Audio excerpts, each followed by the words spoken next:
uh. His name is Vosh. He always has a point. What's up, guys? I am, I'll be honest with you.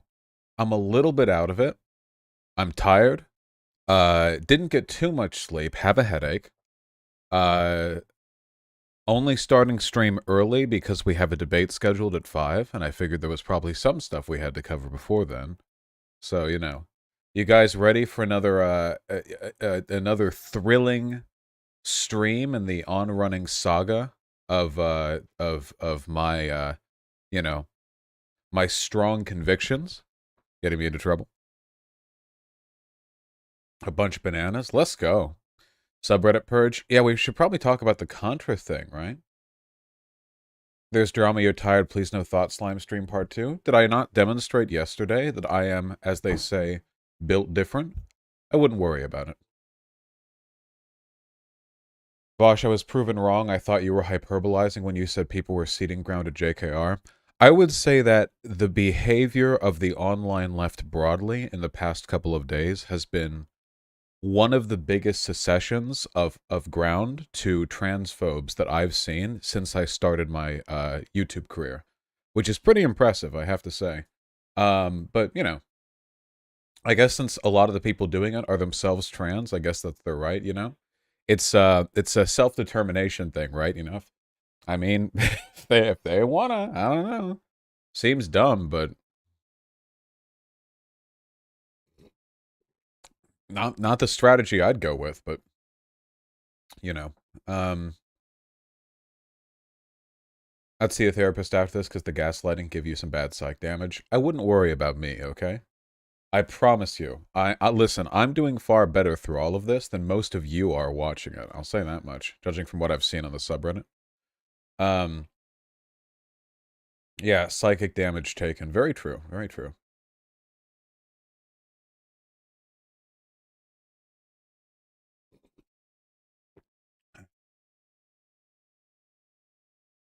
Yeah, Vosh, I thought your apologia argument was weird at first, but I kind of get it now. Well, I'm about to repeat my argument for the umpteenth time.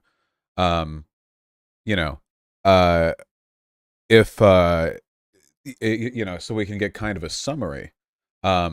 Because we're still getting a lot of people who are in my community who don't seem to understand what I believe, but okay, well, let's get to it then. So, 2 hours ago, ContraPoints blocked me on Twitter. The bridge is burnt, I'm afraid. Tragic. Now, like I said last night while streaming, if the bridge is to be burnt, it's not going to be from me. It would be from her, which is what happened. To give a brief summary, the basic gist of what happened is a few days ago, I tweeted some ironic misogyny while dragging J.K. Rowling, and she screenshotted it and made a big deal of it. And then a bunch of people on the online left, rather than like making fun of J.K. Rowling or pointing out that she's dumb or wrong or gay or whatever, attacked me for the ironic misogyny, which I'm okay with being criticized for the ironic misogyny, but the way in which the criticism took place made it feel like the left was kind of implicitly ceding ground to J.K. Rowling by agreeing with her in that my behavior sort of warranted her general denunciation of trans people. And that, I think, is a problem. So, I have not been defending the ironic misogyny, and people who have been watching me through this drama can attest to that, by the way.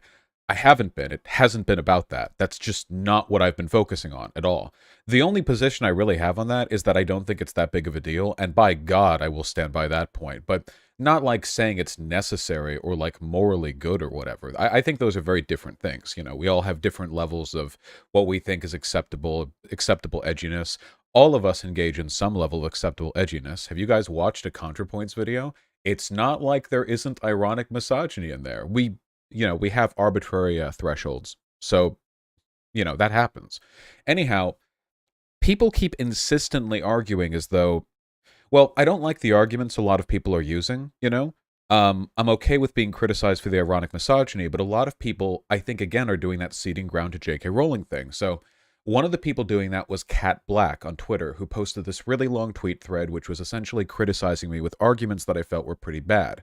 Now, I have Well, now my opinion of Cat Black is not at all mixed, but at the time I had a mixed opinion of Cat Black, and I thought, I don't really want to drag this drama out, you know, I'd rather settle it privately. So I DM'd Cat Black, saying that I disagreed with her, and asked if she would be interested in, in hearing my explanation for my behavior. Now, those DMs have been made public by her since, and I'll get to that, but you can look over those DMs if you want. They're public. I literally went over every single one of them on stream yesterday, and I think, and I believe this is about as objective an assessment as you can get, that I was very good faith, forthcoming, interested in talking, polite, you know, at the very least, like early on. Later on, the conversation, you know, degenerated and we got, you know, more shouty. But I really feel like a fair reading of that DM exchange between myself and her, which lasted a full hour, would indicate that I was engaging in good faith and that she was engaging in monstrously bad faith, like really bad faith. Her, like, she would admit she wasn't listening to me. She said it was arrogant of me to even assume I could ever have a point over her because I'm cis and she's trans. Just stuff like that, you know, like really, really bad stuff. But anyway, frustrated, the conversation ended, and I didn't want to make a big deal of it. You know, like I didn't want to make it public. I wasn't going to talk about it on stream. I vague posted in chat after the convo saying, I had this convo with someone, it was so stupid, oh my god, I'm so glad this wasn't public or you all would have killed yourselves, you know. But I never was going to say that was Cat Black. Then Cat Black made a, this is not a joke, 100 tweet thread characterizing me in, I think, a very dishonest way based on the DM exchange that we had had the previous night. And then when I tweeted about that at all, she dropped all the DMs, leaking an entire hour's worth of exchange in private messages. Just, phew. Not only did she drop all of the DMs, she also said, for no reason at all, that she and I used to sext over Twitter, which is true, but I don't know how that's relevant, and it felt kind of weird to just bring that up, and I feel like I would get flack if I brought that up, like out of nowhere, if I had a disagreement with like a woman, you know, like who I was arguing with. And then later she deleted this, of course, because like how could she not? But she like made comments about my penis unprompted, which again is very weird. It's really, really, really strange. Because, you know, she was talking about how she had sexted me before, and then like she posted this. First of all, I'm a social justice black mage. Do I like white dick? Not necessarily my top choice, but I'll settle for it. This is very strange. Saying this while being black does not make it any more cute, I have to say. I was underwhelmed in this particular case, though. Maybe Cat Black likes small penises?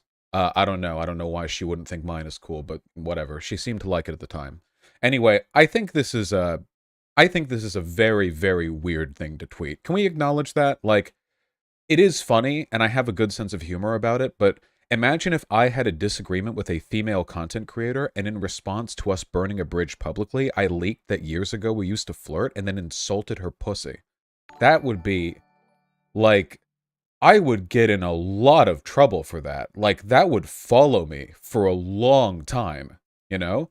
Again, I can roll with the punches, but I just, yeah, that behavior to me, yeah, geez, you know?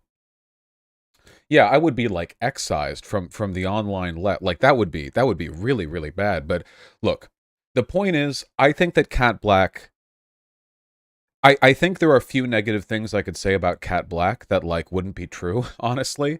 Cat Black never had a point on me, admitted she wasn't listening to my arguments, and just misrepresented me the entire time. Again, I went over it all last stream. I can't go over it again. You can look at it if you want. But then the really frustrating thing happened. The frustrating thing is that in the midst of all of this, you know, of course, everyone's jumping on me. In the midst of all of this, ContraPoints jumps on me too, which I really didn't expect, because ContraPoints usually makes an effort to not engage in Twitter drama. I think she deleted these tweets, which she does often, but the ContraPoints deleted Twitter account has me covered here, where Contra says, I think you should think about what she's saying here instead of getting really defensive about her correctly pointing out that your perspective on this is limited by your not being trans and not a woman. So I'm going to break down why I think these tweets from ContraPoints are really bad. I think they start out being misinformed and end being bad faith. And it's something I've never seen um something I've never seen from her before, which is really weird and disappointing. But anyway, I want to explain why, because I think ContraPoints is unambiguously in the wrong here, and I genuinely, sincerely don't think I did anything wrong in this interaction. And I just want that to be known because I really respect Contra. And if my falling out with her is going to be a public affair, then I damn sure want to make sure that my account of the issue is public. But anyway, her first thing here is kind of misleading because I have never pointed out that my perspective on these issues isn't limited by me being a cis guy. I've said that on and off stream a lot of times. Lived experiences can give people a better understanding of these issues. My only point is that they don't make you automatically correct on these issues. That's the only point that I have. If you want to say, like, trans people have, like, a leg up when it comes to being able to give good take on trans issues, yeah, sure. I don't think it makes them automatically right, though. I think that's silly. Does Candace Owens automatically have more of a point on race issues than me? When she said George Floyd deserved to die, do I just have to look at that and go like, well, like, no, of course not, obviously. When Blair White says non-binary people are, like, destroying trans legitimacy or whatever, like, no, of course not. I disagree with that. I do agree with what Contra is saying here, but the problem is she's implying that I disagree with this. And I'm not getting defensive about it because I don't disagree with it.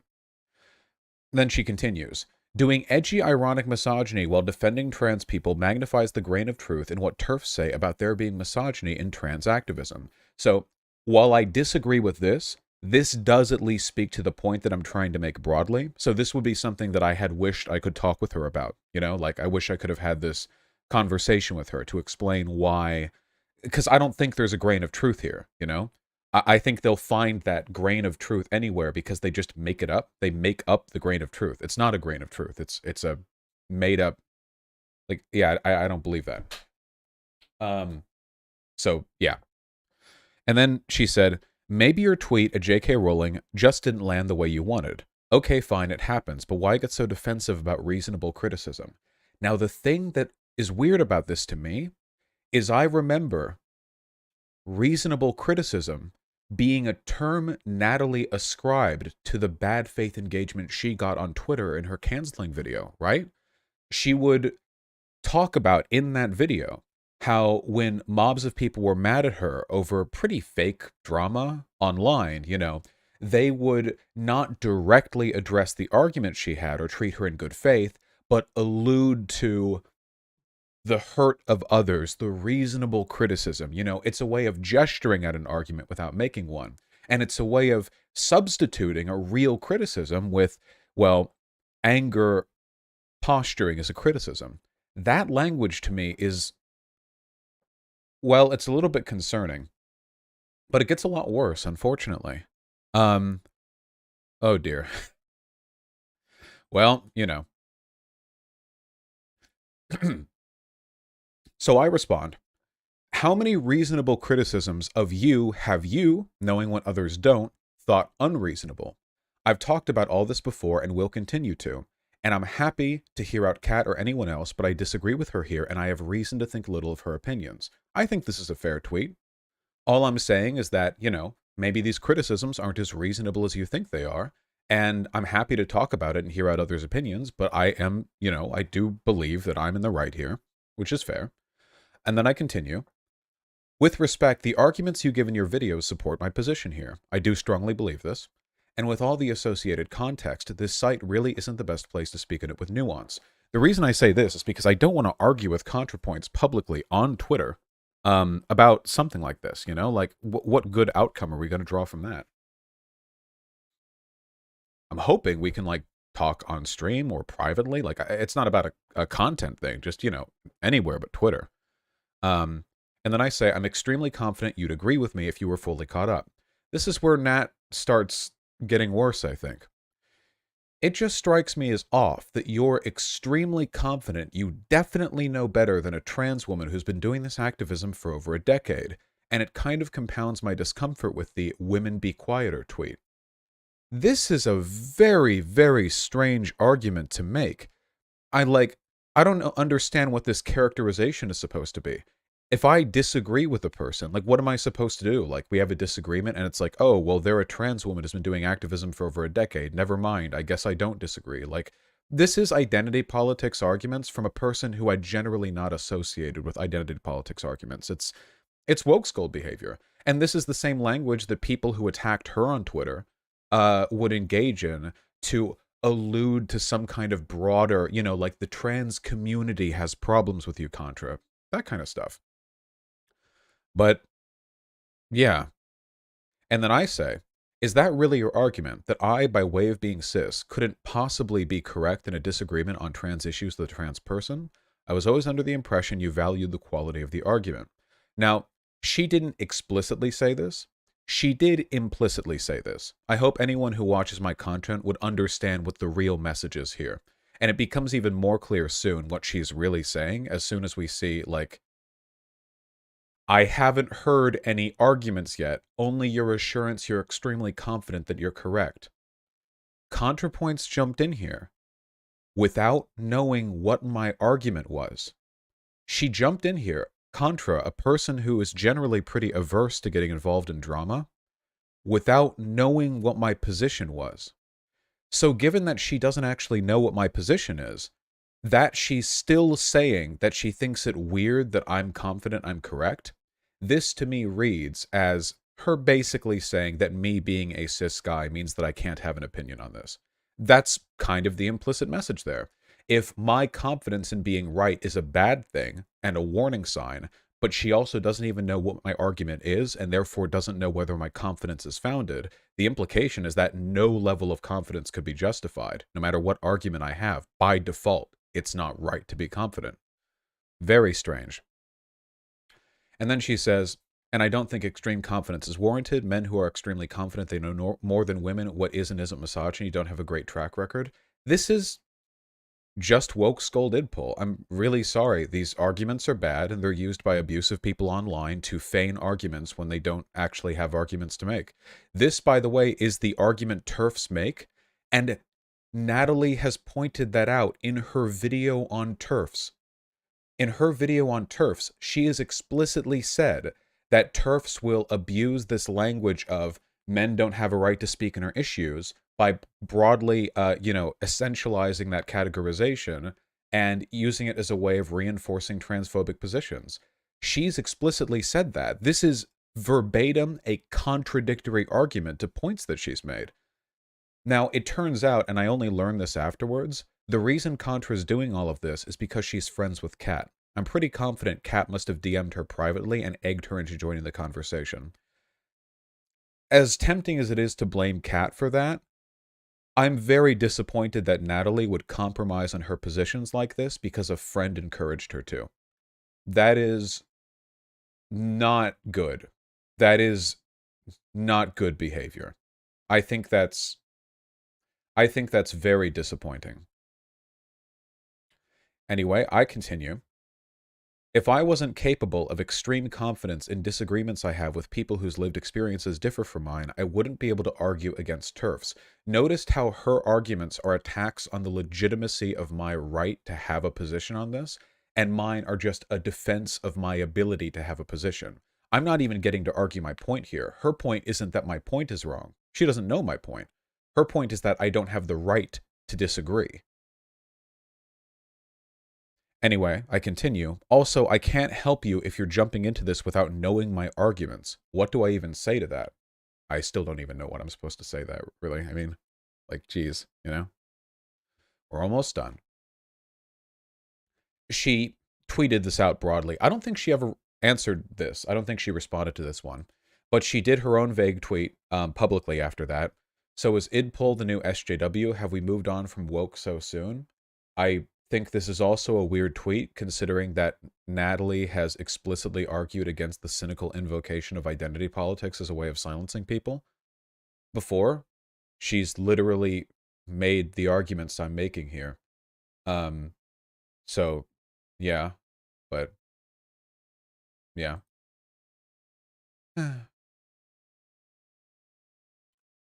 And then I get the in before the delete, before she deletes, which is fun, you know. Then she says, are you done being mad some trans women disagree being misogynistic is actually an intricate strategy for being our savior? Listen to the language of this tweet. Don't you think there's a lot of venom in here? This isn't my argument. She's admitted to not knowing my argument. So, like, weird. When have I said any of this? And the wording here betrays so much venom. I said, I would be if I was ever mad at that, Nat, if that was ever the argument. And she says, so you don't defend the misogyny, but you do defend misogyny in the service of saving the transgenders? I honestly don't get it. She's admitted she doesn't know my argument. And I say, I don't know why you, a person who generally avoids drama on this hell site, are actively dragging me when you've admitted you have no fucking idea what my arguments are. You don't normally do this. I respect you. I'm happy to type up stuff and send it in DMs, no response needed. Again, guys, the bridge being burnt here is not on me. I'm trying everything that I can, you know? She says, because it's maddening to watch you pose as the savior of the transgenders, then do edgy misogyny in the name of that, and finally melt down when a trans woman who knows more than you about this and criticizes you for it. There is so much venom in this tweet. It is unbelievable. So much antagonism, which I've never received from her before.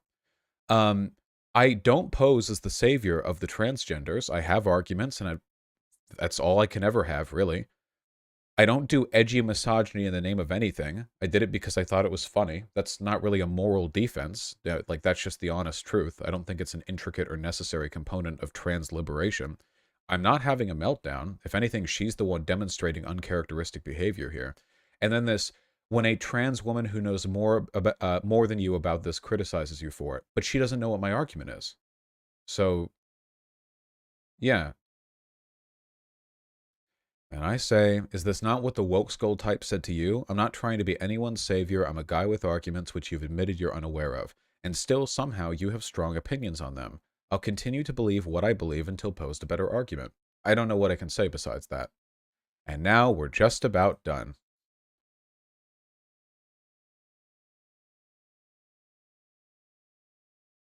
Oh, no, wait, that is it. Yeah. The only other thing she said is, if only we were smart enough to see it, in response to this first tweet, which I didn't see and respond to it. Vosh, I think how much energy you've been putting in defending yourself sends a different message than what you're trying to send. If you believe that trying to explain your side of an issue where you're facing harassment and defend yourself is you giving a bad look, you're an abuse apologizer. I'm really sorry. I don't know how else to phrase that. It's you just are. That argument can be applied to any like is defending yourself against like misinformation suspicious? What does that normalize? Honestly. Massive victim blaming energy. Oh, and by the way, a severe condemnation to ContraPoints. Cat Black sexually harassed me. I'm really sorry. Just out of nowhere, talking about a person's dick because you sexted them before and you're having a public falling out with them. Like, all the behavior Cat Black engaged in is unambiguously abusive, gaslighty, and entailed sexual harassment. ContraPoints used arguments she's disagreed with in the past to stand by the side of that person when everything that I've done here, every element of this particular drama, has been escalated and instigated by other people. That's not an exaggeration.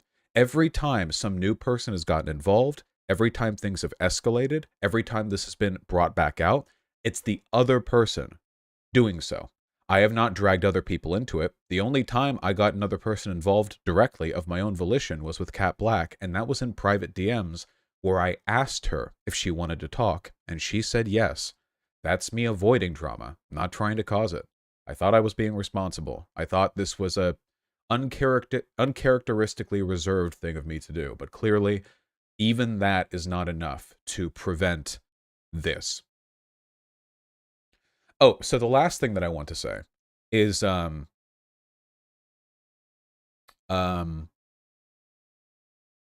feel it fair to say what I DM'd Contra with afterwards, because 98% of it is just DMs that I sent, and I don't feel anything here is a problem or like a problem if leaked. It just seems like an extension of a public conversation. You know, it's a cap off to a convo. I don't think there's anything here which entails problems associated with leaking DMs. Wouldn't TBH? Guys, there's nothing here. Ask her first. She blocked me. Chat, calm down. Let me read what I sent. It doesn't matter. Chat, you're going to irritate me again. I want you to know what I approached her with, okay? That's it. That's not even leaking DMs properly, okay? This is what I said. If you think this is leaking DMs, then I don't know if you know what leaking DMs is, all right? I just want you to know the tone that I approached her with. I said, hey, Natalie, I have enough respect for you to message and to clarify, rather than let a bridge burn quietly, as I have dozens of times before, with people I've liked less. You and I have both dealt with the consequences of being misunderstood and attacked for those misunderstandings, so I will skip the preamble and just say this. I don't want to debate, argue, or whatever else, and you are not obligated to respond to me, though I'd like it if we could talk at some point. The tweets you made today betrayed what I felt like was, at the very least, a severe bias against me and my arguments. You don't normally involve yourself in drama, yet your tone was incredibly harsh, at least for you. I will not move from my positions because I am right and confident in that rightness, and I have not, nor will I ever cede ground to bad arguments because they're being offered by people with different lived experiences than me. You've also refused to cede that ground, and I respect that. How many trans women, poorer and more desperate and more powerless than you, have given you that line? I don't know why you acted that way. I don't know if you really did come into this with a bias, but I am always willing to explain my points in full. If you're uninterested in them, that's fine. But if that's the case, please don't butt in the future. I get enough flack from people who make no effort to understand what I do or say. I genuinely don't know what venom has been building in you to accuse me of acting like a savior of trans people. Be well, and hopefully I can provide clarity sometime in the indefinite future. Those were my messages. I feel like that's fair. And I feel like any perceived negativity read into that is warranted. That sounds a bit iffy, IMO. I don't care. Did she respond? She did respond, which I won't read. But the summary of it was, essentially, she believed that I was being cartoonishly overconfident and rational in DMs, and that it wasn't worth the effort speaking to me. Then she said bye. And then she blocked me. The unfortunate conclusion I have to draw from this is that there was nothing that I could do or could have done throughout this conversation, which would have allowed me to maintain what I consider to be the correct position while also not having this bridge be burnt. And if there's nothing my behavior could have done to have changed the outcome, I don't think I can be held responsible for the bridge burning. I think this is a huge L on her part, and if this is really just being done because of lunch table politics, you know, like she just had a friend, it's all high school drama stuff. I mean, fine. I do find it very disappointing. I have no doubt her videos will be good in the future. They've always been spectacular, but, you know. Anyway, we will be mass banning people from my subreddit who take any position other than the correct one, which is mine. Also from my chat and from my Discord. A purge the likes of which you have never seen. The reason for that is because I deal with antagonism everywhere online. Everywhere. Everywhere. Everywhere, all the time. And I think it's fine to want one little place where I don't have to deal with these arguments 24/7. There were a lot of people here in my community and chat who were defending Contra throughout all this, but Contra never actually posed an argument to me in public. What am I supposed to take from that? Anyway, I want to conclude this with the actual argument that I have, because I still see all the time on Twitter, people are saying, Vosh, just take the L on this one. Why can't you just admit being misogynistic is bad? Which demonstrates remarkable unwillingness to actually pay attention to anything that I've been saying, okay? So, you all have been around the block with conservatives long enough to know that one of the most effective strategies to attack a position or a person is to repeat arguments they don't believe in and indignantly challenge them for believing in them.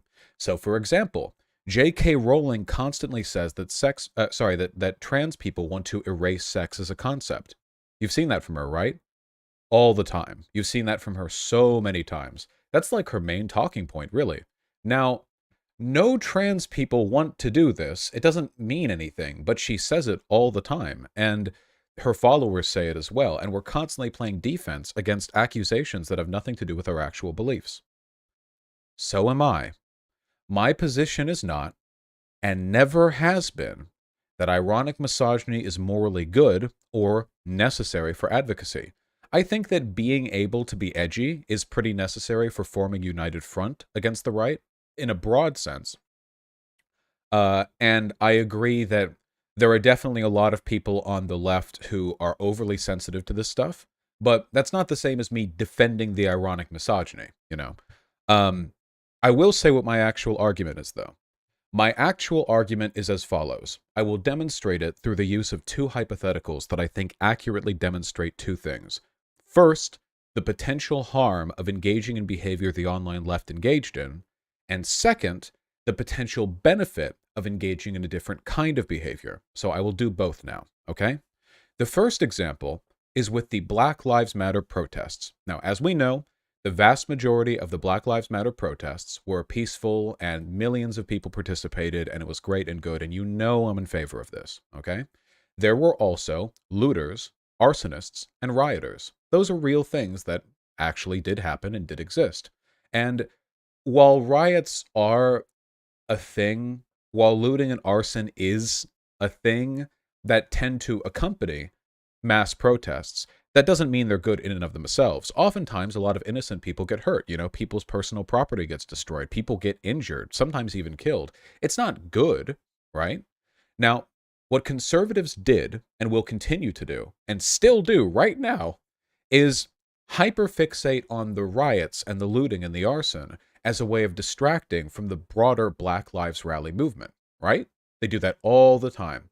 The goal there is to take something that's pretty clearly bad and use it as a focal point so that they can avoid dealing with the optical and rhetorical issues associated with the real argument.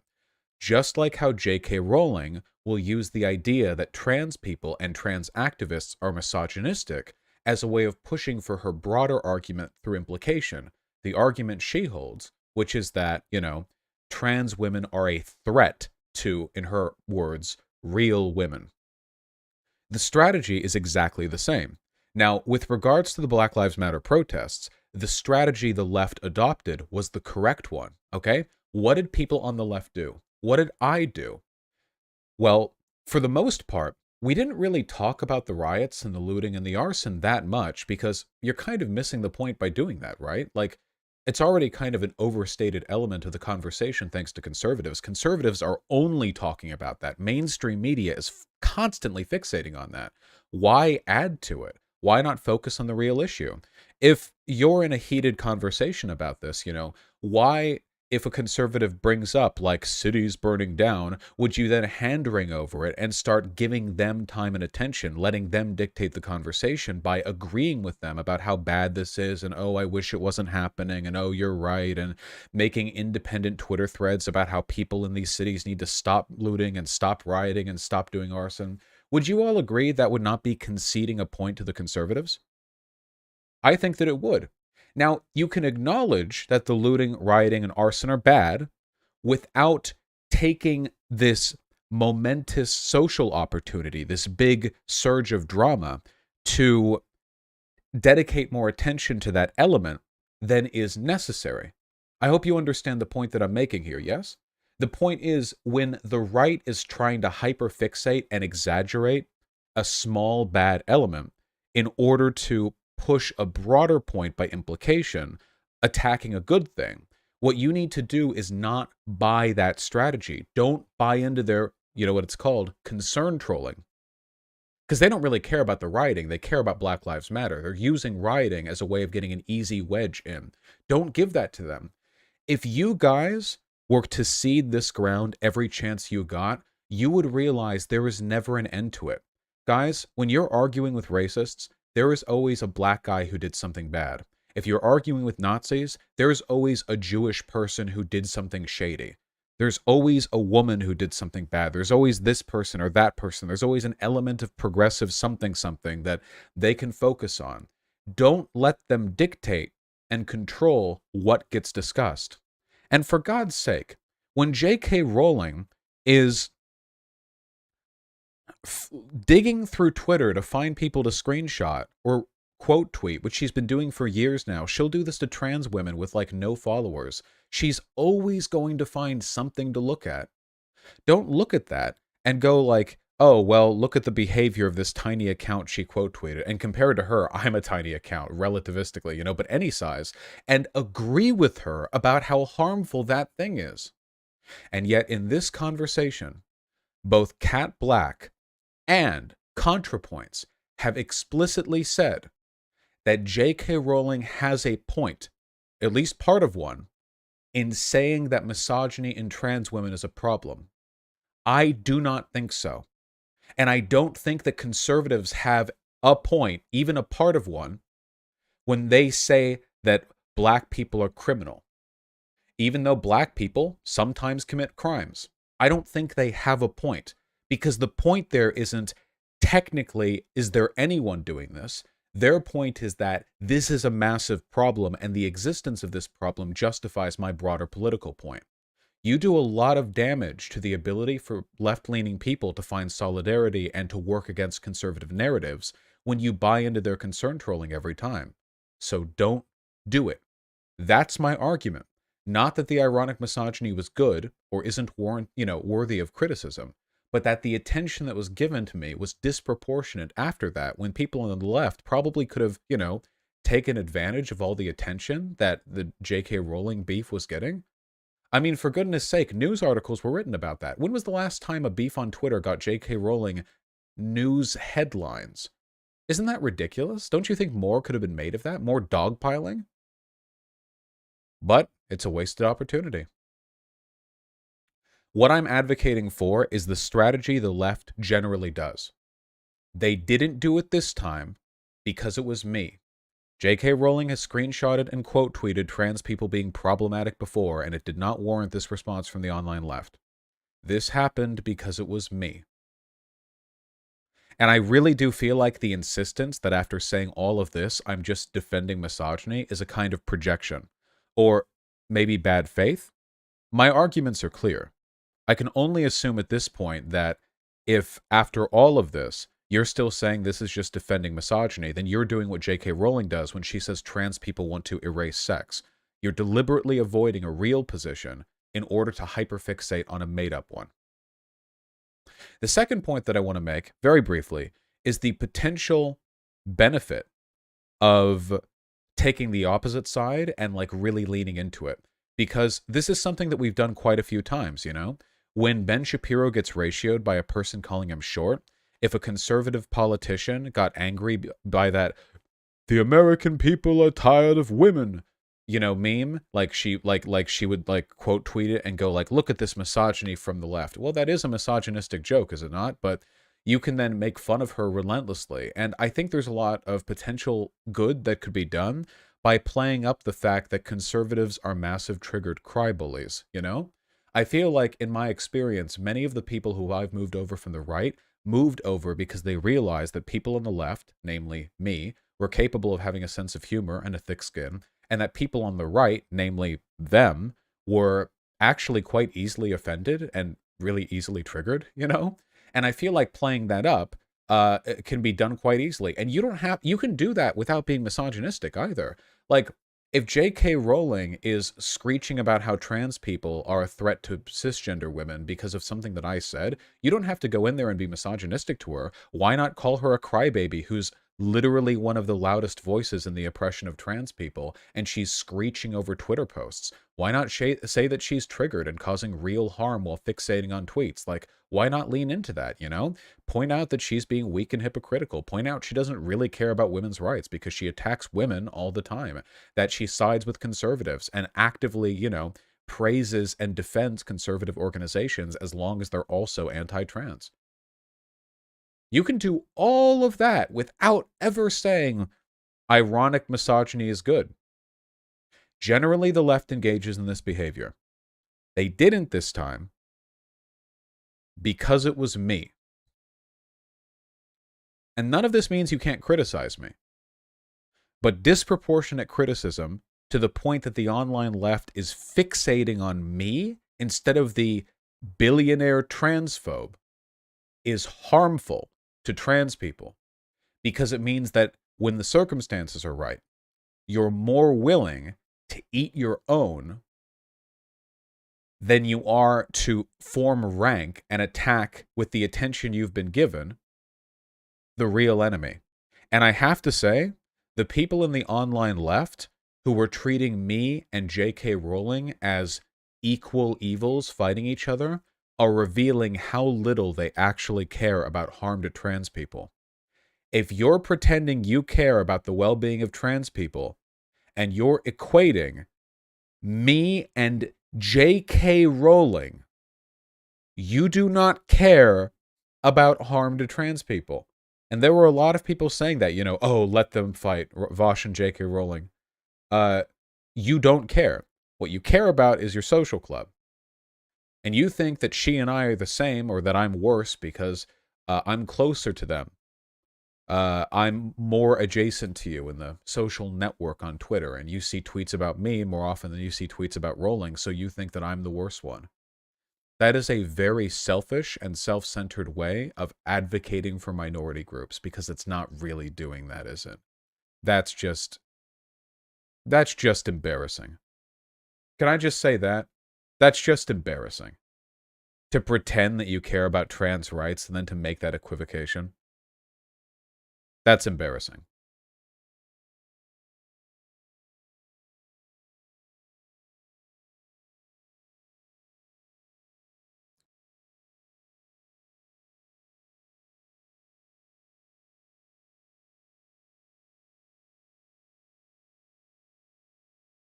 There we go. Good team.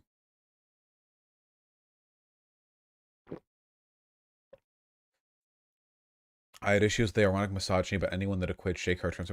Okay, chat, if you have issues with the ironic misogyny, I don't care, and if you repeat it again, I'll ban you. Because everyone, including me, has already acknowledged it. Everyone. You know what I mean? Like, I don't know who you're trying to like ward off criticism from. We all know. YouTube chat being purged. I want the blood to run ankle deep, okay? Anyone who's in the wrong on this one, I don't care. Burn through thousands of my YouTube subs. I'll make more. I'll outlive all of you.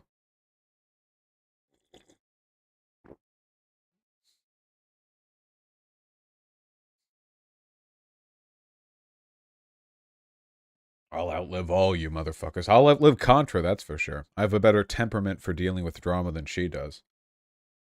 I really do feel like a lot of the hate that I get online from the left are people who despise the fact that I can't be bullied out of the positions that I hold the way everyone else in the left can. And you people want me to be more like them. That's what you want.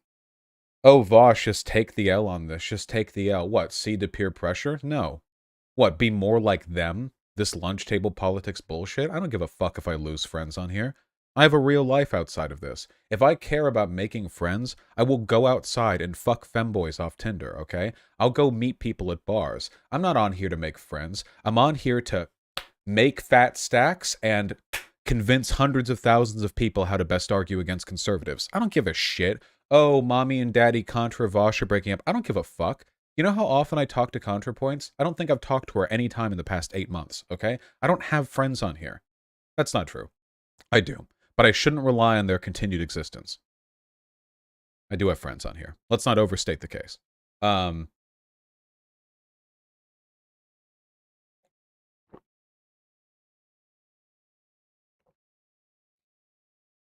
It's okay, Peacekeeper. I love you.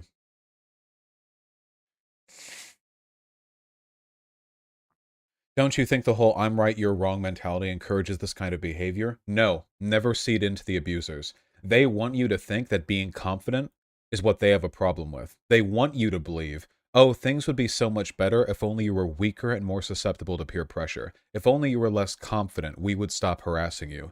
Never give in. They don't want me to be less confident. They want me dead or gone. If you don't think that if I killed myself, half of these fucking abusers on the online left wouldn't be cackling over it, you are wholly mistaken. These bridges are burnt beyond repair, my friends, okay? I will never cede anything for the sake of optics with these fucking people, okay? Never in my life. I will tear this entire goddamn community to the ground before I cede even the slightest point for the sake of getting them off my back. I do not care. I will never care.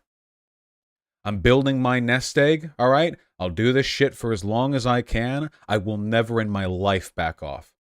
And if more people were like me, the left would have won the online space years ago. If more people in the online left were like me, if they could be like me, then there would be no fucking chance for the conservatives. Not a fucking chance, all right?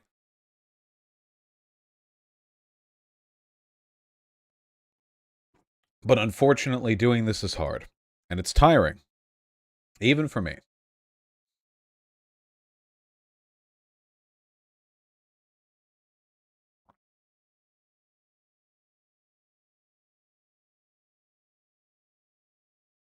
What does winning look like to you? Winning? What is what is winning? Winning winning isn't an end state. Winning is a state of affairs. You never have won. You can only be doing better. Winning is a process, not a destination. You'll have never won. There will never be a point where winning is a thing that took place in the past. There's only doing well against the forces that be. That's it.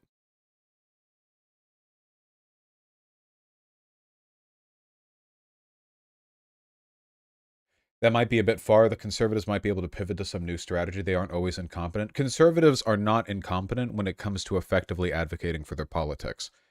Incompetence in this respect is what we are. The left is bad at that. The right is exceptionally confident. But I, in my opinion, am also exceptional. And if other people could be exceptional in the same way, then we could overcome any rhetorical, any optical strategy they put forward.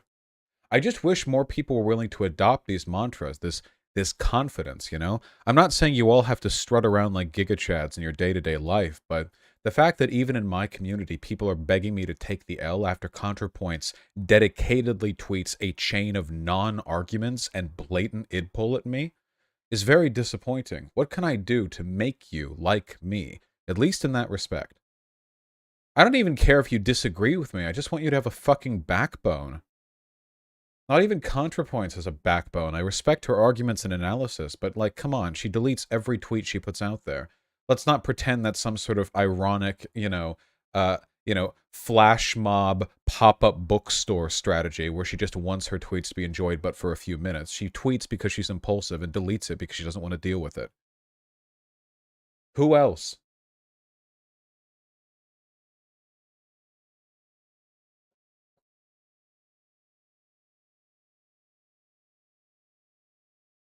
Yeah, we have to do the what if alt history debate, yeah.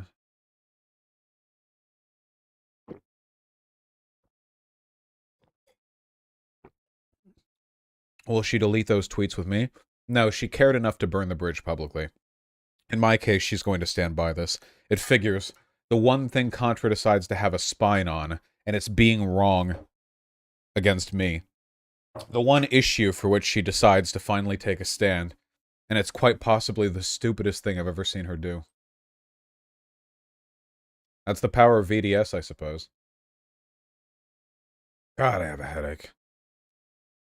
How much ibuprofen can I take in a day before it kills me? What does it say? How many tablets and how much time? 8 and 24 hours. Jesus.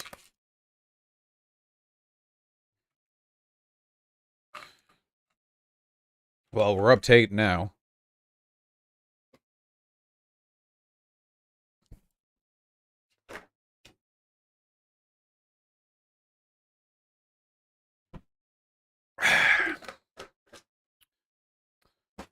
What a fantastic time for my doctor to misprescribe me and for me to be out of Adderall.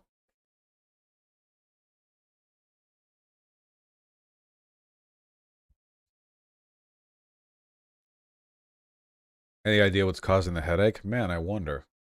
Ugh. Do you want to talk to Not So Erudite? Who the fuck is that? She's talking about you and the online left being too bitchy about this? Who? Who? Who? Who? Who? Who?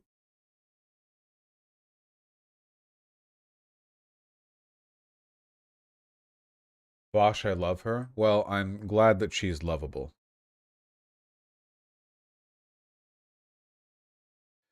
Do you think she was mad you brought up the addiction stuff? It was only briefly, but when you were replying, you did mention it.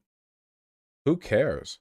Natalie has explicitly stated that she's had substance abuse issues that were exacerbated by the harassment that she received by woke scolds. I wasn't mocking her or making fun of her for it. I wasn't condemning her, moralizing it. The tweet that I'd considered sending was saying, the behavior you're engaging in was the behavior the people who drove you towards substance abuse engaged in. I don't think there's anything morally wrong or objectionable with saying that. I just felt like that would be an emotional escalation that I didn't want to account for in that convo, so I didn't say it. But I don't think it's wrong of me to say. I don't even think it's spicy. She's explicitly said that. I'm not like dropping you know, like um like crazy news or whatever. And like I'm not like leaking anything.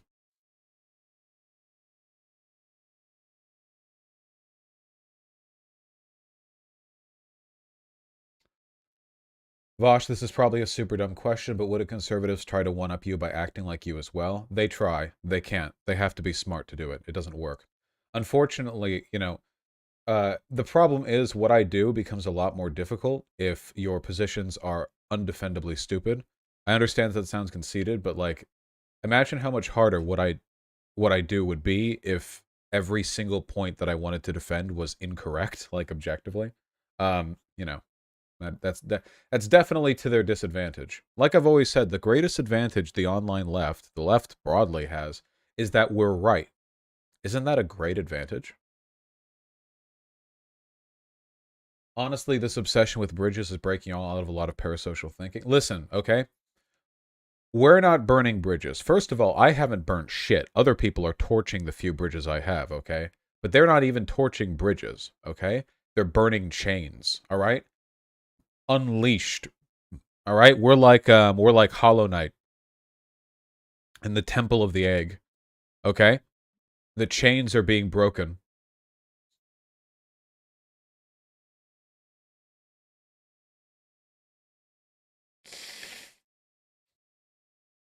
Do you think the left IRL is good? I think that I'm good and my positions are good. That's the only thing that I'm concerned with. The closer people are to the positions that I hold, the better they must be in a relative sense.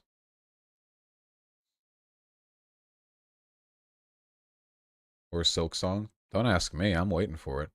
Though I've still got a lot of Elden Ring work to do. Oh, right, we have a debate in 5 minutes. Oh, right, we're debating a black viewer about stuff. Okay. How could you have ever acquired informed consent to sex cat given her IQ is 50? That's kind of unethical. Oh, true. That's the real cancellation in waiting. After you read those DMs that I had with Kat, the real question is, could she have consented to sexting with me? That's that's the real one right there. Jesus. Well, I'm like JF Gariepi. I'm going after never mind. All right. Don't worry. Don't worry about it.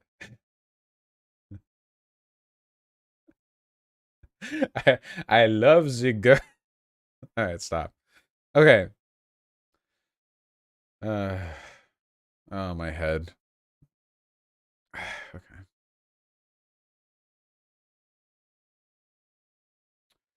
Vosh, I feel like this whole arc has revealed, at least to me, the vast majority of the online left, regardless of age or lived experience, are very mentally ill and need actual professional treatment. Close, but not quite. Uh, Everyone is mentally ill, if they disagree with me. That's the only real meaningful mental illness. Psychiatrists focus way too much on the unimportant stuff. schizophrenia, antisocial personality disorder, narcissistic personality disorder. Get these out of here. Whatever. You'll live, The real shit we need to talk about, okay, is disagreeing with me. That is that's the problem that the world is really suffering for right now. Luxander, I believe I've had the pleasure, but I'd be happy to go over it. Unfortunately, we do have 5 minutes till we have a convo, and I think I'm going to use that 5 minutes, sorry, to boot up Elden Ring. By the way, I totally lied to you guys. There's been too much drama. I don't care. I've just been playing with the other character that I made, Valkanita, instead of Vosh. I haven't done any story bosses that I didn't do on the main character. I'm literally just going to do, like, whatever I do on stream or off stream. It's a huge game. I'm playing it very slowly and very methodically. And after I beat it once, I'm doing New Game Plus. This game's gonna be my goddamn autistic hyperfixation, okay? So, we'll, we have a debate in 5, so I'll keep the volume turned down. Who cares? Yeah, I was just in the middle of fighting some lobsters. Trying to get good at fighting them.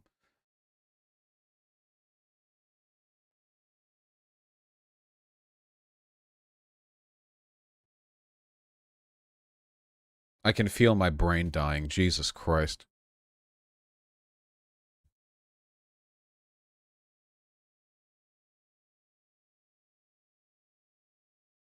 I seem to already have 3 missed calls and 2 ats from the person who I'm about to talk to in DMs, which gives me, let's just say,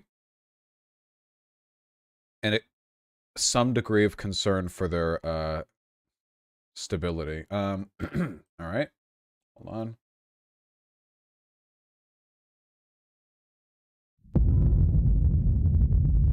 You all know that noise. I love how all From Software games don't apply the changes you've made to the game volume until after you hit the start game button, so you just get the super loud bwah at the beginning every single fucking time. Loading the game, hold on. Let me make sure everything's set up properly. Hello, welcome to Valkanita. We have basically no clothing and a curved greatsword. It's all we need, okay?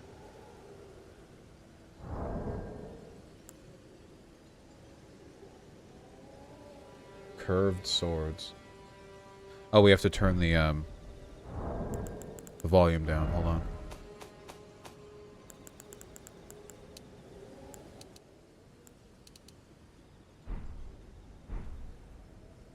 That'll do, I think. Hopefully. Here.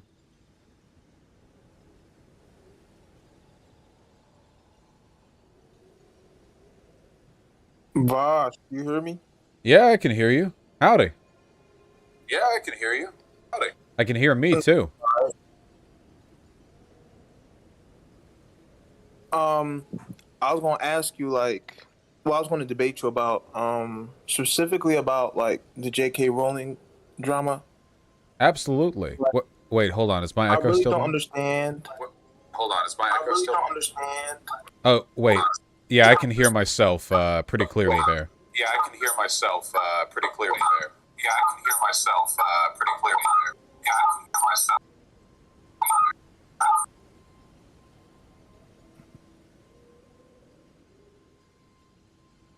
That one's for you, Jazz Dog. Can you hear me now? I can hear you just fine. The issue is that I could hear myself. Okay. There's 3 main topics I wanted to talk about. I want to talk about, one, your J.K. Rowling takes, and the second point I wanted to talk about, one of your videos regarding No Name, and then the third one about Professor Flowers. The Professor Flowers interview you had. Yeah, hit me up. I love talking about stuff that I believe.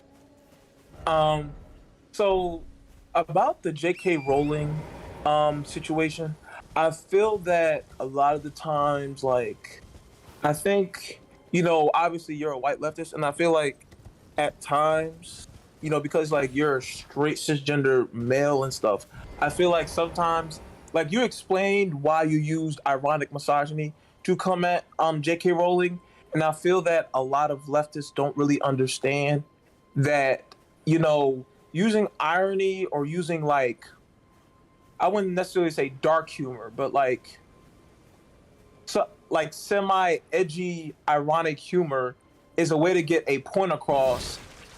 And at the same time, I feel like they want to destroy a system and everything, but then at the same time get mad over like a simple ironic misogyny that's attempted to make a transphobe look stupid. Like they don't understand that yes, we're trying to fight against turfs, but you can't fight against turfs trying to use optics because they're going to attack trans people and they're never going to worry about optics. So I just really don't understand why people are coming at you about that. Well, I do think that optics are important here. I think that if I had had the opportunity to speak with her in a setting where I knew she would respond, I probably wouldn't employ ironic misogyny as a rhetorical tactic. I do think, though, that the argument that you're giving them ammunition with this kind of cedes the position conservatives want to front, which is that their arguments are based in reality, which they're not. If you say you're giving them ammunition, the implication there is kind of that, like, these arguments they have are the real reasons that they are what they are, you know? And that, you know, you're just adding additional, like, fuel to the fire, but I don't really think that's the case. I don't think they feel that way. Now, agree or disagree. Now, I do believe that if you were a black man, or if you were let's say you were a trans woman, I think you using ironic misogyny would have, I think you wouldn't have gotten the same backlash if you had used ironic misogyny. I do believe because you're a cisgendered male that you got as much backlash as you did. But at the same time, I feel like the left, them coming at you, I guess, definitely goes into your point that I think the left is too, they have a stranglehold on identity politics, but at the same time, they hate identity politics, especially when you talk about in terms of like, you know, girl boss feminism, or having black people in positions of power. That won't really change anything. So I really don't understand why sometimes on the left, we make it seem like because somebody is of a certain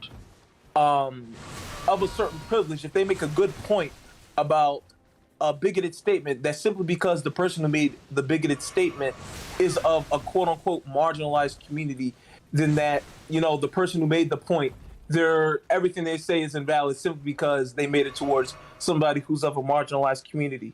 But I do think that at times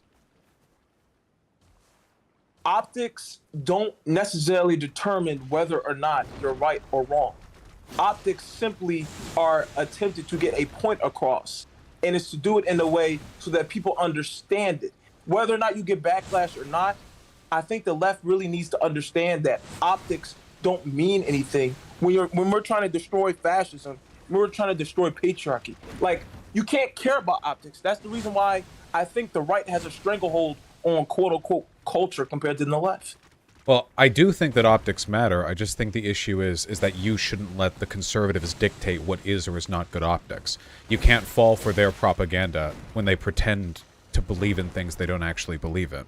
So, for example, it's long been the position of racists in the United States that they don't actually have an issue with black people. They care about the problems with black culture, so they say.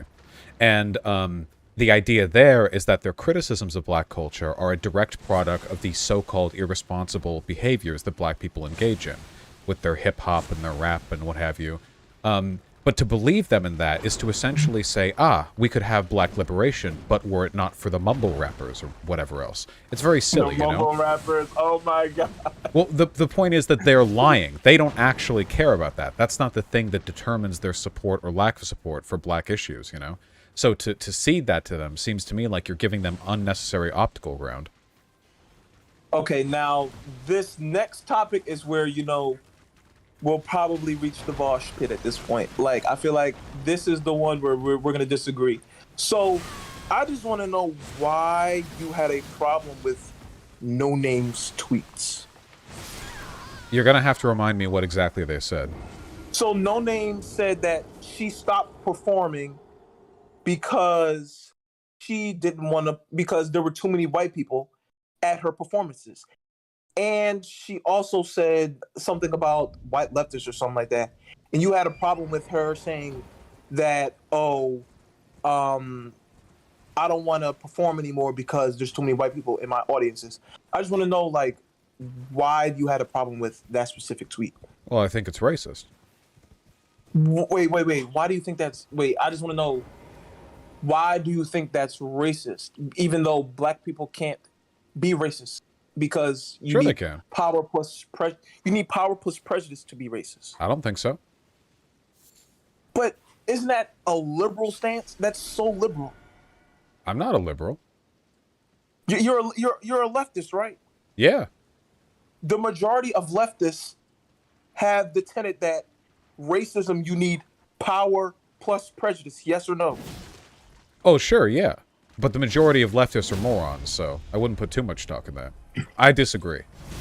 Really, what we're talking about here... Can you explain why you're saying that No Name not wanting to perform because there are too many white people in her audiences?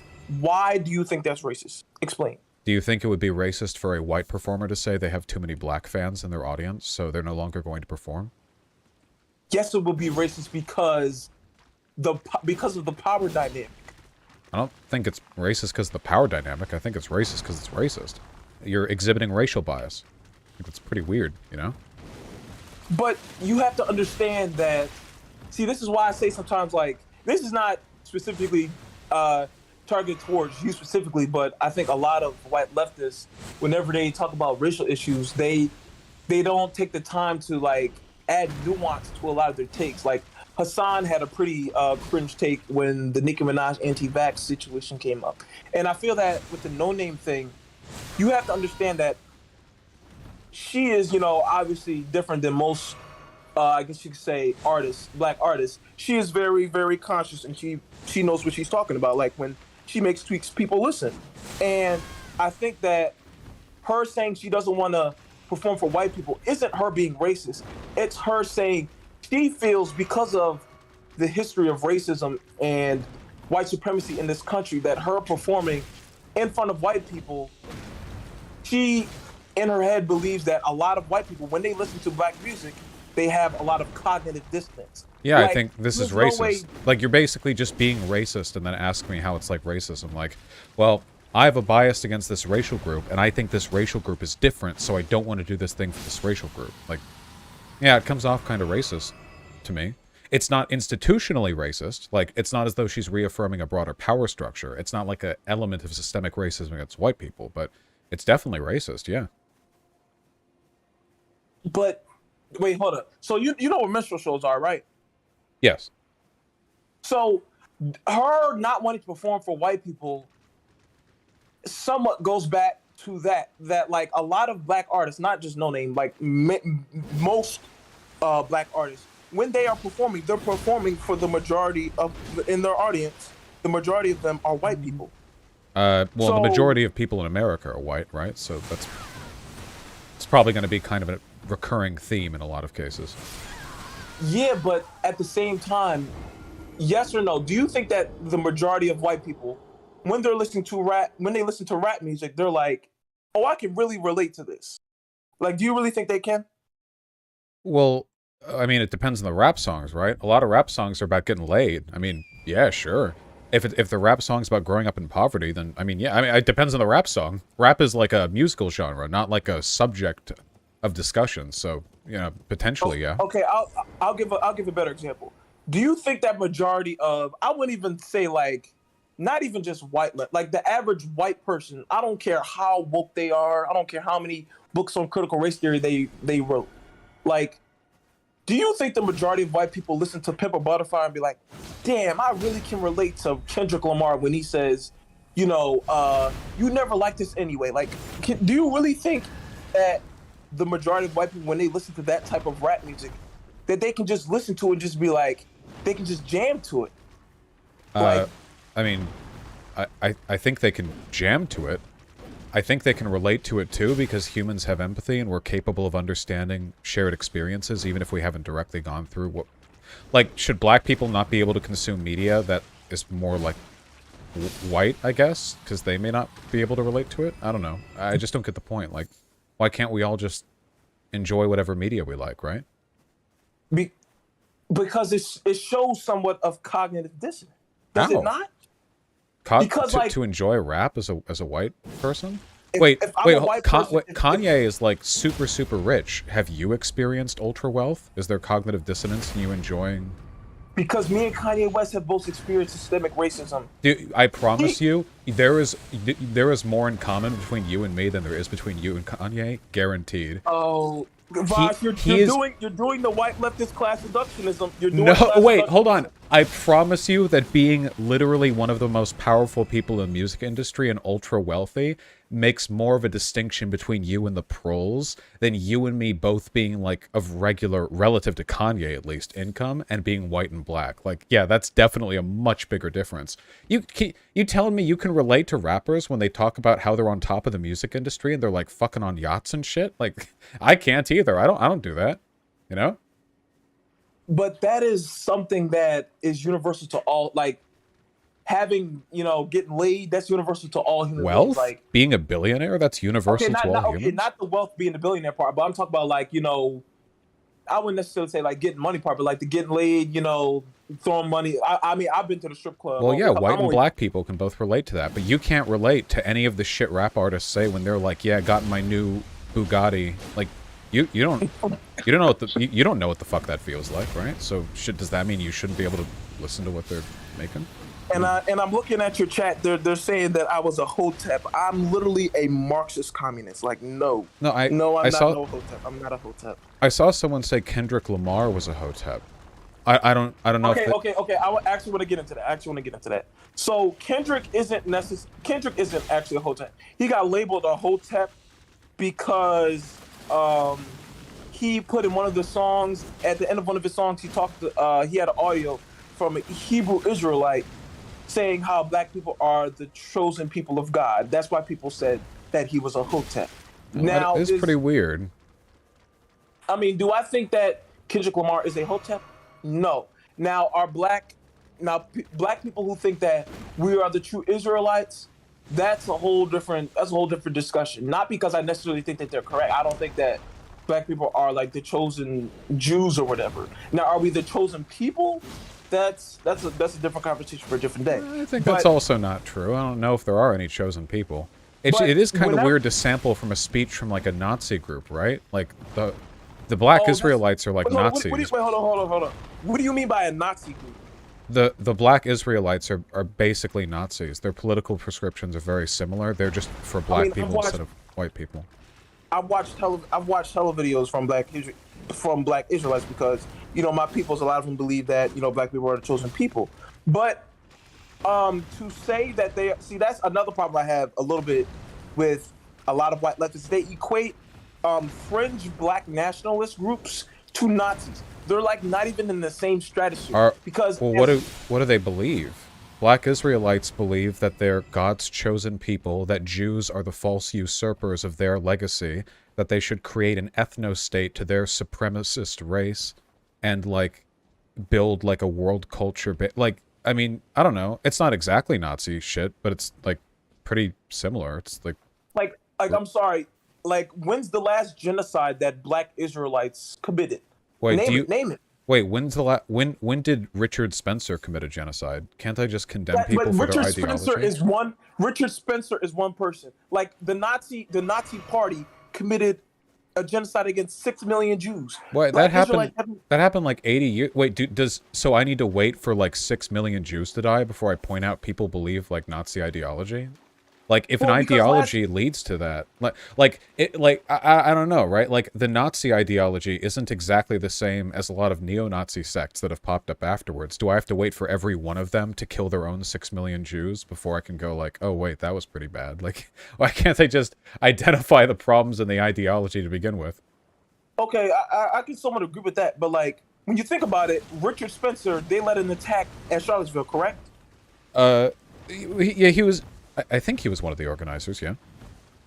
So, can you name me an organized terrorist attack that the black Hebrew Israelites groups have committed? on Oh, American soil? they're Please name actually one of the most overrepresented hate crime groups in the United States, actually. I don't have, like, the numbers directly in front of me, but they, like, black nationalist and separatist groups are actually massively overrepresented for how few of them there are and how many hate crimes and terrorist attacks they do. It's actually kind of crazy. I think they actually, per, like, number of groups, might be more of them, proportional to how many black people there are, than, like, explicit white nationalist groups doing the same. I don't know how that pans out exactly. There's a lot of data fudging, but there's, like, a lot of it, yeah. Okay. I'm gonna. I don't. I need to look more into it. This is data that I remember from about 2 years ago, but but yeah, this stuff does happen. Okay, here's one link that somebody provided: deadly attack in New Jersey, possible link to black separatist. Oh yeah, no, I heard about that. I heard about that one. Let me see. SPLC lists 144 black Hebrew Israelite as black separatist hate groups because of their anti-white and anti-Semitic beliefs. Many Hebrew Israelites are neither explicitly anti-white nor anti-Semitic. It's a rising extremist sector. It's hold up. You see that part? You see that part? It says, "And do not advocate violence." Oh, Nazis advocate for the genocide of people. Richard Spencer didn't. Not advocating for the genocide of people. Richard Spencer didn't. Yes, he indirectly has. Oh, indirect. Oh, wait, no, he didn't. He said that he never wanted violence. He went on CNN and said that. But that doesn't necessarily mean he doesn't want violence. If that was the case, then Charlottesville would have never happened. He never would have organized Charlottesville. Well, the black separatists are also doing hate crimes and terrorist attacks. So, I mean, maybe they're a little more violent than they're letting on. I don't know. Like, there are plenty of Nazis online who say they're not violent. Vosh, when you look at the hate crimes of white nationalist groups and look at the hate crimes of quote-unquote black nationalist groups, can you really compare that? Like, come on. Like, is it like a competition? Like, wait, how many Jews have to die to a given group before I can condemn them? Like, I don't know. It's just, if they're bad, they're bad. Why does it have to always go back to the Jews? Like, why does it always? Because both groups are anti-Semitic. I'm just using that as like a common point. But like, I don't know. Like, how many bad things do they have to do before? Like, it's not a competition, right? Like, I don't know. No, I'm not saying it's a competition, but like, I think a lot of the times, you know, I have a lot of black friends who, you know, most of them are communists and like they're anti-capitalist, but they don't necessarily agree with how sometimes white leftists will criticize these fringe black nationalist groups, and they'll automatically label them, oh, you're anti-Semitic, or you're homophobic, or you're transphobic, yada yada, well, which is true, but they don't give historical context as to why there is a bigoted sentiment a lot in the black community. Like, they'll just say, oh, the black community is, like, you know, it's homophobic and transphobic, blah blah blah blah blah. Does it? But they won't talk about how anything? Colonial. You said what? Wait, do we do that for the white national? Like, what are you getting at? Like, the context doesn't make it okay. Like, it's good to understand why, but I'm not saying that it is okay, but there's no nuance that is applied whenever black nationalist groups are labeled this. What nuance? What nuance do we want to add to it? Like, if they want whenever dead. A black nationalist group, like if a black nationalist group were to commit a hate crime, let's say they were to do it against a gay person, the media would immediately make it seem like the overarching black community is homophobic. Whereas with the white community, if white nationalist groups do that, there isn't like this sentiment in mass media like, oh, the white community has a issue of homophobia and transphobia. They'll be like, well, okay, it's the conservatives, it's the evangelical. I agree that we have a problem with the crimes of individual members of a minority group being extrapolated to the entire group, but as leftists, we don't do that, and so we're not doing that. So, like, what context isn't being applied here? You asked for, like, context to understand, but not applying this to a broader group isn't adding context. It's just not being bigoted, you know? So, like, why should I care if a black Hebrew Israelite is, like, why would I care why they're homophobic? What difference does that make to my... Because the context, well, from a leftist perspective, you would have to say, instead of saying, oh, the black community has an issue of homophobia, transphobia, misogyny. Instead, it should be, the black community has an issue of homophobia, transphobia, and misogyny because of colonialism, slavery, and the indoctrination of the Catholic Church within the black community. That is a better answer than just saying a blanket statement. Well, I don't care. The white community has reasons for their supremacist values as well. A lot of white people in the United States were racist because of powerful business owners who convinced them that they could protect their jobs by preventing immigrants and former slaves from taking their place in the factories.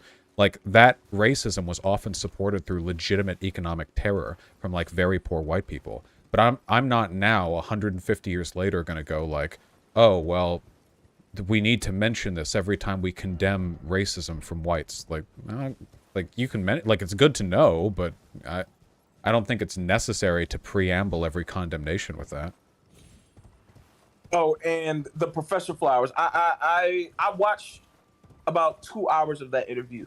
So speaking I of people know, like, who want white people, I'm kidding. What issues? No. What issues did you have with what she said? Well, I just want to hear I want to hear it from you.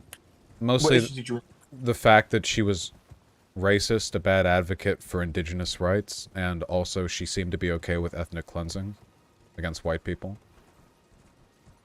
Seemed pretty bad. Okay, obviously I'm not for ethnic cleansing of white people. No, that's what she said, though. You know, you got to be. People are sneaky with that. You got to tease those answers out of them sometimes. You know. Okay, now here, just listen. I am not for ethnic cleansing of white people. Obviously, no. Mm-hmm. But to say, I think your point of view saying that black people want to do that, or that most black people don't have the capacity. Yes. Because you made it seem like she was you said she was advocating for ethnic cleansing. But the majority of black people do not want to do that. Like, well, wait. Yeah, she was. Wait, I think she is. Yeah. Not like, I don't think black people want to do that.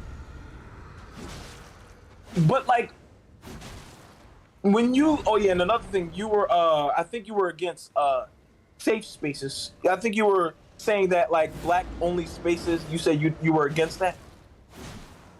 It depends on the context. I don't think they're inherently a bad thing, but oftentimes I feel like the attitudes which lead to their advocacy can be kind of damaging. But what does that have to do with Professor Flowers' thing? Okay, I was gonna ask that because, like, you were saying that colonized people not wanting to live with their colonizer was a bad thing. I'm gonna explain why you think that's a bad thing. Well, by not live with, we were talking about nation states, so we were talking about deporting racial groups. So in that context, like if a black person doesn't want to share a house with a white person, like, I still think that's kind of fucking weird, but it's your right. But if they don't want to share a country, well, I think that's pretty, like, harmful, Okay, you're saying that it's harmful. Do you think that black people can achieve economic and social liberation in America? Yes or no? Do you believe that? Right now, in this moment? Like Yes. any individual black person right now? No, I'm talking about the majority. I'm talking about the majority of black people. Well, there's still work to do, of course. In concept, yeah, I do believe that. You actually believe that?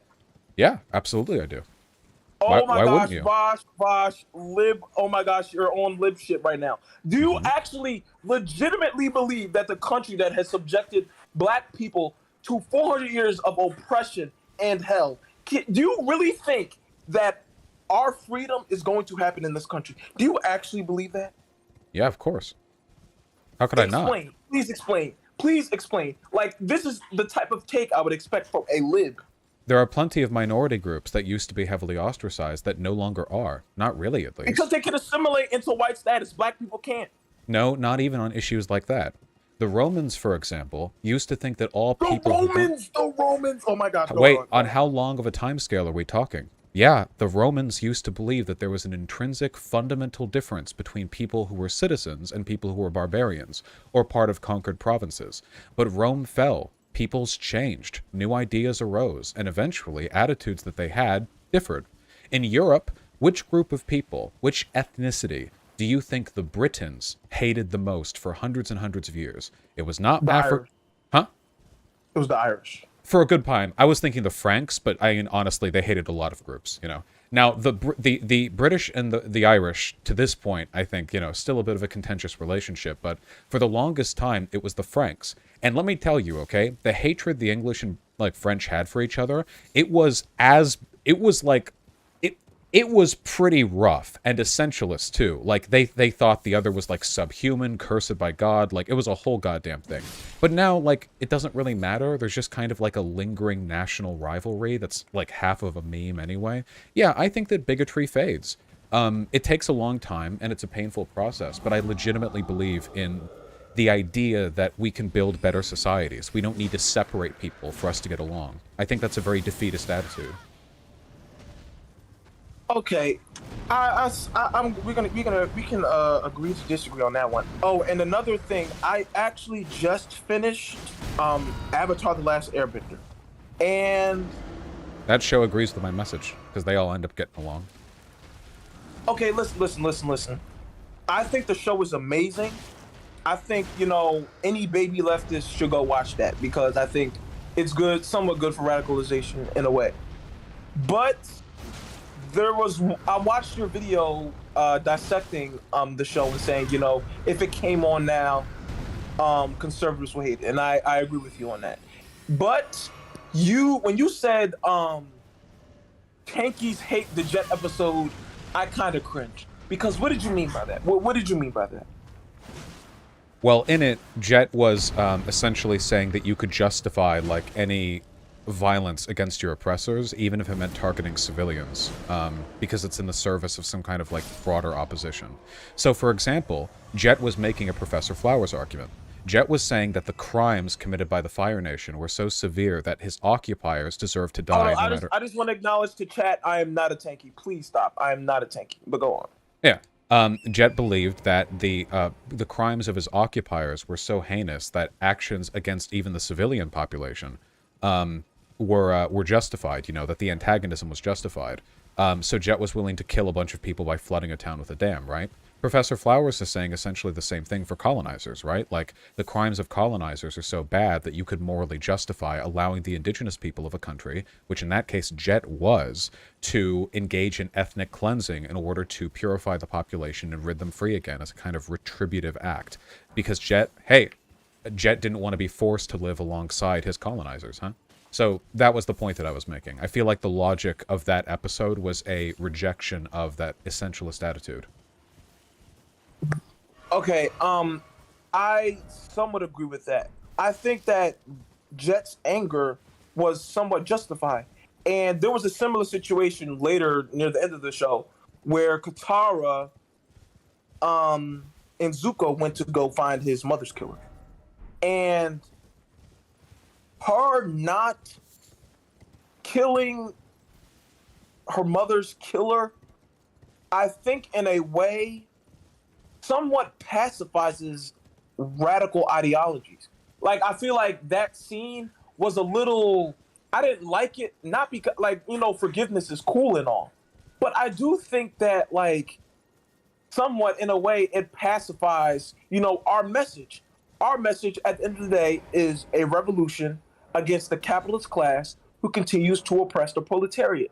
And I feel that that specific scene somewhat pacifies, a lot of the rage and anger she had towards the Fire Nation. Well, and I somewhat believe that happened at the end where Aang, instead of, killing the Fire Lord, he just takes his bending, which in a way sort of coincides with the real world. Like, distributing wealth to everybody won't take away, social bigotry. So I just wanted to hear your take on that. Well, I mean, past the point, it's a kid's show, right? I mean, these seem more like... no, it's not. It's definitely not a kid's show. Well, you know what I mean. It's a show airing on Nickelodeon at the very least. I think I mean, those are more character beats than anything, right? The reason Aang didn't want to kill the Fire Lord was personal. He's a pacifist. I mean, everyone else was doing it, right? Like, everyone else was encouraging him to kill the Fire Lord. Aang had to find another solution. That's not to say there's not a hint of, like, liberalism in the idea that it's morally superior to capture rather than kill, like a genocidal maniac like Ozai. But I don't know, it seemed like a character beat. And I feel like in the case of, like, Katara, that was also more of a don't denigrate yourself by, like, murdering this person who can't defend themselves type of deal. But I don't know.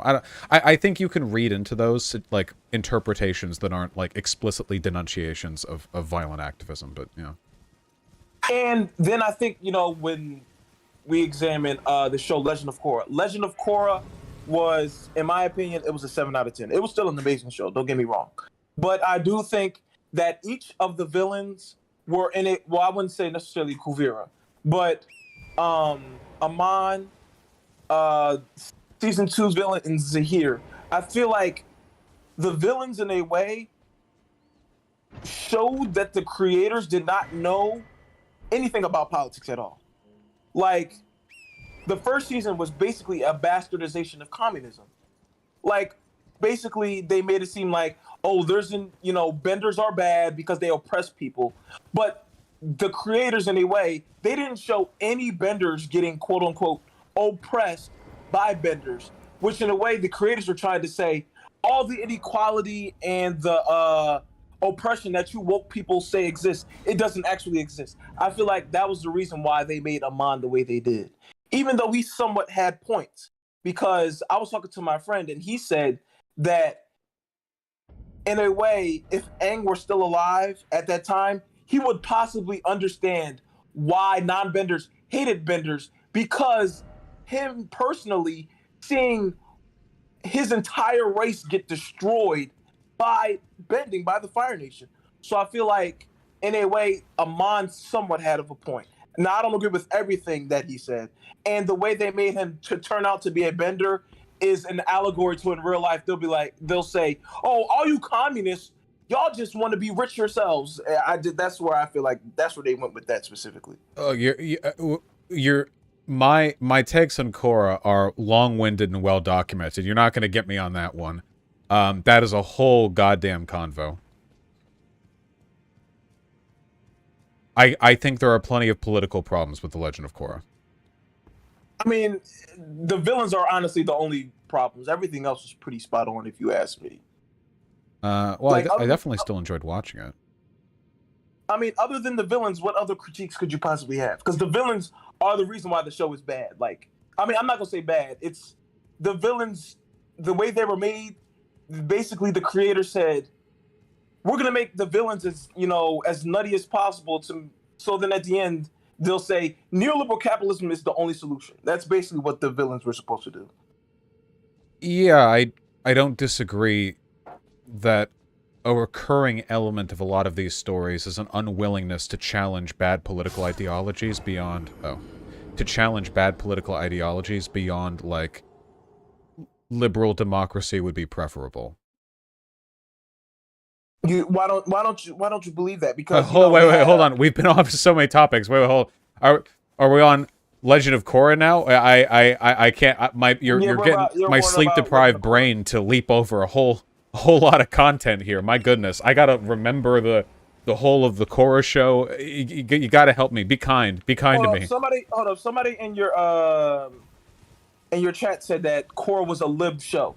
In my opinion, agree or disagree, I do think that Korra was a liberal. She was so unbearably liberal. Like, at the beginning, for the first scene, the dude was at the town park talking about how benders are oppressing them, and then she said, "You're oppressing yourselves." Like, I thought she just finished listening to Ben Shapiro if she's saying shit like that. Look, like, no, I don't disagree. The problem ultimately is that both The Legend of Korra and The Last Airbender posed as fairly apolitical shows, Like, in both cases, they advocate for what is kind of framed as a common-sense political ideology, Even in The Last Airbender, which is a really good show, but in The Last Airbender, they were fighting against totalitarian theocratic fascism, with Fire Lord Ozai, or I guess, I don't know, everybody can get behind that. Everybody can get behind that. Right, well, if a liberal's point is, hey, let's fight against totalitarian theocratic fascism, genocide, then, like, okay, great point, liberal, But the issue is that in The Legend of Korra, the villains are all caricatures of different ideologies. Like, Kuvira's a fascist, of course. Zahir is an anarchist. I'm sorry, Zahir had a... I'm sorry. Zahir had a point. Would I be considered Zahir was right? Zahir had a point. He had, like, he was the protagonist of that season. Anyway, yeah, no, I agree. The issue is that liberal critique is pretty strong when it's against the thing liberalism replaced. Liberalism replaced, theocratic monarchies. That was the thing it replaced. That's what came before liberal democracies in most cases. But anarchism, that's supposed to come after. That's the follow-up. So it seems like the natural critiques there get a lot weaker, and you need to be more explicit with the way in which you challenge these positions. But you can't do that without being forthcoming about them. And, oh my goodness. You can't do that without being forthcoming about them. And if you can't be forthcoming about them, which they can't because, again, it airs on Nickelodeon. It's not like they're going to go into diatribes about the necessity of liberalism or whatever. There are limitations. Okay, so... Wait, hold on one second. Hold on. There's light peering through my window. 1 second. Mm-hmm.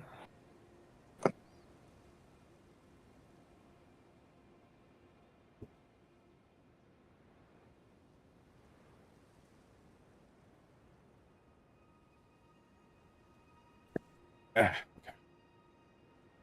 All right. Wait, so do you actually... Because I see a lot of times on your channel, you make fun of anarchists. A lot of the time. I make fun of people who make bad anarchist arguments.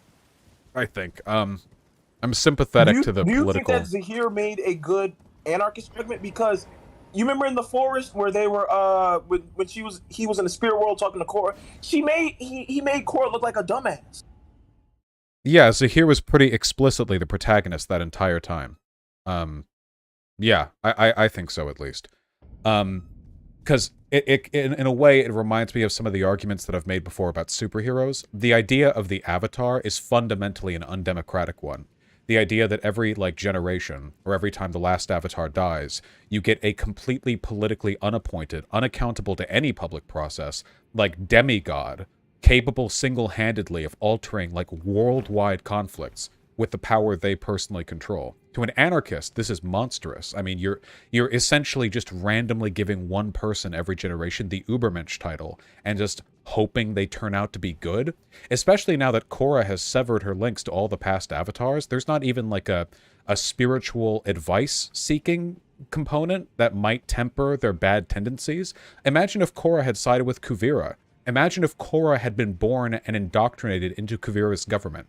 Imagine if she had gone to fucking Kuvira Jugend camps when they were growing up. Like, there's a spiritual element to being the Avatar, but... They would have had to stop the Avatar if she were to be indoctrinated like that. I'm sorry? If she was the Avatar and grew up like Kuvira and was indoctrinated with that type of shit, then they would have had to stop her, because then she would end up becoming a fascist. Well, right. Well, I mean, good luck stopping her. She's a demigod, right? That's the point. Nobody was able to stop Korra the entire time she was running her show. Aang took down the Fire Lord during Sozin's Comet. Like, with that fucking Avatar state shit, they can, like, wipe cities off the map. So Zahir, had a point. The idea of someone like that. Zahir's whole thing was like, hey, I'm sorry, Korra, you're not a bad person inherently, but for the betterment of the world, people like you have to go.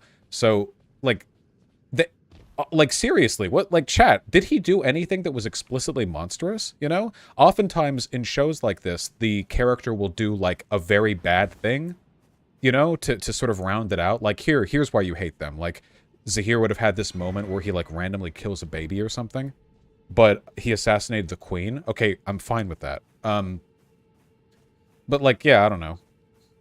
Well, oh, no. Your chat's saying he killed the queen. That's not monstrous. Like, as leftists, we're not supposed to look at world leaders who oppress people, see them get killed and be like, oh my gosh, I'm so upset. Like, we should be happy because that person is no longer in power. Didn't he kidnap the Airbender children? Wait, he kidnapped the Airbender children, but didn't he do that to bait out Korra? That was a bait, right? I think him kidnapping the Airbender children, that was bad. That was actually bad. Yeah, he still kidnapped them. Okay, yeah, it's still bad to kidnap children. However, if you're kidnapping children in service of your attempt to assassinate someone as powerful as Korra, we're getting closer to, like, you know, dicey but politically justifiable territory, you know? This is up there with, like, condemning a revolution because it led to, like, you know, people getting hurt. Like, it's like, well, yeah, but, you know. Killing the queen created a power vacuum that allowed Kuvira's rise. I wonder if that still would have been a problem if, like, Zahir hadn't been stopped. He probably had plans to, like, rehabilitate the Earth Kingdom afterwards, you know? I don't know. Wait, Vosh, I was actually, my last question was going to be, since you brought up, superheroes and all, I haven't seen the Batman movie, but I was going to say that, do you think if the Avengers were real, that as leftists we should support them? We should support them, or no? Should we be against them? That is a very broad question. I don't know how you could even support or be against them, given that they're like a team of unelected superhumans. But I mean, if the Avengers are doing what they do in the story, which is fighting like demigods and alien invasions, then I guess you can support them doing that. Like, have fun against Thanos, I guess. But I think we all know that if in real life, like, the Avengers existed, they would all be on the payroll of the U.S. State Department, and they would be used to, like, crack down on protests, okay? So, I don't know. It seems like the system at work here is, Wait, no, hold up. Yes, I'm glad somebody mentioned The Boys, because I haven't watched it, but I heard it's very, very good. That I think when we look at the Avengers specifically, I think that, Captain America, as oxymoronic as his superhero name is, I don't think that he would have been on the U.S. State Department payroll.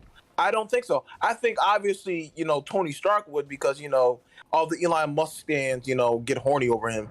But, like, at the same time, I don't really think that Captain America, because in the movie, obviously in I've the seen Civil War, yeah, I know. But the thing is, I'm saying that in real life, I don't think the people who have this power would be this, like, idyllic and morally upstanding, right? Because that's always the myth of superhero stories. All the people that get these superpowers are, like, really noble and good. I don't know why they would be. In real life, all the people who have power are, like, monsters. Like, in real life, over and over, whether they be monarchs or businessmen or whatever else, like, they're almost always bad people who are corrupted by the power they have. So I don't know why I would ever think that somebody who can tank bullets without dying would ever be, like, more morally upstanding than the average person, you know? Mm-hmm. And the last question, which chat will go crazy over. Wait, you said the last one was the... All right, hit me up. No. Listen. This is my last one. The Russia-Ukraine situation. Now, I swear on everything, I'm not a tinky. I promise you I'm not. Mm-hmm. But why do you say that people who condemn Russia, people who condemn NATO, and people who condemn neo-Nazis in the Ukrainian government, why do you say that's all lives mattering diplomacy? Like, why do you say that? Well, ain't it? But why is that a bad take? Because that's legitimately a good take to have. What is wrong with that take? I don't know. It just seems kind of... Because it's the all lives matter take. Ukraine isn't doing anything wrong at the moment. Like, they're a nation state. It's not like they're, they don't have no... So, hold on. Ukraine doesn't have neo-Nazis in their government. They're not, in this situation, in the context of the invasion, they're not doing anything wrong. Like, I don't think that a country being invaded is an appropriate time to start, like, equivocating, like, and denouncing bad elements. Like, for instance, imagine if every single time anyone brought up how Israel is fucking Gaza and Palestine over, people brought up that Hamas is anti-Semitic. Oh, wait, they do. They're liberals, and we hate them for it. Like, this shit happens all the time. By the way, there are more members of Hamas by far than there are members of the Azov battalion. So in terms of proportional representation, Palestine has more bigots with fewer people from which to draw them than Ukraine seems to have. Yeah, but I don't think you can compare those two situations, considering Palestine has been in, an issue in the Middle East since 1948, whereas, the issues in Ukraine haven't been prevalent since, it started in the 1980s. No, it started in 1939, when the Soviet Union and Hitler both divvied up the territories between them. That's what began the Nazi occupation of what would later be called Ukraine, and then subsequently the Soviet occupation. Ukraine, as we know it today, only really came about in 1989, admittedly, but the people in Ukraine... Yeah, I said the 80s. I said 1989. I said but the people in the area that is now Ukraine have been dealing with the consequences of Russian aggression and imperialism for about as long as people in Palestine have been dealing with what Israel's done to them. Now, obviously, the situations aren't perfectly comparable. Like, obviously, what Israel is doing... Well, no, they're not perfectly comparable, but they're very comparable. In both cases, the populations of both Palestine and Ukraine have a long-standing multi-generational reason to be distrustful and hateful towards Russian occupation. Russia has never stopped trying to fuck with Ukraine, not since independence was declared. At the very least, not since a couple of years after independence was declared. I think that Yeltsin was like a little more even-handed with them. But since Putin, at the very least, the nationalist rhetoric and the imperialist rhetoric has been ramping up significantly. So in both these cases, and by the way, the funny thing is, why are Hamas so prominent in Palestine? Well, a lot of Palestinians are legit anti-Semitic because, well, they're bigoted against the group of people who are oppressing them. It sucks, but it's going to happen. Why are there Nazis in Ukraine? Wait, hold on. Are they bigoted against the people oppressing them, or Yes. are they fed up with them being oppressed? There's a huge difference, Bob. Both. Come on, there's a huge difference. Wait, both. The Hamas are literally anti-Semitic. They explicitly think that Jews are subhuman. That's bad, obviously. Yeah, But I'm talking about regular Palestinian civilians. Well, I'm talking about regular Ukrainians. There are anti-Semites in Palestine because they, years and years of oppression have given them an essentialist hatred of the group of people who oppresses them. And there are Nazis in Ukraine because historically, Nazis were the ones who politically fermented the greatest degree of opposition to Soviet occupation. They were the ones who were celebrated, as the antagonists to Russian occupation. So for that reason, in both cases, the worst elements of Palestine and Ukraine have been brought about as a consequence of oppression from another group. I think in that sense, they're pretty comparable, I mean, I somewhat agree with that take, but I really don't get like how, especially in the online left sphere, like if you say that like NATO aggression is wrong, when Russian imperialism is wrong, you get labeled like a bad person. Even though Russia... What yes, imperialism Russia does NATO agree with? Does NATO do? Like, in the context of the Ukraine situation, like, what is NATO doing? Specifically, if Ukraine joins NATO, then it would give the United States green light to not declare war on Russia, but it would justify their agitation towards Russia. How? What do you mean how? Because if Ukraine joins NATO, Russia is trying to invade Ukraine. The United States would be like, oh, you're trying to invade a NATO member, so we have to step in and intervene. Yeah, well, first of all, they're not going to join NATO while the invasion's ongoing, but that seems kind of like a Russia problem to me. How is that NATO imperialism? That's on them. Like, NATO's a defensive alliance. I don't see how that's NATO's fault. Because if NATO joins, it can justify the United States being aggressive towards Russia. Well, that's and a they've defensive... had a Cold War for the past 100 years. Well, that's a defensive pact. Yeah, that's the point. But Russia wouldn't engage in violence against a NATO country because they know it would end the world. So the point is the defensive pact disincentivizes Russia from engaging in that behavior. But the reason, but Russia specifically invaded Ukraine because Ukraine wanted to join NATO. No, they didn't. Russia's been trying to reclaim Ukraine long before Ukraine signed up for NATO membership and got denied, by the way. Ukraine was denied. And by the way, you don't get to invade countries because you don't want them to join a defensive pact to disincentivize you from invading.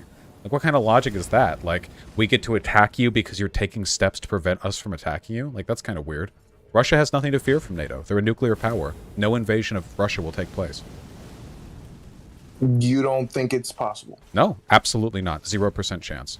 If any invasion of Russia ever takes place, it would be a response of Russia invading a NATO country. And in that case, it would be deserved. If Russia invades a NATO country, if they trigger, like, the threat of nuclear war, as far as I'm concerned, anything and everything to stop the Russian government is on the table at that point, with literally nothing off the table.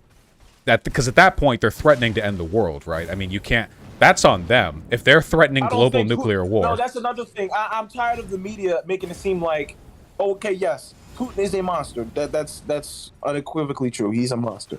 But do you think he would use nuclear weapons? No, I'm sorry. I mean, he would. He keeps threatening to, but like, I don't. Maybe he won't. If Adolf Hitler didn't use nuclear weapons, what makes you think Putin would? He didn't have nuclear weapons. Adolf Hitler didn't. Yeah, at the time, no. Obviously, at the time, he didn't have nuclear weapons, but the Nazi army was more advanced at the time compared to other armies across the world. No, they weren't. But Not compared to ours. They didn't have nukes. If they had had nukes, I guarantee you they would have used them. 100% they would have used them. I think Hitler. If he did have nuclear weapons, I do think he would have used them. But to this moral superiority that a lot of people are having, saying, "Oh, Putin's crazy. He might use nuclear weapons." But the United States is the only country in human history to use one. The only one. Right. The only yeah. one. Wait, I don't understand what point you're trying to make, though. Like, what about NATO? Because the only point I'm making is that I think that Ukraine has a right to seek out defensive pacts to prevent them from being invaded by Russia, and they're currently being invaded by Russia. But Russia is specifically invading because they feared that Ukraine was going to join NATO. Why? So they're invading because Putin literally gave a blood and soil justification for his invasion. He said he wanted to restore the Russian Empire. The old one, before even the Red Army, you know, before the Bolsheviks. So I guess my question is, like, if that's the case, why are there justifications all over the place, and why do they keep faking false flags, you know? And also, why, like, why? Who cares if they join NATO? Like, the only reason Russia would fear them joining NATO is if because Russia... they don't want to go to war with the United States. They're not... Well, wait, they would be declaring that war.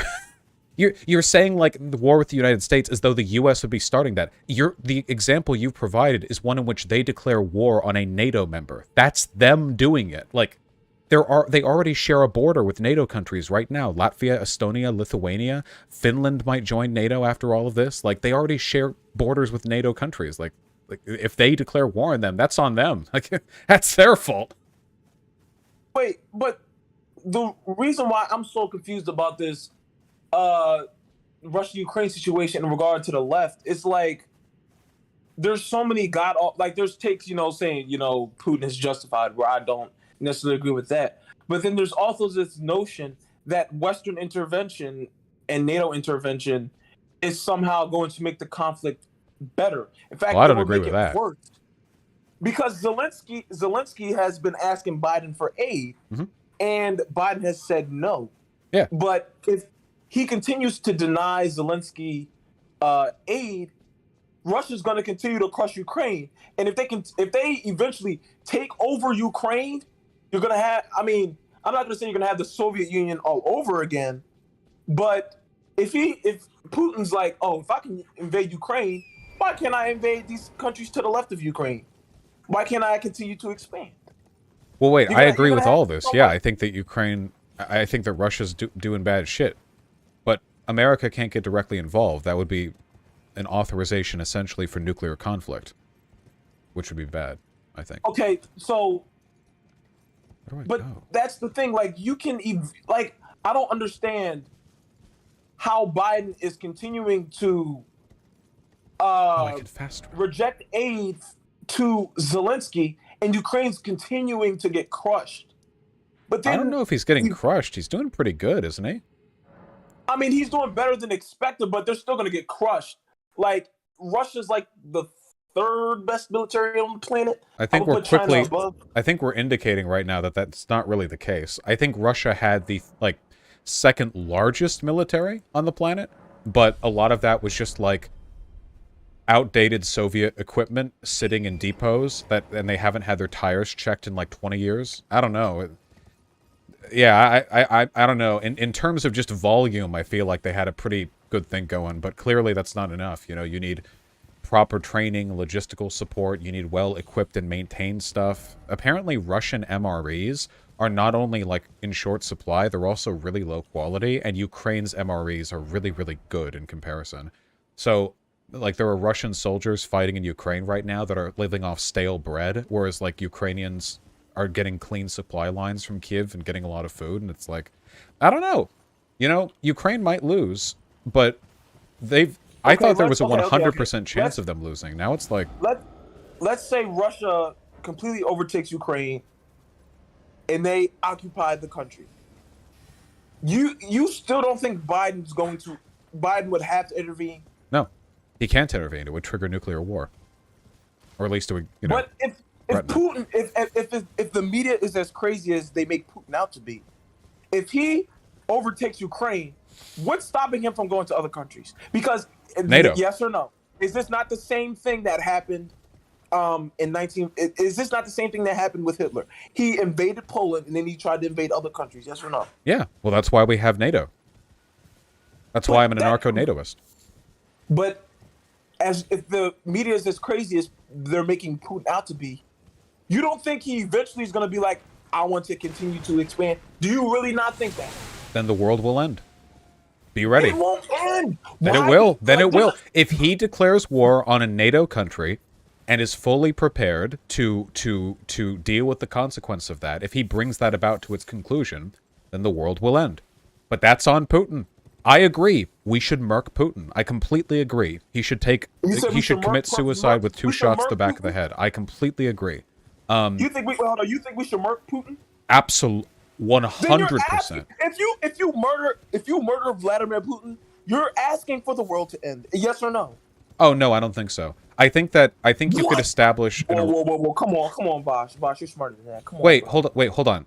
So when I say murking, I mean you work with the shadow cabinet of oligarchs in the Russian government who agree to take power after Putin's death with American support behind the scenes, as long as they back off NATO countries and Ukraine. We've done this before. We're probably pretty good at it. Yeah. I don't know. I feel like if we take Putin out, then that would be asking for nuclear war. Come on. Or if it wouldn't necessarily trigger nuclear war, but Russia would definitely, declare war on us for sure. But I don't think so. It depends on how it's done. I mean, I'm not keep in mind, we're talking about what would probably be literally the most complicated and high stakes covert operation conducted possibly ever in all of human history. So, I'm not going to spend 14 hours detailing all the specifics I think would need to take place. I'm not an intel agency, but yeah, I think that in concept, assassinating Putin would probably be a pretty good idea. He seems to keep threatening nuclear war. I think nuclear war is really, really bad. I think there are probably a lot of people in Putin's government who are resentful of him, feeling like he's leading the country down a really bad road. I feel like a lot of the people there probably care more about their money than they do about, national glory for Russia, as Putin seems to, or at least his own glory. So I think that it's possible to arrange a situation in which you have, obviously the public story wouldn't be that the CIA killed him. It would be a suicide to the back of the head. You know how it goes. And you could work with that and probably build something better. Bosch, do you know how many leftists would be like, oh, the CIA did it. We need to be against what the United States did. Who cares? I argue with the left. Whatever. I'll listen, okay? I'll become an anarcho-NATOist CIA-ist if they pull that one off. If we can avert nuclear war by killing a lunatic like Putin, fuck yeah, that is the best. That would unironically be the greatest thing the CIA has ever done. Unironically, no, that would. What has the CIA done that's better than killing off a power-hungry, mad dictator who's threatening nuclear war with the world? That's got to be right up there, the coolest thing they've ever done, right? I mean, it would be cool, but morally the best thing, but also cool. You're telling me that killing the leader of the third most powerful country on the planet would not literally rally the country and them not use that to justify going to war with us? Well, we wouldn't kill him. He would kill himself with 2 shots to the back of the head. We've done this before. We've done coups before. We know how it's done. I wouldn't tell the CIA how to do their job. I'm sure they know what they're doing. Do you know how many leftists would eventually become pro-Russia if Putin was killed by the CIA? They're already all pro-Russia. Fuck them. Also, half the reason they're all pro-Russia is because they eat up Russian propaganda for breakfast, okay? Kill Putin, maybe turn them away from their imperialism, and maybe they won't have as many RT articles to fucking chug down to get all their foreign policy pointers from. They're already all they're all pro. They all think being anti-America is the same as being pro-socialism or whatever, Well, being anti-American is pretty base, though. America's more socialist than Russia is. I know that's a low bar, but it's true. Oh my gosh, no, Vaj. By what No, metric no. is Russia closer to socialism than America? The country got divvied up by oligarchs. They're not a democracy, and everything worthwhile in their country is controlled undemocratically by billionaires. Like, at That least here sounds in America... familiar, doesn't it, Vaj? Does that not sound familiar? No! In America, we have a split government with separation of powers, and there are tons of powerful institutions that are elected into, and even institutions like our media are controlled not by the single state hegemon, but by a wide and diverse range of interests. It is so much worse in Russia. Hold on. You're gonna sit here and tell me that America is not an oligarchy? Are you really gonna sit here and tell me that? Of course it is, but not as much of one. Not even close. I think that like it's like how what's an example? Like America is as much of an oligarchy next to Russia as Russia is as much of a democracy next to us. Technically, they have elections, you know. Maybe I should say Assad's democracy, you know, like he wins with 99.7% of the vote. No, Assad. We can all agree Assad apologists are terrible. Well, they have a democracy, right? They have elections, and you know, all I'm saying is, I'm not saying America's good. It's not. I'm just saying that, you know, some countries are way worse, and Russia definitely is. You said, okay, Russia's way worse. Okay, so one of the things that I've seen a lot of dumb libs say is that, oh, they're arresting people in Russia for protesting against the war. As if we don't arrest thousands of people every year after police shootings when we protest in the streets. Also not comparable. How is that not comparable? How? I feel like you're doing a disservice to the brave people in Russia for saying that. How is that not comparable? So usually what happens when people get arrested in American protests is that it's either the police will sweep up people who are doing like the more objectionable stuff, like, you know, vandalizing or looting or whatever, or it usually happens when police lines close in on protesters and they get like a couple dozen usually. You can take a look at the arrest statistics for all of BLM. There were millions of people who marched in BLM. Not to say the police didn't do a lot of arrests, they definitely did, but it's not like they were sweeping up whole... They arrested thousands of people. Right, out of tens of millions of protesters. Now, what's happening in Russia is they are arresting everyone for protesting just for protesting, and they're expediting the process of charging them. They're also considering life in prison for misinformation about the war, which means disagreeing with the state line. They are far more anti-protester than America is, and I just feel like equating the two, like, because America has its problems, which it does, which should be fought against, that means we should like implicitly downplay how bad things are in Russia by equating them. I think that's really damaging. Like, you know. No. I'm not saying Russia isn't bad. Russia is bad, worse, and a lot far of worse.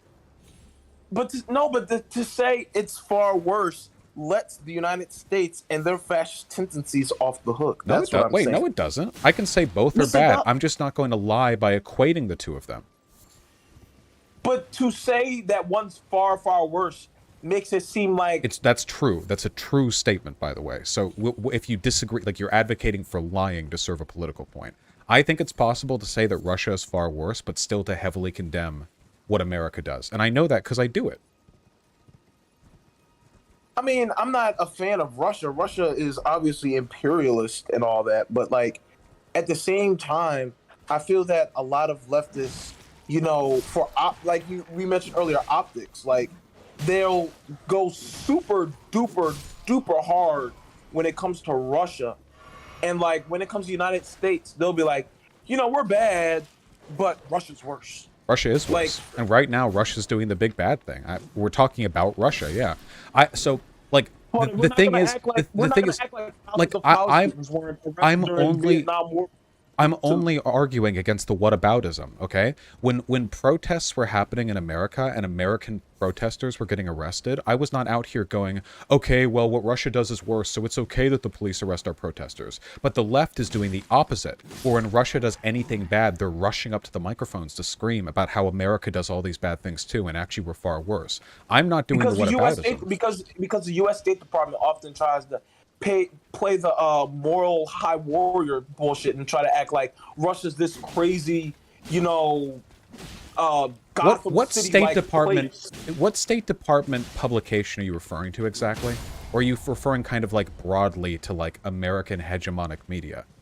Yes, yeah, I'm talking American hegemonic media. Okay, They'll so the make State it seem Department, like, just so you know, they'll the make it State seem like, Department isn't the same thing as the media broadly. A lot of lefties conflate this as though the State Department literally just gives America its news, which if it did, I promise you, the news would not focus so much every single time Americans lost their lives in conflicts abroad. The State Department hates it when we pay attention to that. So, like, don't equate those things. Additionally, Russia is worse, and the State Department's job is to talk about countries other than the U.S. It's literally the Foreign Affairs Department. Why wouldn't so they do be you talking think about that the what Russia State does? Department do you think the State Department is going to try to make those countries look in a good light or look in a bad light? Yes or no? What? What do you... The State Department's job is to frame information in a way that benefits American hegemony. If they have to make things look good or bad, you know, there's an incentive to do either depending on the situation, but like, I don't care what their biases are. I care whether or not their biases are leading them to incorrect conclusions. Often they do, mind you. Though generally speaking, honest to God, the State Department doesn't do or say that much in a public advocacy kind of way, you know? When lefties complain about the State Department, they're usually talking about the powers that be in a very reductive way. The State Department's job isn't to be a propaganda agency. It's to regulate the interactions the United States officials have with other countries. And to that extent, you know, of course they have their biases, ones which serve the U.S. But if those biases are leading them to say stuff like Russia is worse than the U.S., they're correct. So I'm okay with that. Like, all right, your bias led you to the right answer that time, you know?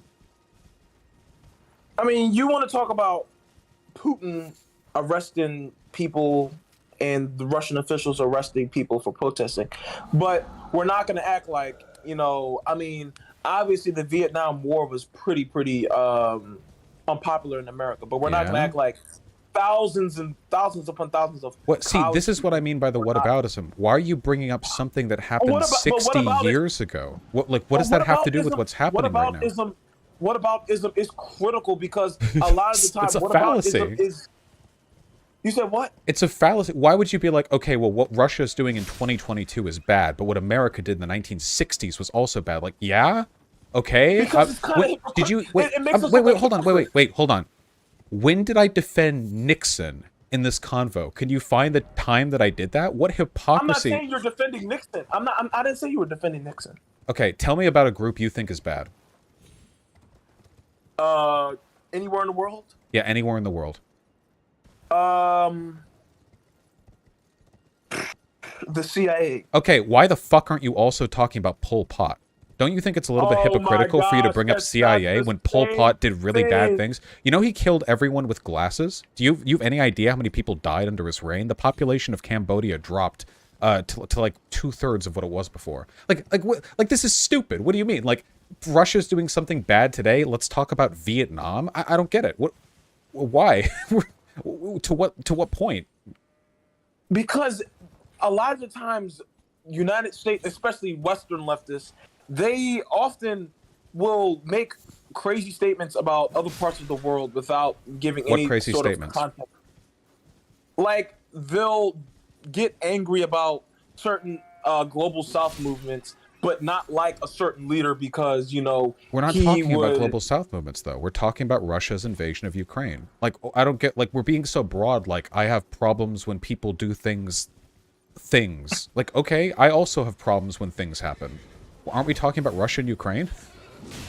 Yeah, but a lot of the times, what I just said applies to not just with Russia and Ukraine. It applies with other movements across the world. Like Western leftists will make it seem like, you know, this government is super authoritarian, but not give any type of criticism to the United States government when they do the exact same shit. And in fact, they do it on a much larger scale worldwide. You don't have to. So Yeah. this is the definition of whataboutism, okay?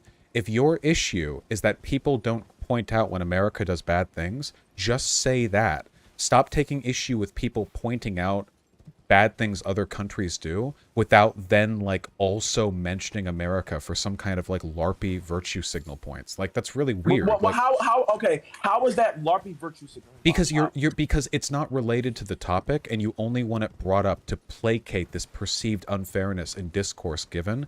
that has nothing to do with the actual topic at hand. If you want to address things like this, you could do this to any conversation anytime. Talking about one thing, well, why don't you talk more about another thing? The answer to that is, well, I don't fucking know. Then why don't we talk about that other thing when we talk about that other thing, and talk about this thing now? But, like, I don't get the point. If your issue is criticism of, like, American hegemony, that's fine. I talk about that on my channel. But why does it have to be brought up when we're condemning Russia? You would never do this when, like, we're talking about Palestine and Hamas. Because oftentimes Russia will do aggression simply. Well, in this instance specifically, Russia's being aggressive because they don't want NATO. They don't want Ukraine that's to join not NATO. the case. Putin has explicitly said it was blood and soil. He wants to restore the Russian Empire. You don't say stuff like that when you're concerned about... And also, even if it was NATO, who cares? Ukraine has the right to defend itself. So, do you think Russia has the right to defend itself? Yeah. Against being invaded, not against their neighboring countries forming defensive pacts. Okay, I can somewhat agree with that. But, Bosh, your content is amazing. I fuck with it, no cap. But I gotta get ready to go. But it was nice talking to you. Ain't nothing, man. I appreciate talking to you as well. All right. You be well, okay? You too. Bye-bye. Bye-bye. Well, that convo was all over the place, but I had fun. I had a good time. That guy was cool overall. Oh, no, I had fun with that convo. Like, yeah.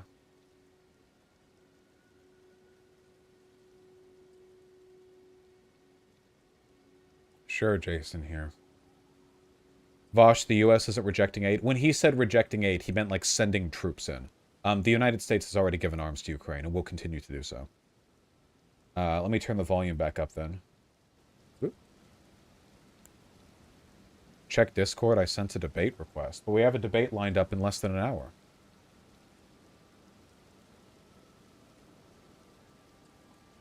Oh, excuse me.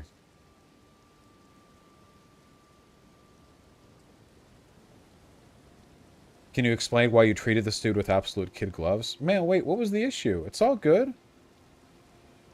I made my points.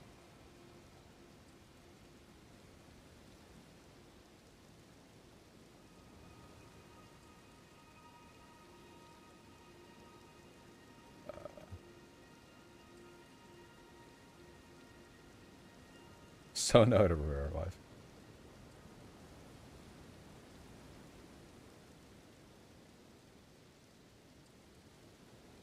You gotta lay on these fucks who can't be honest. I don't think he was being dishonest, man. All right, you guys, we gotta chill, okay? We're all piped up right now. It's good. It's cool. I deal with enough.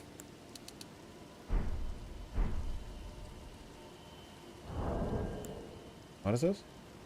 SF gets Spidey. Think someone's just GM. You said something to the effect of you don't want to be a cuck. I feel like that would have been the best option. Jason is here because I only wanted I'm only willing to extend a DM after the like in public convo has apparently ended, if that makes any sense. Throwing a DM out there when she's like being aggro to me in public feels like kind of like an attempt to placate or to run away from direct confrontation, which I don't want to do, you know? I want to talk with her in private, but after I said that, she just ignored it. So, you know, at that point, it felt like I'll run things out as they are, but then I'll DM like after, which is what I did, I think. Are you gonna do any magic at all? What am I, gay? Here, hold on. We're just sort of wandering for a little. Here, sound effects. Okay, hold on. Let me pee real quick and we'll continue.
Okay.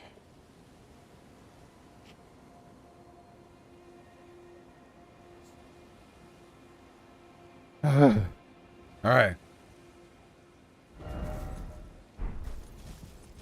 We're zooping. That was a quick pee. Longer than my normal pees.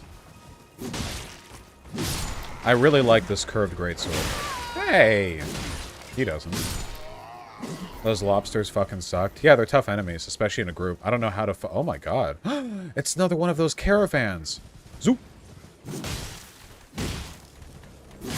Gotta kill the magic users first. Hey!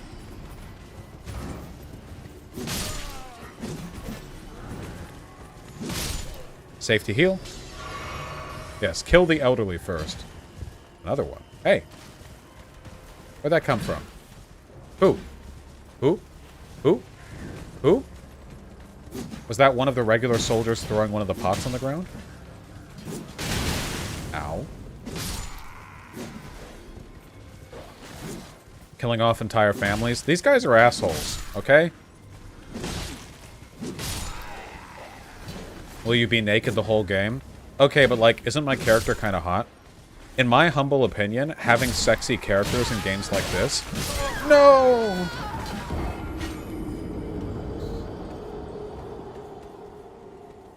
Having sexy characters in games like this is worth so much more than having sexy characters in games like horny anime games. You know what I mean? I don't know. Here, wait. Get in the light. Yeah, we got the abs. Yeah. It's worth more because you gotta work for it. She looks like Cat Black. Are you literally racist? Was it just because she's a black woman? Jesus.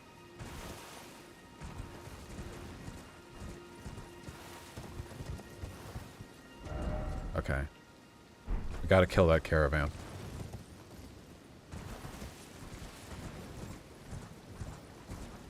Lick the abs, bigot, yeah. You spread the word of this tweet. I'm not looking at any goddamn tweets right now. Okay? I'm going to enjoy the 40 minutes that I get of peace and quiet before I debate that conservative guy. Lord knows I've earned some peace and quiet after getting blocked by Contra. Jesus. Alt history? We gotta line that up. Not this one, though. It just depends on who's doing it, consume.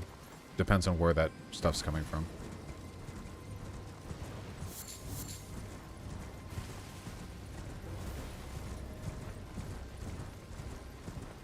Trending with 11k tweets. The real question is, how long will it take for us to,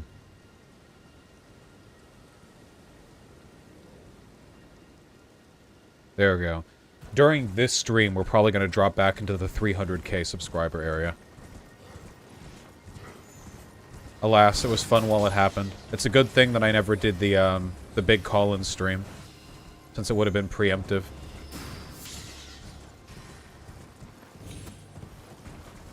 Get these fake fans out of here. From bans or unsubs? Unsubs. From people who think that, Contra had a point. You're still at 400k? For now. Holy shit, 25% drop median. Not a 25% drop, Jesus. Like a fraction of a 1% drop. Oh, thanks, very goodness. Get him! Get him!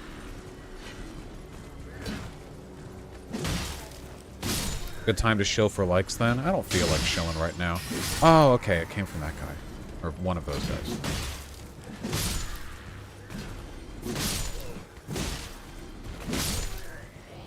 Yeah, I mean 399k or lower, not like back in the 300,000 range.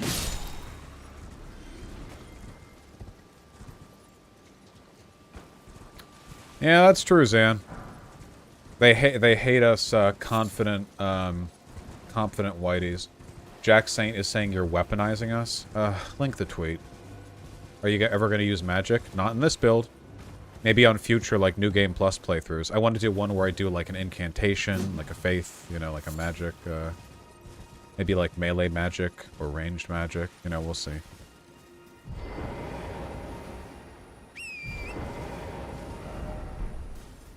Okay. Magic users first. Ooh. Oh shit, the horse dude. We gotta get the horse dude. This guy's gonna fuck us up.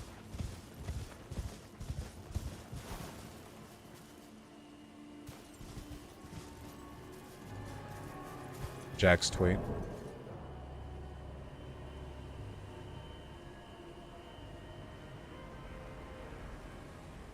course not, dude. Those people going away benefits you because you're the one engaging in harassing and dishonesty. Oh, he linked a clip. Keep it up, though. Don't get complacent. The more of you are in the replies being like, that's not what's happening right here. Like, this is necessary, okay? Publicly shame her into changing her mind on that. Alright. So, I guess the only difference between me and people like Jack Saint is that I'm honest, okay? When you tweet and publicly disagree with someone, you are inviting your audience to publicly shame them. What the fuck else do you think is happening? Like, obviously. Contra's much larger than I am. Like, if she's publicly tweeting to disagree with me, the point of that is to bring about the denunciation of the audience. I'm just honest about it. Other people are gonna pretend that's not the case? I thought a whole part of the post-Gamergate left was pointing out the fact that these public denunciations were just a tool for, weaponizing your audience to attack people, even if you don't explicitly say, hey, go disagree with them. Hey, don't do that.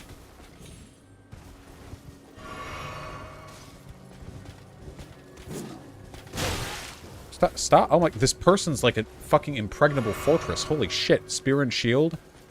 In between two rocks? Yeah, Zan is completely correct. If you ever actually care about preventing any harassment whatsoever to a person while disagreeing with them publicly as a public figure, you DM them, which is what I did with Cat Black, and it didn't pan out.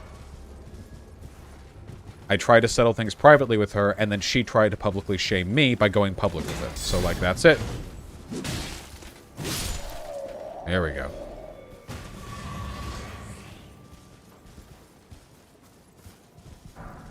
They say you're becoming a Destiny clone. That's because they don't understand the problems with Destiny. They think the issue with Destiny is that he's confident in his positions and that he's, what, I don't know, a white guy?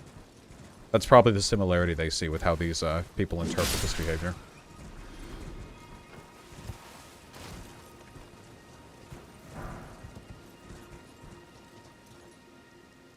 Hey, Vosh, did you say I don't want to drag you on stream to mean, like, literally you didn't want to make her go on live stream with you? Yes, look, Xander, I have never in the entirety of my career, with the thousands of disagreements and arguments that I've had, threatened a person in their DMs with public denunciation unless they did a thing. I always just publicly denounce them. Every time. All the time, every time. The only time I ever talk to people privately beforehand is to see if they'll, like, change their mind on something. But the only thing I was preceding that comment with Cat Black was, I would like to talk with you, and if you don't want to, that's okay. I don't think anything about that tweet, like, implied threat, unless you're very uncharitable to me by default. Yeah, I think you have to be committed to misunderstanding me in order to, like, look at that and think, like, oh, this is some kind of thinly veiled threat. Finally, we're back at the rooms. Bosch is imploding. He's made enemies with the entire prominent online left. That's always been the case.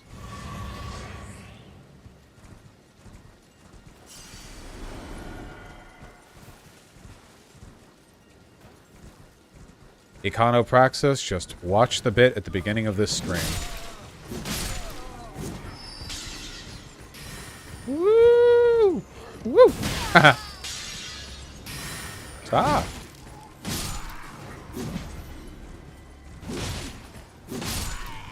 Okay.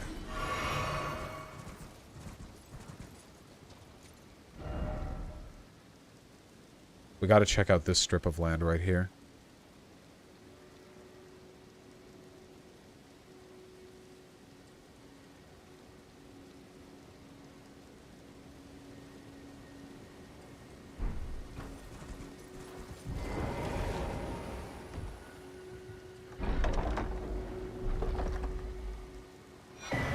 Ooh, Carrion Knight's sword.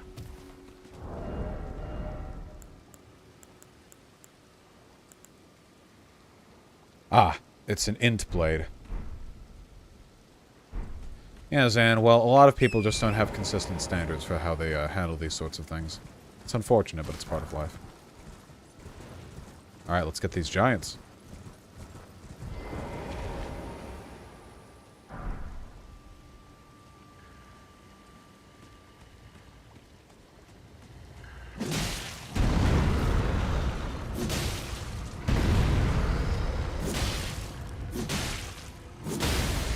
Fuck you.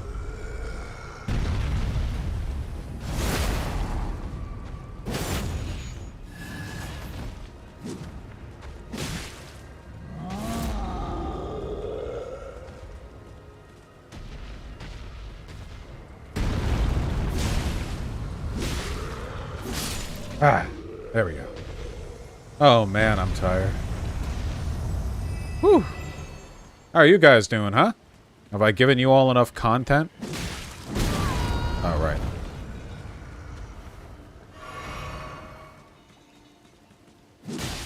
Now do it. Stop.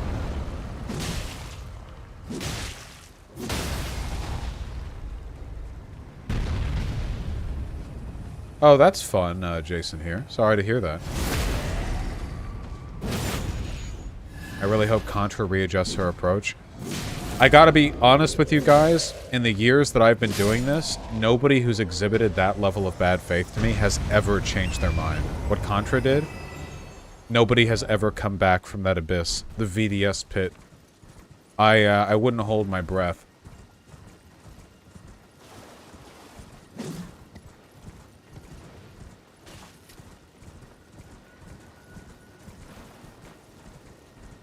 What is VDS? It's the greatest illness of all, my friend.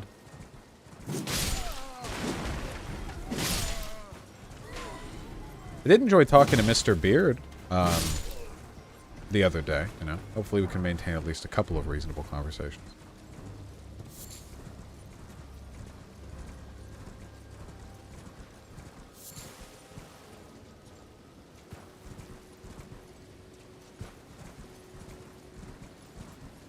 Is the Hassan bridge still holding? Is that a joke? I'm amazed that Hassan hasn't unfollowed me yet.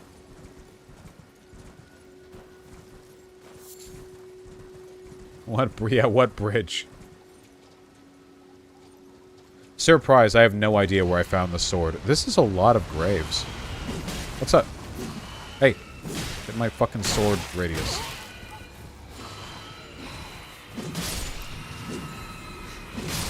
Don't push your luck. Eh, the Hassan stuff is a lost cause anyway.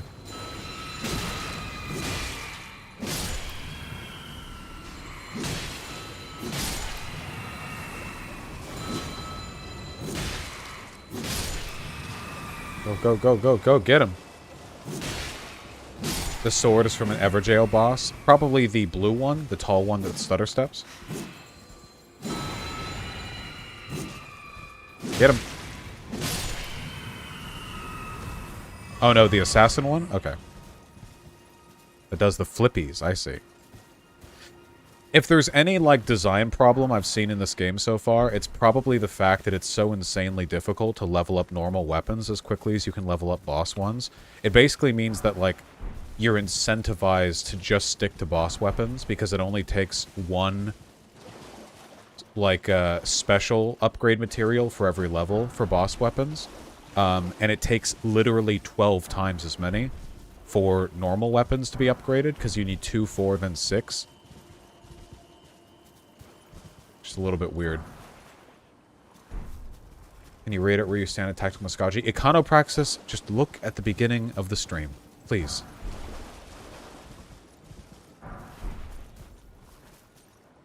So you mean 4 times as many, not 12? No, 12 times as many.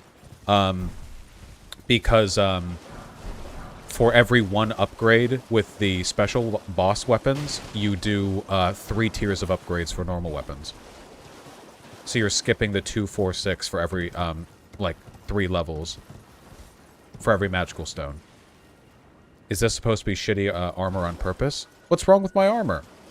What's wrong with dying in 2 hits to every enemy? Normal weapons go up to 25. You've probably missed a ton. No, I know. I don't know if you know what I'm talking about. Never mind.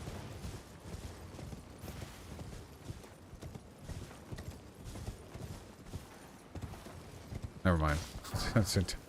Too tired to explain anything. I'm so tired. Ugh.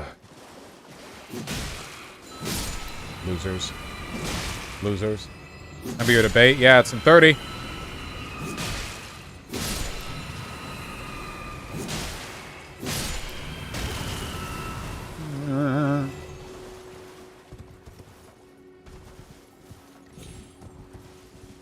Another debate? Yeah, that's what I said! Conservative transphobe, I believe. Can I come on stream to talk to you about taking part in the mindless mob hate against Destiny? Hey, I'll have you know that my hatred of Destiny is very much mindful, okay? Thank you. I'll have you know that I put a lot of thought into my dislike, okay? Yeah, don't you slight me by implying otherwise. So no debate today? What? I said I have a debate in 30 minutes.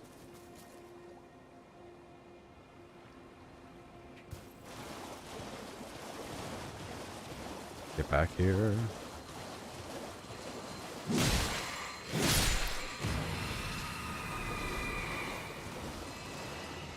Didn't you start out as a DGGer? No, Destiny started out as a VGGer, actually. Way back when I started my channel in 2011, he was in my community for years and years before he branched off.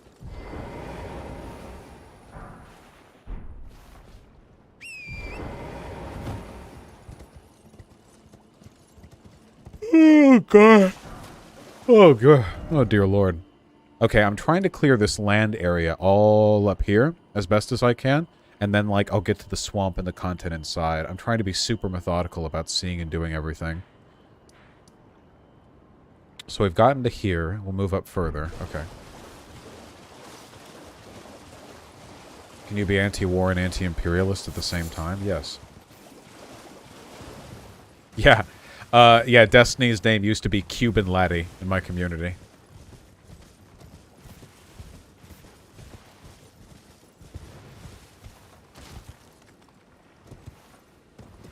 Whoop. Whoop. Oh god, I'm gonna pass out. Whoa, okay. Alright, we gotta stay strong. Debate will keep me awake. Debate will keep me alive. Debate is where I live. Debate is where I thrive. Let's go. Go to sleep, cunt. I have a debate. I have appointments I need to get through.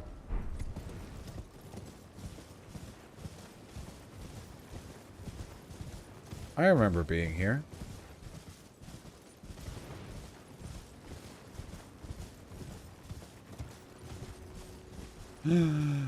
I hate these things. What's up? Drive by. You.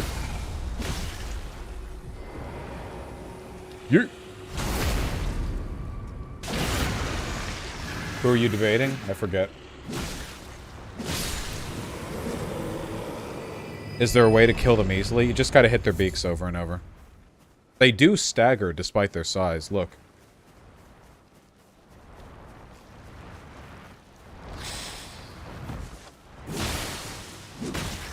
Okay, sometimes they stagger. Heavy attack?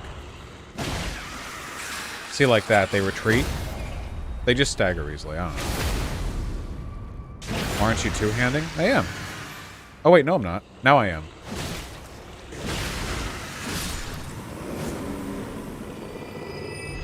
Got him.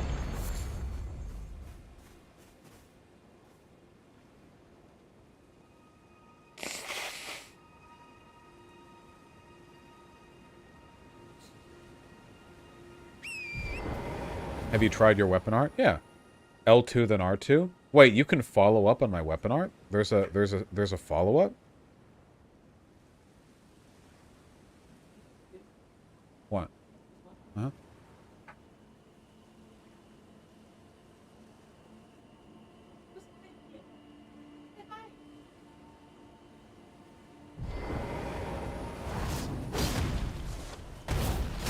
Oh my god, I never even thought to try that. I'm so fucking stupid. Holy shit.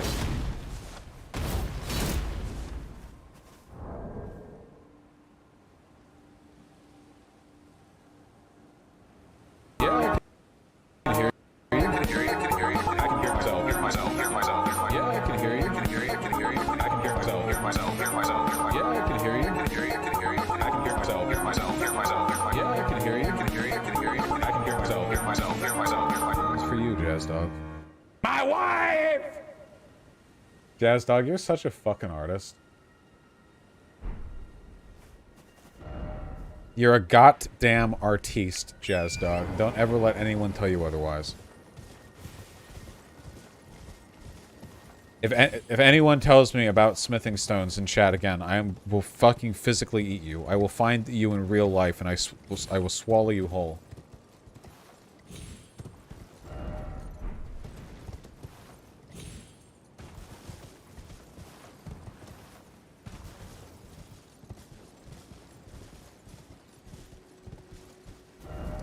Vor arc?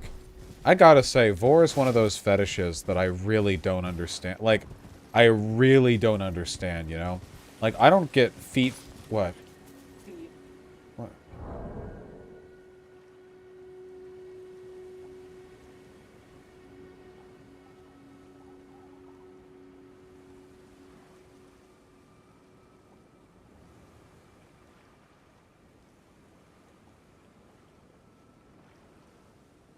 Alright, I'm back, guys.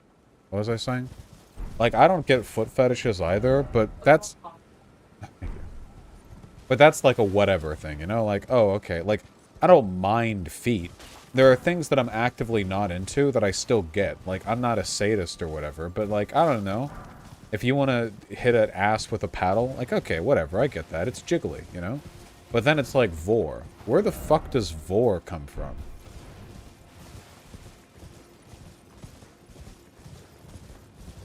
You plan on streaming that new Kirby game full of Vor? It is. That would be pretty fun, yeah. What about extreme penetration? Anything like that, or like even sounding or whatever, at the very least it's like stimulation, right? But like Vor, I don't even get the stimulation of Vor. Like, oh wow, I'm being digested by stomach acid. Like, okay. Alright.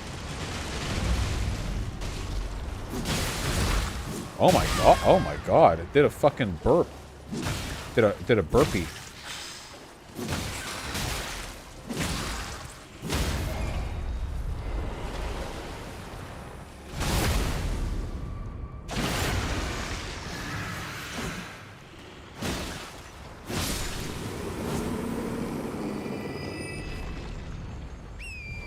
When we go back to like the half-hour sissy porn stun lock, I need some more Vosh takes on niche fetishes to cure the Twitter. Okay, the sissy stuff isn't even like a niche fetish. I find that this shit's all over the goddamn internet. I don't even mind it as long as it's like framed from the perspective of the person fucking the sissy or whatever, because, you know, I've fucked femboys. It's like a half femboy, half trans girl, half cross-dressing. Yeah, I'll fucking know, whatever. Whatever people are into.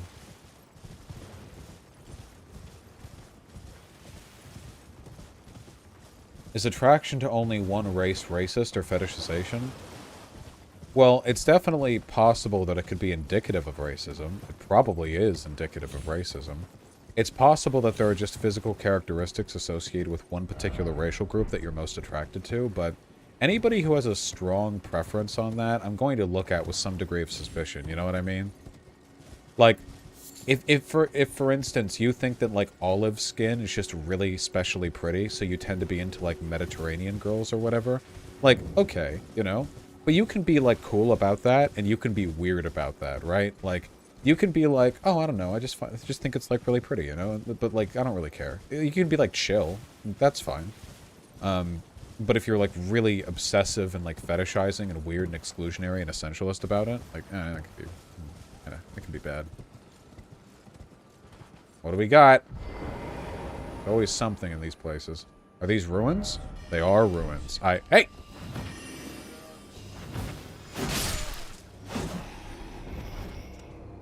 Jason here. Don't even worry about it, okay?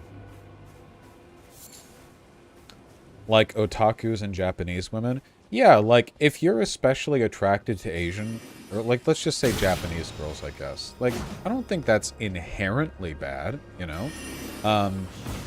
Especially if there are, like, cultural signifiers that you tend to be attracted to. That's not inherently weird, I don't think, but oh boy, do people make it weird, you know? It's not inherently weird, but boy, do people make an effort to make it weird.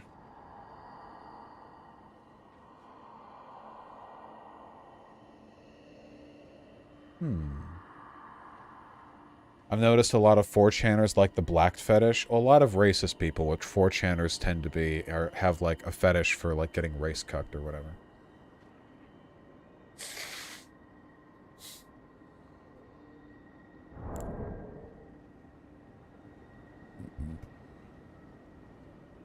Spooky stars. I think I know what you're talking about.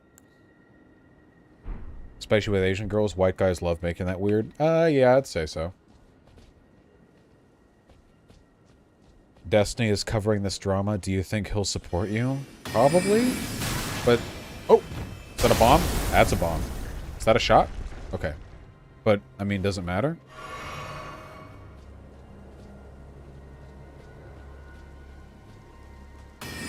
Hey!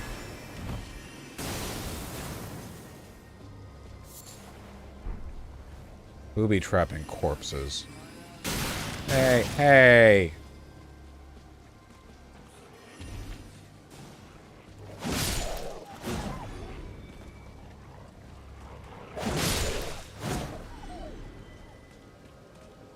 It's funny how DGG was making fun of Vosh till Destiny started agreeing. Much as I'd love to make fun of DGG for that, my own community was overwhelmingly telling me I had to take the L in this before I did a 7-hour drama stream where I pointed out that I was right in every conceivable way and everyone else was wrong in every conceivable way.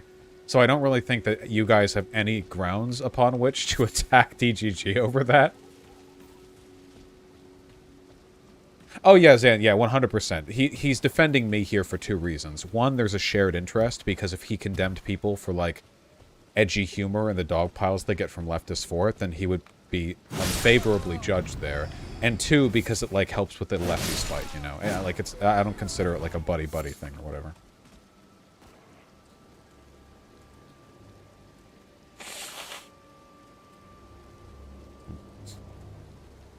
Based on my sex work clients, the average race player is of that race. I'm not sure what you mean. Like, the average white person who likes race play wants to fuck white people? I don't know what you mean.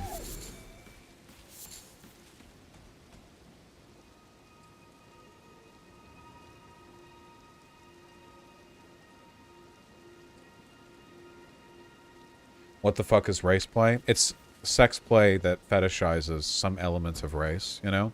Not necessarily my thing, but I've been with people who are into it. I'm like... I don't know. Yeah, Zan, it's super cute.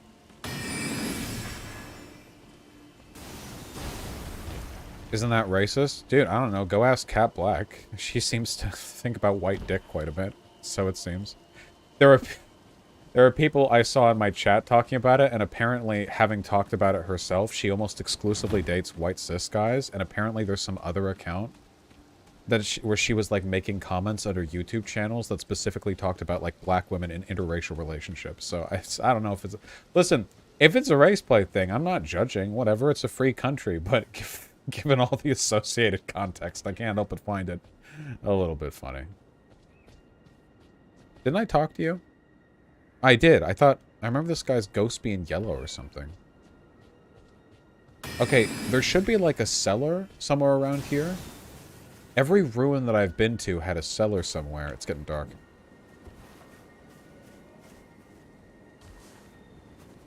Maybe Wildberry 9. Yeah, I don't know.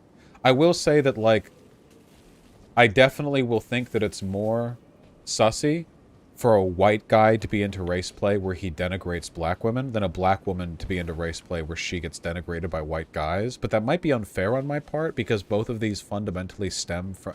Like, this is kind of like a reciprocal thing, right? Like, is that fair? This seems to me like the bias with like not consensual non-consent play, where it's like it's okay if you're the girl but not with the guy with it. Like I don't really know.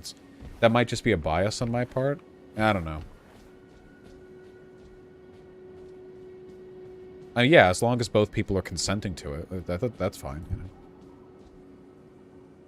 Trapping style class and build. You mean like a net and a spear or something? Having a net in these games would be cool, but there's not really a grapple mechanic. Or like a hook you could pull people in with.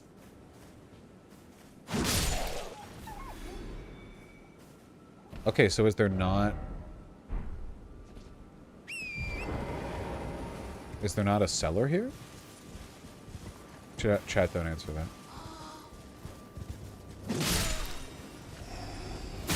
No.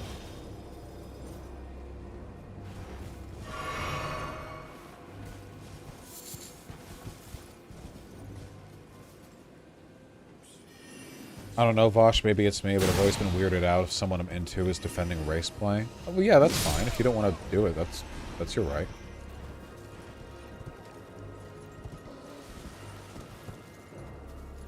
Neonium, I don't think there's anything morally wrong with being into race play. It's totally fine. I'm seriously not, like, impugning. Like I said, it's not something I'm specifically into, but I've been with people who are into it, so...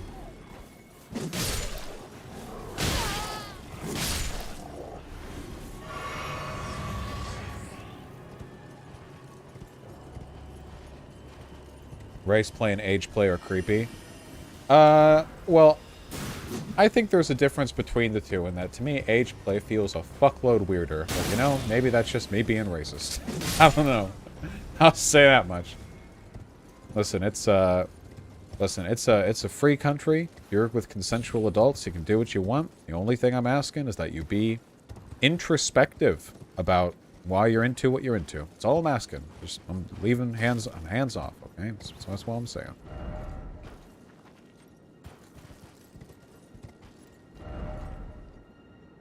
Is there really no cell? Okay, hold on. Let me do like a full patrol of the ground here, since I seem to have cleared all the enemies finally.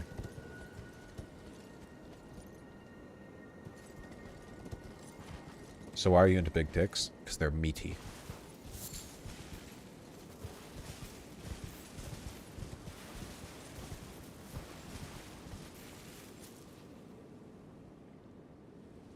Interesting, Lupus.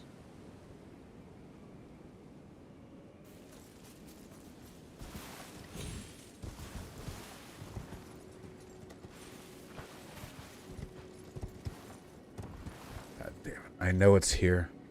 It's hiding from me.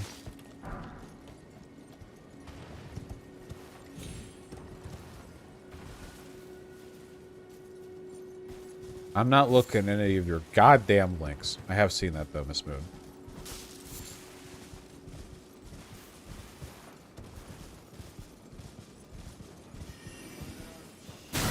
Hey! Jason here, believe it or not, work's being done on that. Okay, that was the last enemy, because we just got the flask charges. Okay, I really think... Oh. That giant wearing a cape? Is he reading a book? Oh, shit!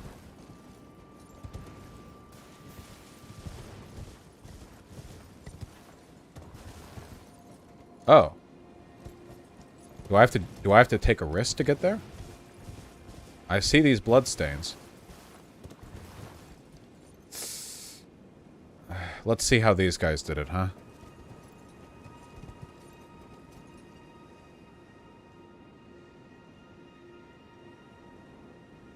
Ooh. But this one.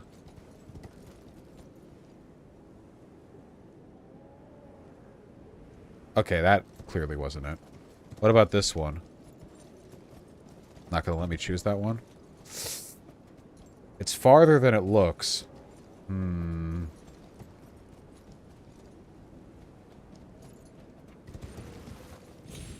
Yes! Hey, hey!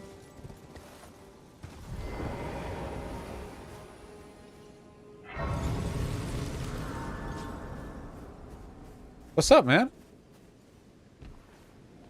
You look awesome. Well, look at you. We don't receive many visitors. I presume you are tarnished? What brings you here? Oh, pardon me. It's hardly my place to ask, is it? I am E.G., a blacksmith who once served the Carian royals. An old codger who refuses to retire his rusty hammer. So here I am, still quietly plying my trade on this spot. Perhaps you'd like a display? These bones are old, but still able. Yeah. Oh! Dude smells some somber smithing stones and has the first two not for free, in infinite amounts. Nice. Okay. I can buy a somber smithing stone 4 to upgrade my current wear. I think I'll do that. Why not, right? Oh, watch out there. When I'm absorbed in my smithing, I lose sight of all else. If you come too close, I'm apt to cause you harm. Oh. I am, after all, terribly large compared to you, Tarnished. That is true. You don't know how hard it is not to break anything while I work. I really like this guy. Brave Tarnished. A word of warning, if you please. This territory once belonged to the Carian royal family. Their manor lies not far beyond this point. When the Raya Lucari Academy turned on the Carians, the Knights of the Cuckoo descended on this tract. After leveling it, they carried on to the manor. The Carians were taken off guard, but their strength had not waned, and they repelled the Knights' onslaught by conjuring an enchanted snare that remains potent to this day. That is why I say, Tarnished, don't go near the manor, unless you wish to lie with the corpses of the heedless Knights of the Cuckoo. I will be back, friend. Alright, hold on. Guess Jack Sane is totally cool with cats sexually harassing you?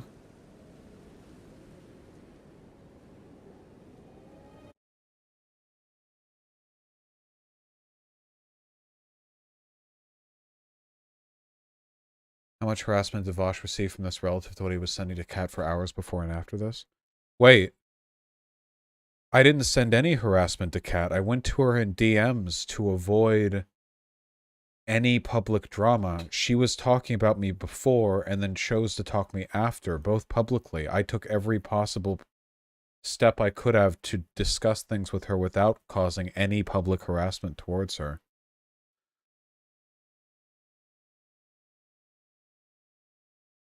Weird shit, man.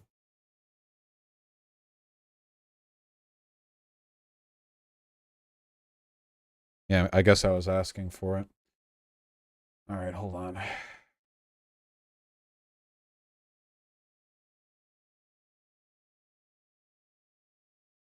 me see if I have an email back from this person.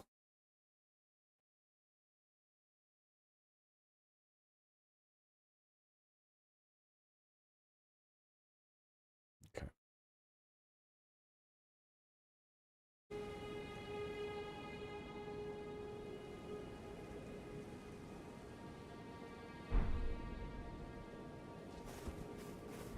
Alright. So the pathway heads up here. Oh, I could have gone around this way, maybe? Or maybe something... Or this might be a cliff that I wouldn't be able to access? And this is the manor. Oh, we're so close to the manor. Okay, I want to head down here and, like, cap off this portion.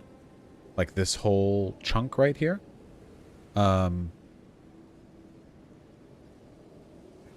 then we'll see.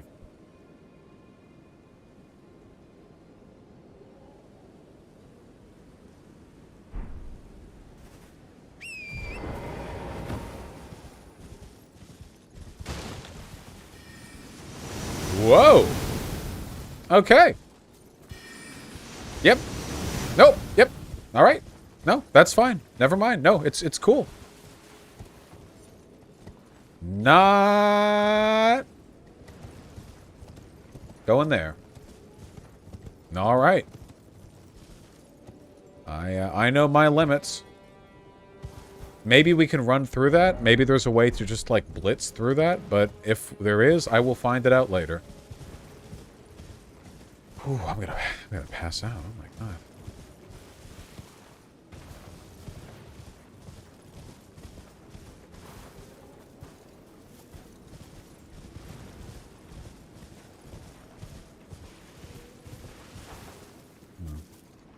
Here. Since we're about to debate as well, and I'd like to be well situated for that, I think I have to use the restroom. Let me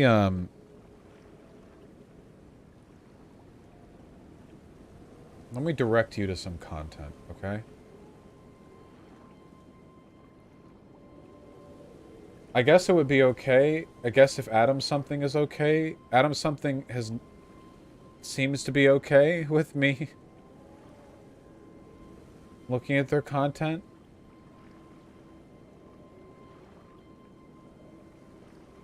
I'm gonna look at an older video. How our streets got stolen from us. Okay, I need to use the restroom. Okay?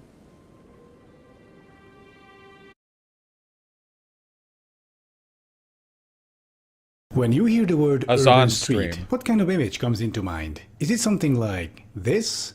No, not really. How about this? Yeah, this is more like it, right? 2 to 4 traffic lanes in the middle, 2 parking stripes, and then 2 sidewalks shoved under the buildings. This is a typical street in the developed world in the 21st century. But how come urban planning this radical could become so commonplace? Wait, what? Radical? Yes. What you see in front of you right now is the height of radicalism. It's a type of insanity that we just all kinda got used to over the years and never really stopped to consider its implications. It's also a very recent development, yet we all treat it as if some eternal status quo. Now, do you see what I'm talking about? Let's do it this way. For you as a living, breathing human being, red is off limits, only green is for you. In an urban settlement built for human beings to live, you as a human being are banned from most of the public spaces. Think about that for a moment. Let that sink in. Inside your city, you are banned from using most public spaces. And the only way you can use those spaces again is if you purchase a motor vehicle. And this is something very new. For as long as human settlements have existed, our streets used to be places of public congregation with additional transportation. Streets were places for us to socialize, to talk, walk, drink, eat, shop, hang out. In other words, to live our lives. This was the case for thousands of years. Until about 100 years ago, the early 20th century. At that point, cars started to become more and more accessible. Although nowhere near on today's level, the vast majority of people were not car owners, and they weren't going to be either for a good while. Streets were for people still, the vast majority of people. But then, something happened. Something that was as ingenious as it was sinister. An instance of manufactured consent, so well executed it would put John Arbuckle's 1994 to shame. And the end result is you looking out of your window, surveying this radical change, this fundamental shift which is contrary to human nature, and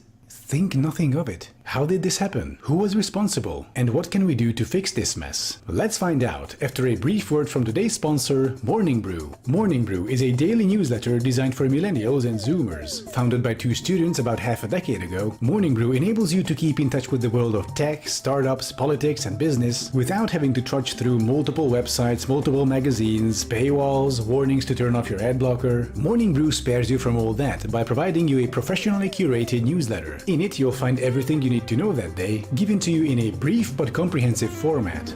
So Harvard said goodbye to fossil investments, huh? Well, better late than never, I guess. What's this? Epic Games going at Apple? Regardless of who loses here, everyone else will win. Morning Brew lets you keep in touch with the world in 5 minutes or your money back. Well, actually, Morning Brew services are completely free. All you need to do is type in your email address, click the button, and you're done. You'll find the link to the subscription page in my description below. Thank you for checking out Morning Brew. Ads like this help support what I do. And now, back to the program.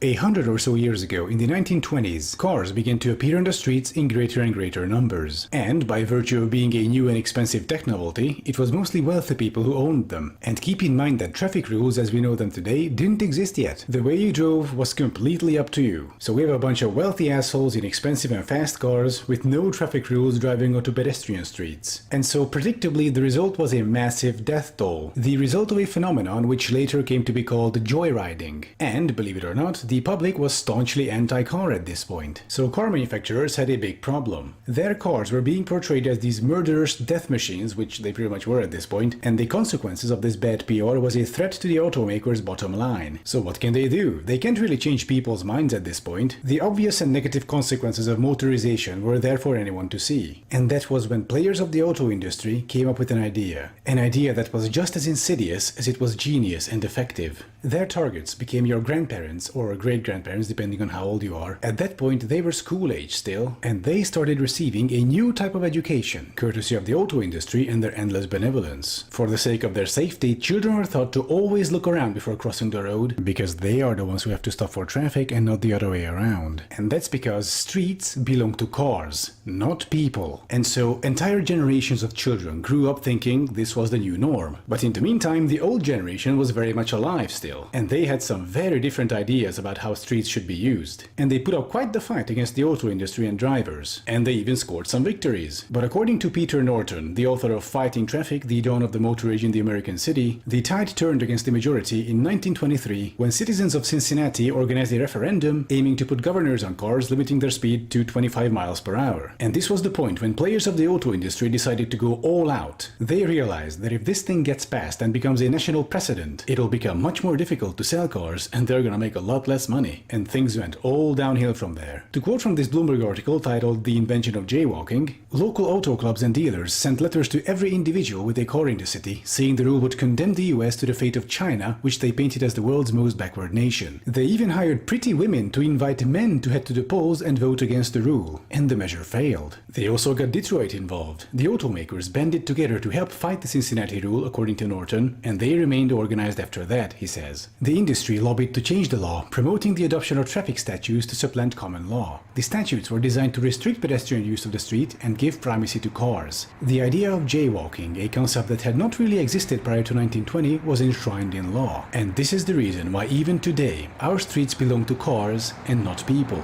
All of it can be traced back to the auto industry, with corporations using their wealth and power to subvert the democratic will of the people. Even today, in the 21st century, our streets are designed to serve corporate interest and not the people. For the sake of individualized transport and massive corporate profits, we are forced to endure all the negative consequences. The traffic hazard, the air pollution, the noise pollution, the loss of public space. These are all very bad things. And guess who's not suffering from them? And over here we have a picture of inner city Stuttgart, Germany, where Stuttgart being the home of Daimler Group and Mercedes-Benz. Now, which one of these buildings do you think the Daimler leadership lives in? I mean, hey, this looks like the ideal place for a car company's leadership. There's like 14 traffic lanes all very close to the buildings. Now, this might come as a shock for you, but they seem to prefer different areas of the city. And over here we can see the Degerloch and Waldau areas of Stuttgart. In these places and the areas near them, your average size, nothing special single-family homes cost between $1 and $3 million.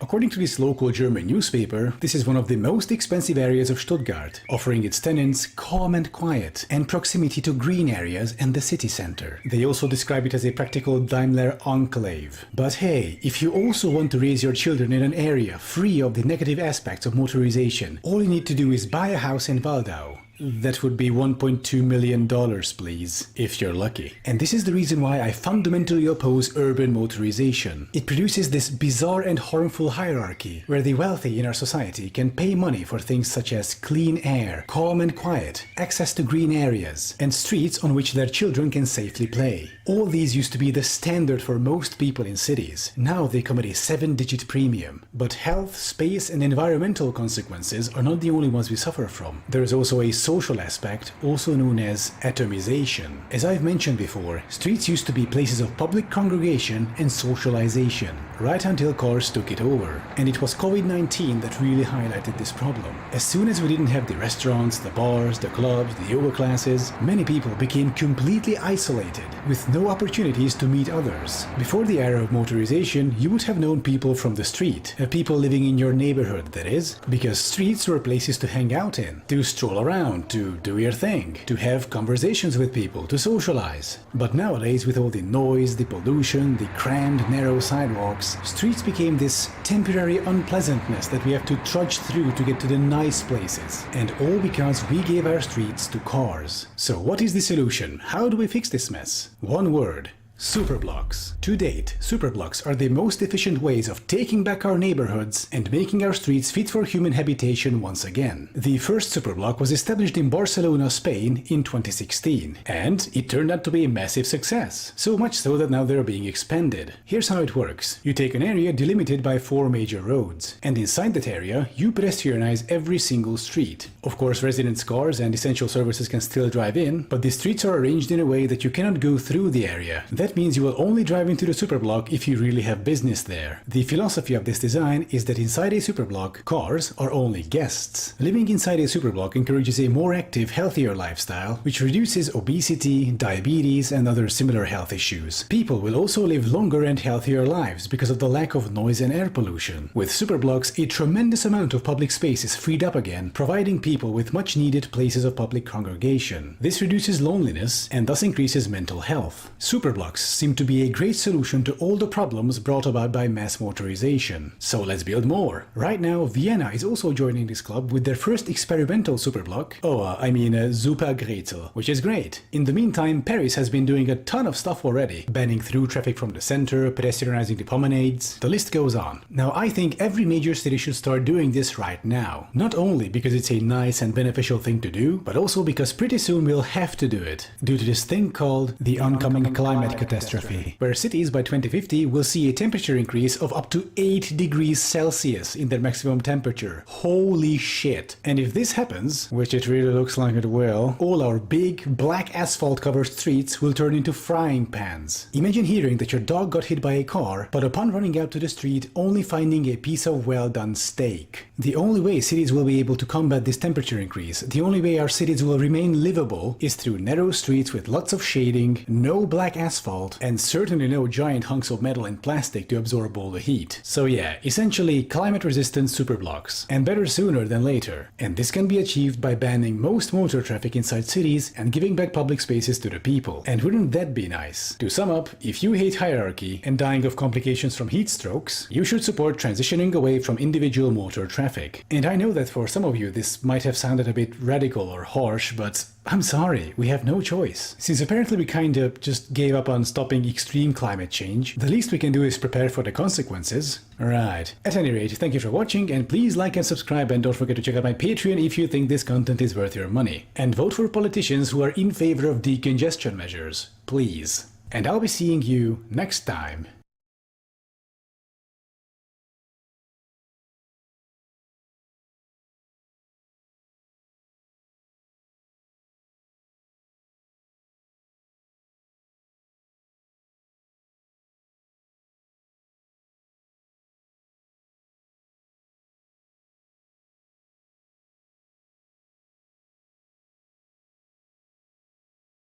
How late am I?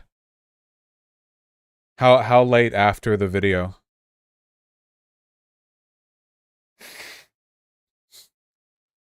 About 30 seconds? Okay. Okay, about a minute. Okay, that's fine. Perfect timing. I wasn't even looking. I wasn't looking at my phone. Okay. Hello. Whew. Okay. All right.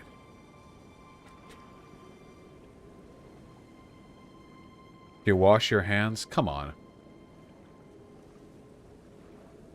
Hush, hush. Debate? Yeah, well, I'm waiting for an email back from this person. I need to know what their Discord username is.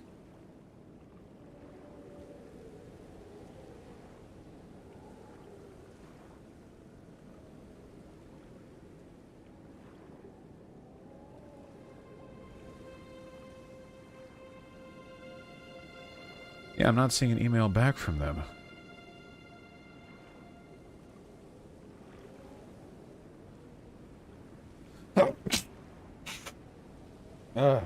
Oh, God. Whew. Oh. Hurt my brain. Thank you. H3 Podcast said they can't find guests for the podcast today. Please DM Ethan Klein. Really?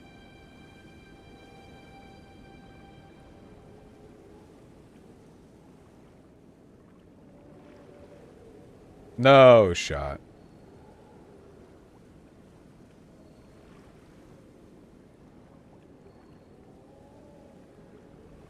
Where do they say that? Yeah, I don't see anyone saying that.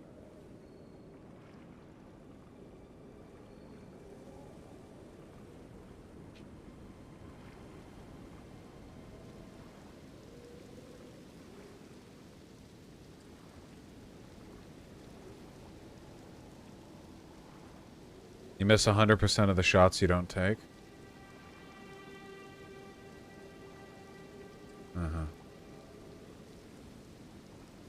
Okay, if I'm not just gonna get a response to this guy, we're just gonna have to...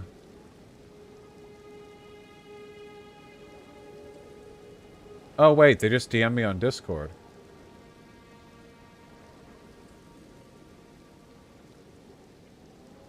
I'm just gonna call them.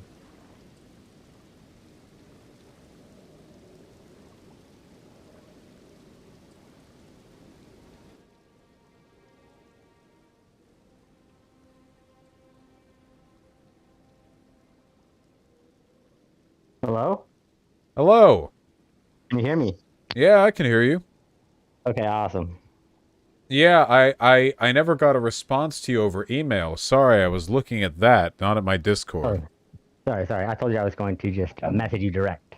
I didn't know you had... Yeah, I didn't know you were in the server. But yes, howdy. Oh, my bad. No. Well, here I am. I'm back. Hello. Manimal, is it? That's me. It is... Man a million. Man a million. It is a pleasure to talk to you. So what's on your mind? So, basically, the debate proposition that I want to have is that the phrase trans women are women is incoherent, and the teaching or the validation of gender identity should be prohibited from public schools in all grades, the same way that we prohibit, like, the validation or teaching of religions. I mean, you know, like, people can talk, like, about them in like, high school, you know, people will talk about different things, but as far as validating or teaching them, it should be prohibited because the phrase trans women or women is incoherent. How is it incoherent? Well, I mean, you tell me how it is coherent. Basically, it's incoherent until we can answer the two questions. What is the criteria to be a trans woman? And what concept does the word woman refer to? Well, it really... It really depends on who you ask. Trans women are women is a prescriptive statement, fundamentally, because we're talking about inclusion in social categories, right? So we're not talking about, like, molecular structures here. You know, any statement like what is a woman, what is a trans woman, these are going to involve inferences and interpretations. Obviously, an argument is to be made, but the statement is coherent. The idea that a trans person who identifies as a woman is therefore a woman. That trans is just an adjective qualifier. It doesn't make one not a woman, it just makes one a trans woman. Right, but it's not going to make sense until we can say what concept the word woman refers to. What about it doesn't make sense to you? Well, what is a woman? You know what I mean? Like, if you're going to say trans woman, if we're going to say X is A, right? We have to say what's the criteria for X and what are we saying that they are, right? But we refer to the existence of women all the time anyway, don't we? Right, but when we talk about women, like in the context of like women's history or women's rights, what concept does the word woman refer to in those contexts? I don't know. What does it refer to? You don't? You don't know what we're talking about when people say like women's history? What is the concept people are trying to think about? I know what people talk about when they say trans women, but I think that that concept is equally ill-defined when you refer to it in any context. Hold on. So this is pretty simple. Okay, so if I want to learn about like female humans in history, do I have a word for that? What word would I use if I want to learn about human females in history? Women's what word would I history. use? Okay, so women is the word that I would use if I want to talk about human females. Not necessarily. You could use it to talk Well, you about just quite a said- few things. Okay, so when I'm talking about women's history, What is woman? what am I talking about? Well, you're the one saying it. What are you talking about? Well, okay, so a woman, it could either be three things, right? It could be a word that we use to distinguish between humans of either sex, or it could refer to, you know, like a sexist stereotypes around the sex. A lot of people are calling it gender, right? Or it could just be a word that is used to self-reference something that, I mean, it's just, that's the most incoherent option. So when we want to talk about the, like, human females, right? What word do we use to talk about that concept? Like, we can all conceive of human females. So what's the word we would use for that concept? What is a human female? Like, your mom is an example. Everyone's mom is an example of a human female. Okay. I know some trans women who are moms. Would you include them? What do you mean trans women who are moms? As in, they're people... How are they trans women? They How are were trans- assigned male at birth, and they identify as a woman, and they're currently the legal parental guardian of children. Therefore, legally and semantically, they're moms. But I don't understand, like, also the only criteria you're saying is that they say that they're trans, and that they're a male who says they're trans, and then that's what a woman is?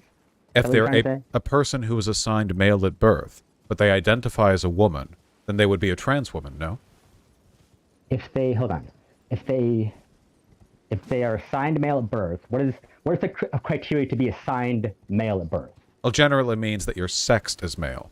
As in you have a penis and testes and, you know, so on and so on. Of course, it's more complicated than that down at the more fundamental levels. So, an assignment of male at birth is based on an observation, right? Observation. So it's like you're observed male, right? It doesn't have to be at birth, but you're like your sex is male, right? Yes, the It's an doctors observation. make that it's an observation they make, a categorization they assign. Well, I mean, and not necessarily just doctors. Like anyone can make the observation. You don't have to be a doctor to make the observation. Someone's Of course, male, right? usually in the modern world it's doctors. But yeah, of course it doesn't have to be a doctor. Assigned male at birth can just refer to Well, I any mean, I'm not even talking about birth. I'm designation. talking about at birth. Like the people who are at birth aren't really relevant to someone's life. Like I don't even know who was at my birth. Oh, I They're not agree with that. relevant to- And they're not like relevant to really the situation. So I just want to like understand clearly. Like you would teach this to kids in schools. You would say some kids are, or no, you would say everyone is assigned a sex, but really what you mean is that we're all just a sex, right? It's an observation. It's not an assignment. It's an observation, right?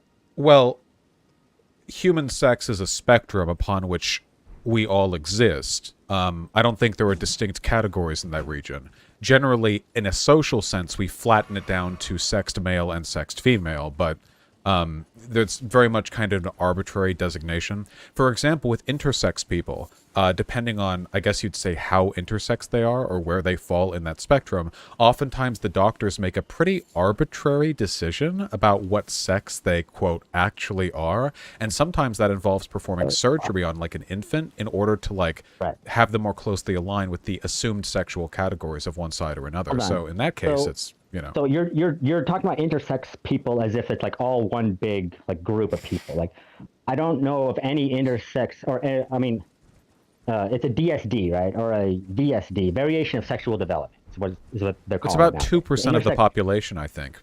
Quite a few people. No, that's not really substantiated. It that is? number. I If think you that's look the up the designation of the... number of the true intersex, what they're calling true intersex, which is also still going to be male or females. What is true intersex? What do you mean by Well, that? if you look the numbers of true intersex, it's going to be like 0.018%. What do you mean by true intersex?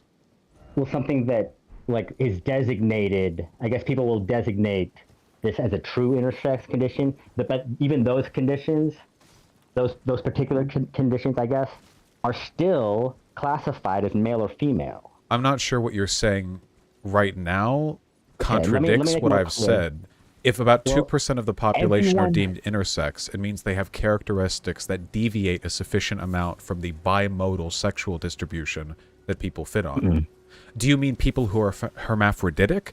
By true intersex, do you mean people who were born with both genitalia or parts of both? Well, that's what I think would have to be included to be someone who's or considered true hermaphroditic, and I put that in quote marks. Well, I didn't say because- 2% of the population is hermaphroditic. I just said 2% is Yeah. intersex. That's obviously a much more narrow, Let me make it more clear. Okay, so 2% of the population has what might be considered a DSD of some sort. That doesn't mean that they're intersex. That just means that there's some sort of, a difference of sexual development. Now, No, if you it's look it up, intersex is the hold on. category we're Let me- referring to here. Well, right, but it's a category that includes 40 different types, more than 40 different types of DSDs. Yes. Right. So if we're going to distinguish any of the DSDs from any of the other ones, we have to have a way of comprehending what each of them are. I'm not distinguishing between them, though. I'm just saying that Well, but human we have sex to, is bimodal, not binary, and a lot of people fit within a range between them, wherever they fit on that range. So let me just make the point here. Everyone who has Klinefelter syndrome is male. Klinefelter is How do you a know? disorder. Well, if you look it up, that's just how everyone categorizes it. If you look it up anywhere. By what look at category? Klinefelter syndrome. Well, it's a category. There's a male sexual development, right? What does it And mean then to be there's male? initiation. To be male, it means to be of the sex that produces small gametes. Okay, well, there are infertile people we consider men and males, surely. Well, yeah, but they're still of the sex that can produce. You know Well, I'm what saying? what does that mean? Like, They're- they are like- a thing because they are of the group that does the thing, but then how are No, they of no, that no, group no, if no, they no. can't do that thing? It's just like how we're a member of the human species. You don't have to you can be in a coma and still be a member of the human species that can do that has intelligence, right? What does it Member mean to be of a the human? species. It's this specific species that has it's the Homo, what's the word? The Latinist word. You know what I'm saying? Like it's this species. We can point to this species. Well, what You know what I mean? what Like, categories words do we have use to to mean it. distinguish between us and others? Words like human, and we have words for every other animal to distinguish between all these different species. Well, that's not a scientific category. What is or isn't human? I mean, is We this can the type of the stuff that you're point I'm teaching? trying to Yeah, make here. The point I'm we can trying to talk make about here. species. If I Species of human. may, because this can go on forever. By the way, there's no end to need this to. particular conversation. What I'm trying to point out here is that these categories are arbitrary designations that we form because they serve some level of social utility. The category of human, of man, of woman, intersex, non-intersex, cisgender, transgender are just broad, socially designated categories that we use because they help us understand the world.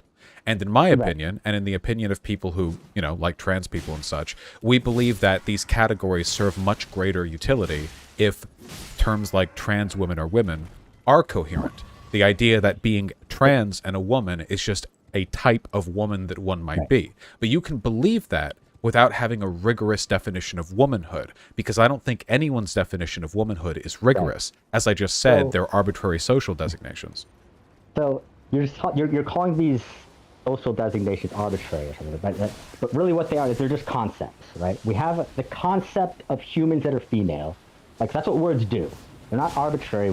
We actually have concepts, and each word is something to distinguish between other concepts, right? And we Yeah, have but new concepts. Where we draw new the words. line is arbitrary. Well, sometimes. Pretty much right? always. Like the difference between a lake and a pond, right? It's the difference between a large body of water, and a smaller body of water, right? But we're not going to confuse the concept of a lake with the concept of a pond. We're not going to call the pond the larger one than the lake. You hear what I'm saying? We keep it in that Because a structure, lake in that order. is definitionally larger than a pond, sure. That's But right. the That's the right. definitional categories that we have for things like man and women aren't so clearly defined and also not Okay. oppositionally. So, for instance, hold on. so you can look at the American Scientific Association's definitions for like the sex male and the sex female, and you'll find that, and you know, this is the ASA, right? Like, you know, these aren't like some social justice major types, but you can look at what they have to say, and it seems like a lot of the designations that we have are really just points on a broad spectrum, and a lot of these are so arbitrary that they don't even like necessarily refer to one group designation specifically. So for example, a sexed characteristic of males, for example, is height. Greater height of male humans is a distinctive sex characteristic, and of course there are still women taller than men, but that doesn't mean that the height is any more arbitrary a designation than chromosomes. Maybe some women are taller than men. Maybe some women have different chromosomes than what's expected. The only way we can have a bimodal graph is to have two different things that we're studying, right? Where the places where it overlaps they don't constitute a new category. They aren't a new category. There aren't even two categories. It's males and no, there are. Listen. We have the concept of male, even if only half of the people on Earth were males and females, we would still have the concept of males and females. The social concept. Human males and but human females. If you talk to hold on. human biology researchers, I just want to point out, human biological researchers do not, quote, only study two things, males and females. They don't think in terms of males and females. They think in terms of the thousands of genetic variations that humans experience, some of which are sexually correlated. So if you look at the way they conduct their research, they're not going to simplify things to men and women. In fact, oftentimes, they don't even talk about it in the context of those designations at all. Those are social designations laymen use to distinguish between social categories. So do you think, like, how do humans reproduce? If you were going to teach in schools, like, about human reproduction, right? Let's remember, like, we're framing this debate as that trans women are women is an incoherent phrase, and it should not be taught. I don't feel in that public way. schools, right? And so that's what we're debating. So how would you teach, like, sexual reproduction or any other, like, anything else in the curriculum that has to do with like women and men? Well, I don't know what it has to do with women and men. I would talk about sperm and eggs. Talk about sperm and eggs. Okay, so who has, like, what are sperm and eggs? What, like, just demonstrate how you would teach this to children. Well, like, generally, like just eggs. A quick little like, you know, sex ed class for like middle school. You know, I don't need the whole like spiel, but yeah. Well, you know, generally, like, eggs what words are. would you use to teach sex ed? Eggs are in like the fallopian tubes, right? And they drop, or oh god, I hope I have that right. Yeah, and they drop, and there's the whole uterine lining thing where they can get inseminated, and the sperm are the ovaries. Eggs? Sorry, wait, no, the ovaries. My bad. And the fallopian tubes Where are where are they my go ovaries? through. They fall through them. Imagine you have a class of students. Okay, they're all like teenagers, or even younger. I don't know, like, right? Sex ed, I guess, is maybe 7th grade. So imagine they're all asking, like, okay, where are my ovaries? Johnny's asking, where are my ovaries? You could Where are the ovaries? have an image on screen of like a cutaway of the organs inside of a body, and you can point at where they are. I hope you wouldn't I hope you wouldn't go up to a female student and like poke her belly or something. Huh? Hold on. So you're saying I would point it out to that on a female student? They're, like, the males don't have ovaries. No, I'm saying I hope you don't do that. I think that would be very inappropriate. Okay, but who has ovaries? The kids want to know, like, The person in the Who has diagram ovaries? does. who's in the like. Okay, so you have a diagram of a female reproductive anatomy. Sure. What word are you using for that? You could say the female reproductive anatomy if you like. I don't know why that would be necessary, and you're but calling you it can. female. You're calling it female, right? Well, I just said you There's so don't many- need to. listen, You can if you want There's to. so many examples. When we're looking at... Well, you're we're asking talking me about reproductive questions. I'm anatomy. answering them, but you seem frustrated with my nonchalance here. I have been to a sex ed class. I've graduated my 6th grade class, and at no point during the point where they were showing where the ovaries and fallopian tubes are, did anyone ask, so which part of the population has all of these organs? I don't think that Well, actually ever they didn't happened. Hold on. They didn't use words male or female? No, they said like the female like reproductive system, but that doesn't necessarily I was mean that asking. only women have it. No, I'm just asking what words you would use. You could, You're you saying could, you would use the female reproductive system. no, You're saying you would use female. could. I keep answering this. You could literally just say like this reproductive system, or people with ovaries, or people with wombs. Like, that's fine. That seems inclusive to me. I'm okay with that. So hold on. When you say people with ovaries, let's say you're teaching a class. You're saying, okay, class, there are people with ovaries and there are people with testicles. Okay? It's been no. Right? So they're saying, okay, the class is asking you, who are the people with testicles? Like, they don't know what you're talking about. What is who has that? Testicles? I've been in a sex ed class. I don't think anyone asked that. You say people with testicles. I think you show a picture of what they look like an anatomy chart on, like, I guess I'm just kind of wondering, like who's allude to it. No, you don't allude to it. You show a diagram. Like up there, there's like, look here. Here are the testes and the penis and the vas deferens, the vas deferens or whatever. So never would you say human females are the ones with the ovaries and human males are the ones with the testicles. You can if you want. I literally don't think you lose any information by just saying people with penises and people with wombs. I think that no info is lost and nobody would be confused. It's a circular thing. Like, because how do I know if I have a womb? Wait, you're saying that it's not circular. It's the only information that's necessary. You're just saying people with wombs have wombs, and I'm like, okay, well, who are the people with wombs? Like, Well, we're trying to make it coherent for education it seems to me like you're imagining a problem that doesn't exist. Again, I've taken a sex ed class. If you listen, I'm directly answering you. If you have a diagram up in class and you pointed it with like a ruler, and you're like, here's the womb and the fallopian tube and the ovaries and the vagina. And the egg is here, and it needs to pair with the sperm. The people in that class are getting all of the information they need. At no point, I'm telling you this authoritatively, okay? At no point do you need to look them in the eye and go, and by the way, women are the ones with these. No, I didn't say. No, so I'm just saying, listen, if you want to call it the male and female reproductive systems, you're going to call it male and female. You have to have it. You have to give it names. You don't have. Wait, right? You don't. You are giving it names. Womb, fallopian tube, blah de blah. If you want to say male and female reproductive system, that's fine. Okay, whatever. I'm not woke policing your imaginary middle school sex ed class. Okay, but I don't think it's necessary to. I don't think any info is lost. But if you want to, sure. If I'm saying, if we're talking to people about like people with livers, like you would wait. What else? Wait, what else? And then people will be like, well, who has you would livers? just talk about the livers. You all have livers? You would just say livers.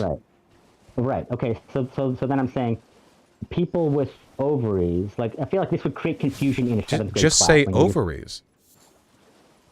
But I don't. You're never gonna get me to buy this. Listen, I've already said you can say male and female reproductive system you want. I've already said. Like, I don't know why you're harping on this. Sex safety, right? What? You're teaching kids like, okay, if two females have sex, can they get pregnant? Let's pretend like one of the kids asked that. You have if said two females have sex, can they get pregnant? Penis and ovaries, or penis and womb, or whatever. You've given them the info. I don't understand what's being left out here. I'm just saying, like, what are the words you would use? You're saying I have explicitly answered this question, and your confusion is now starting to upset and irritate me, okay? I have explicitly, I have literally said, if you want, you can do the male-female reproductive system if you want, but I don't think any utility is lost in simply referring to the organs. I just don't think so. You keep saying, I want to know what terms you've used. I have answered. You just refer to the organs. But if you want, you can say male-female reproductive system. I don't care. It's fine. It's okay. It's all right. I don't know what you want me to tell you. I've given the answer. Part of the reason why people say, like, oh, you know, the trans movement doesn't, like, they're denying sex. Like, sex isn't real because we're losing the ability to talk about. How am I denying sex? I'm saying talk about sex organs. Okay. Sex organs, but we can't talk about human females as an actual concept. Yeah, you can. I keep saying you can if you want to. I don't know what you want to hear from me. I don't know why this is triggering you. Can we move on? What's the follow-up to this? Where's the harm? What's the issue? What's the next step? Where? Well, the issue is that these words are meaningless. Like, everything you're saying is conceding. No. The trans women are women phrase is meaningless. What is it okay? The criteria to become a trans woman is nothing. It's just saying you're a trans woman. It's to be Then- it's to be someone who identifies as a woman, but not have been assigned Who a woman at says birth. That they're a woman, right? Who is a male who says that they're a woman is a woman.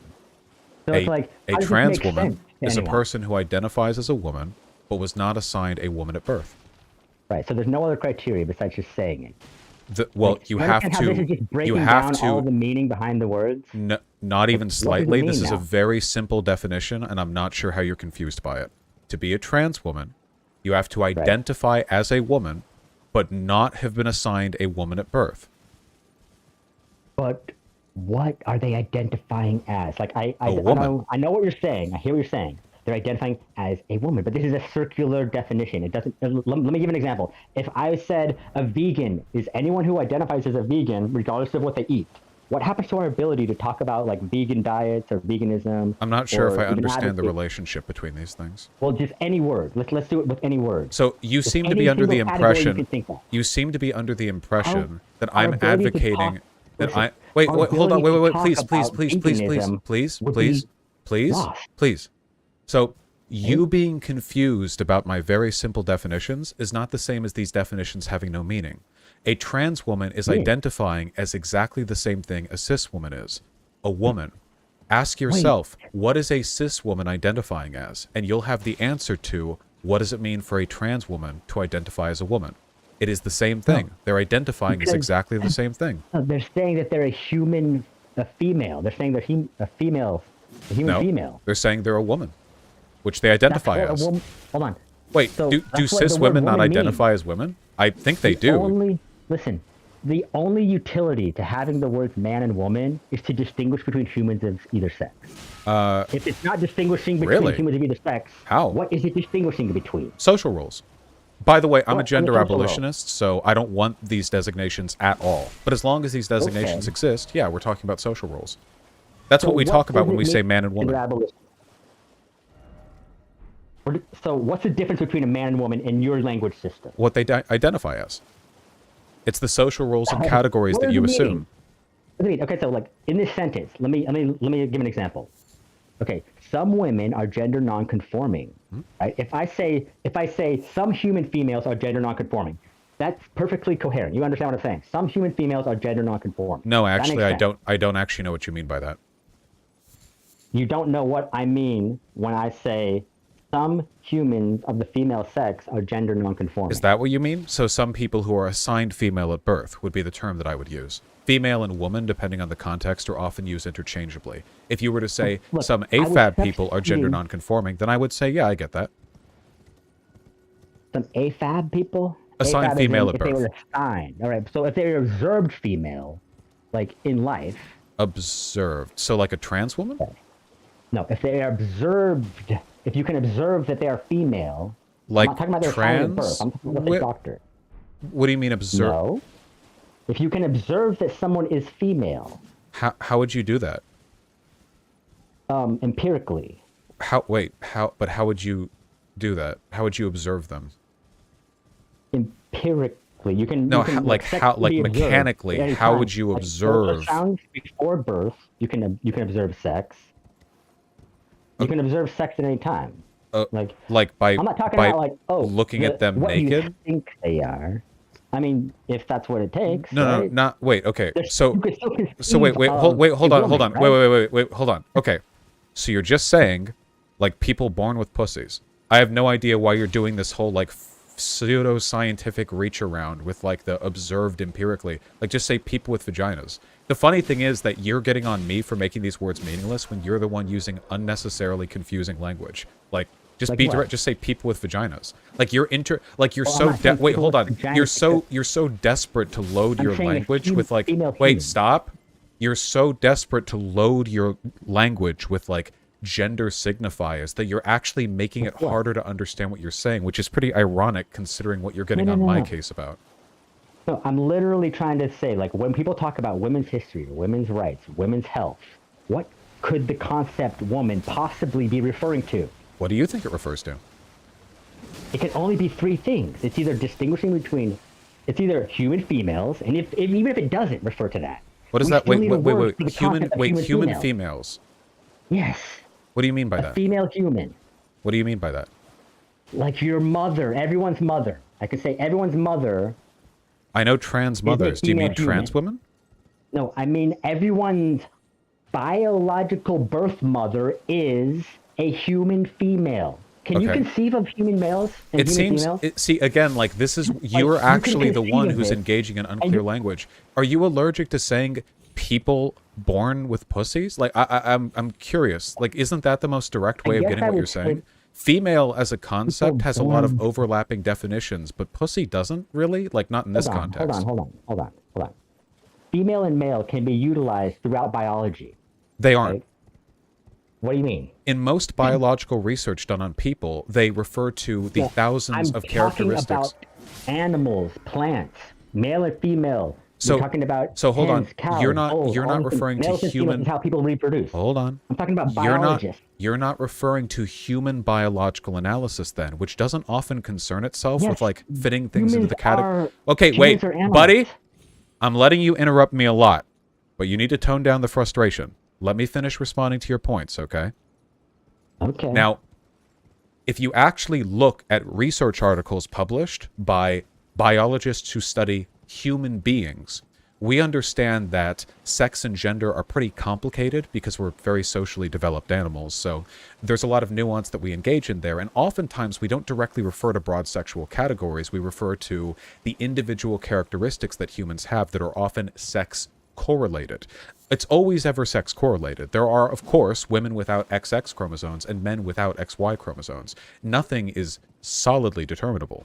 So they tend to Hold work on. in... You just used the word man and woman. What did you mean when you used the words in that context? You said some men are born with what? Like, you meant it as some people human who are males and generally females? identified as cisgender men and people who are generally identified as cisgender women. that.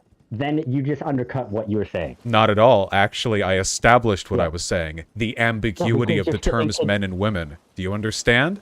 I would rather use only clear, understand precise if language. People who are born with penises, people who are born with vaginas. That right there is as clear as we're okay. going to get if you want to talk about sex. But you're Okay, right. so- There is a lot of ambiguity behind saying stuff like men and women, which is why you don't see it that often when you're looking at biology journals. Like, how could you think that this is something that we should be teaching to children? You don't need to, because children making sense? children aren't anywhere near as willfully obtuse as you. Again, in my sex ed class, these questions that you're asking, not the questions that the kids were They asking. use the words male and female. I promise you. If I you went said to a you can sex ed use them. class I and said no you one could use ever that. used male and female. I said you that would could be use that. I don't know very why you weird. keep pretending. If And you need to. You don't need to to. have words for concepts. you don't Why need not? to, because what you're teaching kids about is the penis and the testes and the womb and the ovaries so and the fallopian tubes How and do the we vas know about deferens. anyone with the intersex condition? Can you identify as having an intersex condition? Identify as being intersex? How do we know anyone who has an intersex condition? Where's the base? Like People how do who we do fall it? within an arbitrarily designated deviance of the expected association between correlated sex-based characteristics. That's how you determine can if a say person's intersex. arbitrary. No, listen. We can say Klinefelter's is different than Turner's. Wait, What's the difference between Klinefelter's and Turner syndrome? Can you say anything about it, I'm sorry? or are you ignorant about it? Wait, what does this have to do with the perceived arbitrary? If you look up the definition, it is literally arbitrary. There's an arbitrary It's not threshold where we arbitrary. decide. Is a person... Wait, The okay, you're way we revealing... use Wait, words you're is the revealing... Wait, way- hold on. You're revealing some listen. scientific ignorance right now, but let me correct you Oh, before really? you You embarrass think so? yourself, okay? Go So, ahead. if you look at the definition for intersex, all it talks about is characteristics that one has which deviate from the bimodal distributions assumed norms in the archetypal male and female distributions. So, in a sense, one could be considered intersex even if they don't have any of the established chromosomal abnormalities, but say they have, let's say they're assigned male at birth, but they are very short and they have, you know, a number of characteristics typically associated physically with people who are assigned female at birth. That can be a what? criteria for smoother skin, narrower shoulders, wider hips, you know, different facial structure. You can be all that and still be an XY, you know, cis male. But So what you have intersex, just done is totally broadened this the category of No, intersex no, can also I'm not. become Wait, meaningless. hold on. I'm not broadening it. I'm telling you what the scientific category is. Oh, the scientific community has rejected the term intersex and replaced it with DSD. Intersex has been outdated, just like hermaphrodite was outdated. All these concepts of like males and Intersex. females being one person are ancient, okay? And modern science has debunked the idea that there are male and female. They have not. I mean, You're there talking are about male, two female. overlapping. There is no male female.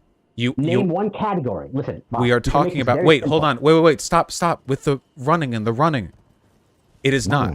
Intersex is still a widely used term in both social. It's also a social term, by the way. Social and biological journals. Medical community, not in my. No, they're calling them DSDs. They understand them each. Like the more we learn about each DSD, the more we're learning. Oh yes, this is a male. This is a difference in male sexual development.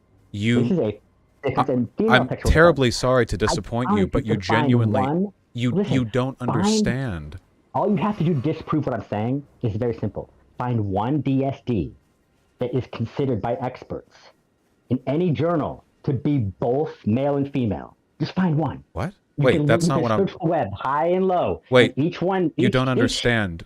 Each DSD is categorized as either male or female. Wait, what are you? Every one of them. What are you arguing against? Filters. Wait, okay, wait, hold on. Wait. I'm being far more permissive with you than I would normally because you're embarrassing yourself a bit, and I don't mind it, but I don't want you to talk too much. You seem to not understand what I'm talking about. Would you like some help? Sure. I mean, I'm wanting you to explain it. Yes. You seem to be under the impression that categorizing certain characteristics as being a male or female aligned intersex trait means that the concept of intersex is outdated or unvalidated. There are a number of overlapping medical and social terms that refer to these sorts of things. That doesn't mean the term intersex is outdated. It's categorically not, okay?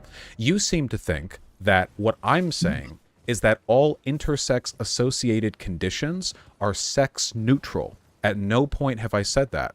What I did say, and this is objectively correct, is that the threshold for which we determine when one is intersex is arbitrarily designated. So what I mean by that is, it's a little bit like the TISM. Autism, you know? People are diagnosed with autism based on their adherence to a number of conditions, their ability to, designate certain traits. But the traits that autistic people exhibit are just exaggerated versions of traits that many non-autistic people exhibit. There's not really a hard objective line. It's kind of up to individual determination. The same is the case for many intersex-associated characteristics. That arbitrarity is what I'm referring to. Okay, so I hear what you're saying. Now, let's use autism as an example. If autism, like the actual diagnosis, rather than a diagnosis that people could, actually, have a criteria that people would have to fill to be called autistic. What if we just said autism is just anyone who identifies as autistic? What would happen? Here's a genuine question. What would happen to our ability to talk about or learn about like autism as an actual thing? What?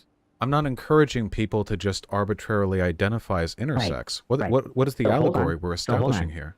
So you can admit it's very important for us to have a criteria for what is autistic. What? The criteria is in order to learn about autism, we need a criteria for who is autistic. The autism we're talking about is analogous to intersex. I'm not talking about self-identifying as intersex. Wait, not all categories are the same. Wait, do you think that because I believe that gender is a matter of self-identification, that I think all categories are a matter of self-identification? Like whether or not something is a Formula One car or a bicycle is up to self-identification? Well, do you have any other example of words that work like that? Because you're saying that you're kind of alluding to the fact that all of these categories are arbitrary. So like what other words operate like gender does, where it can just be defined by anyone who says that they are that? A chair. You think so? Yeah. Can you define for me what a chair is using language that defines all chairs, encompasses all chairs, but also doesn't include things that are not chairs? That's what definitions are, of course. They specifically refer to a thing. No, that's not what definitions are. Definitions do not. There's no There's no rule that says a definition must include everything it is and exclude everything it isn't. Otherwise, we could hold on. Otherwise, we couldn't have lakes, ponds, puddles, and oceans. Well. You know what I mean? How Well, do we have those things? There's no fine lines between Hold your horses, small and my large friend. bodies of water. Don't preempt my argument now. I agree. Okay. So go ahead. Define chair. Okay, so you have to understand. You're Define asking me to. chair. I'm going to tell you something. I will. You're asking me for something that does for a definition, something that does something that isn't actually a requirement for words to do. Words refer to concepts. The concept itself does not have to exclude everything that isn't. There's no rule. There's no like force that says this. In the word must conceptual exclude everything ideal, it isn't. a definition does So I'm going to refer. define a chair. In the conceptual It refers to a ideal, a concept. definition does describe something distinctly enough that you can concretely Yes. describe how it differentiates itself from other things. So after I all, agree. right? Okay. 100%. So wait, hold on. What's the So difference between a man and a woman in your language system? whether or not one identifies as one, So there's no difference. I It's just gave a whatever one difference. says the word. But there's no substantial difference. What is the substantial oh difference? wait, You there's can't no just say substan. Oh, I agree. There's no substantial difference. There is a in difference. your though. language system.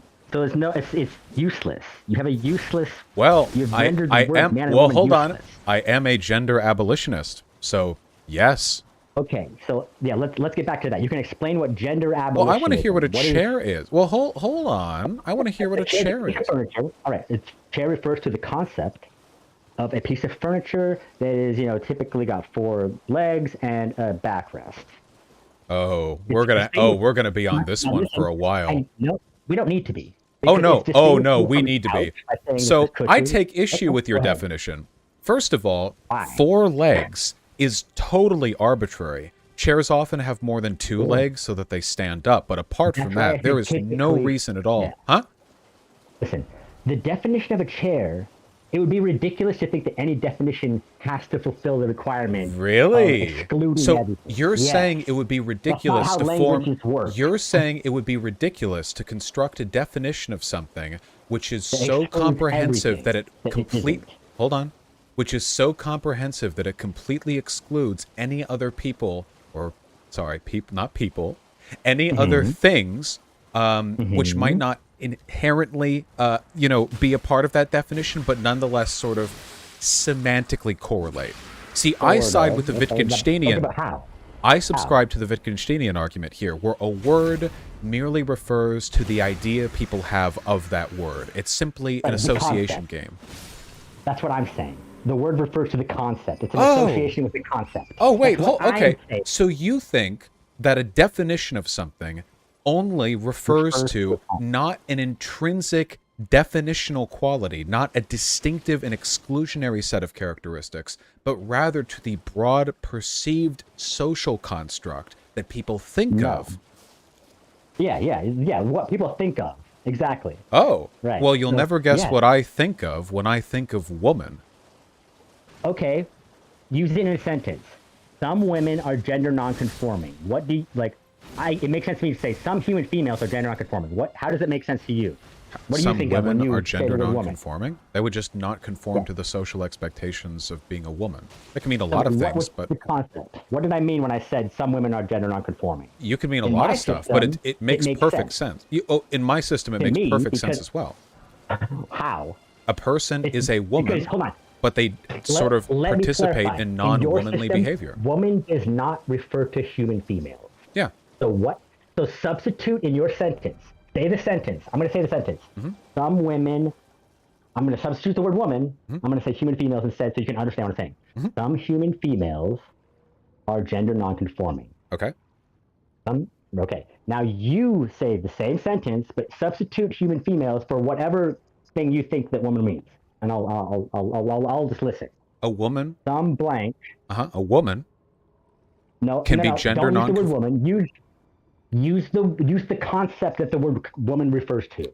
Just like the Wittgensteinian, right? It's associating to a concept. A person who identifies as a woman is gender nonconforming. You use the word woman again. Please use use the concept, not the word woman. and fill in the blank. Some blank are gender non-conforming. Why would I concept? have to give an explanation for a thing without using the term the thing refers Because you're to? trying to prove that trans women or women is coherent. You're admitting that it's not coherent. Seems pretty coherent. You seem weirdly confused. What am I supposed to conceive of? People who identify as women. These words? That's a circular argument. You understand what's happening here. No, you see, I'm asking you to make your argument, so like make your sentence mean something. You're And you're confusing. just saying these words. You're confusing circular A argument. vegan is anyone who's a vegan. Anyone So- who says they're vegan is vegan. No, vegan that's is what- not a category which is defined by self-identification. Gender It is. is. Yeah, it is. Anyone can isn't. identify as a vegan. Why not? Anyone can identify as one, but the definition of vegan is not a person who identifies as a vegan. So, The hold definition on. of a person What is a who is vegan? a vegan is a Give person me who a doesn't definition of a consume. vegan that excludes everything that's not vegan and includes everything that is vegan. A person who does not use or consume animal products. I think that actually meets your specified requirements. So if someone accidentally gets a little fish oil in the soup and they eat it, so they're not vegan anymore? Is that what you're going to say? That would have been a non-vegan meal. If you're asking what the threshold is for no non-vegan longer meal. being a vegan, then actually, then you Right. get into arbitrarity. Oh. How much can you hold on. deviate? No real answer Right. to this, by the way. Hold on. So I agree. People can't actually be vegan. They can eat vegan. They can adhere to a vegan diet. That's much more accurate to say. People can adhere to a vegan diet, right? Because it's like the food itself can be vegan or not. It's much more easier. Like we're digesting bacteria. These are my personal ways of understanding what a vegan is. And guess what? A vegan has to exclude. Just the concept of veganism has to exclude certain types of food, right? It has to exclude.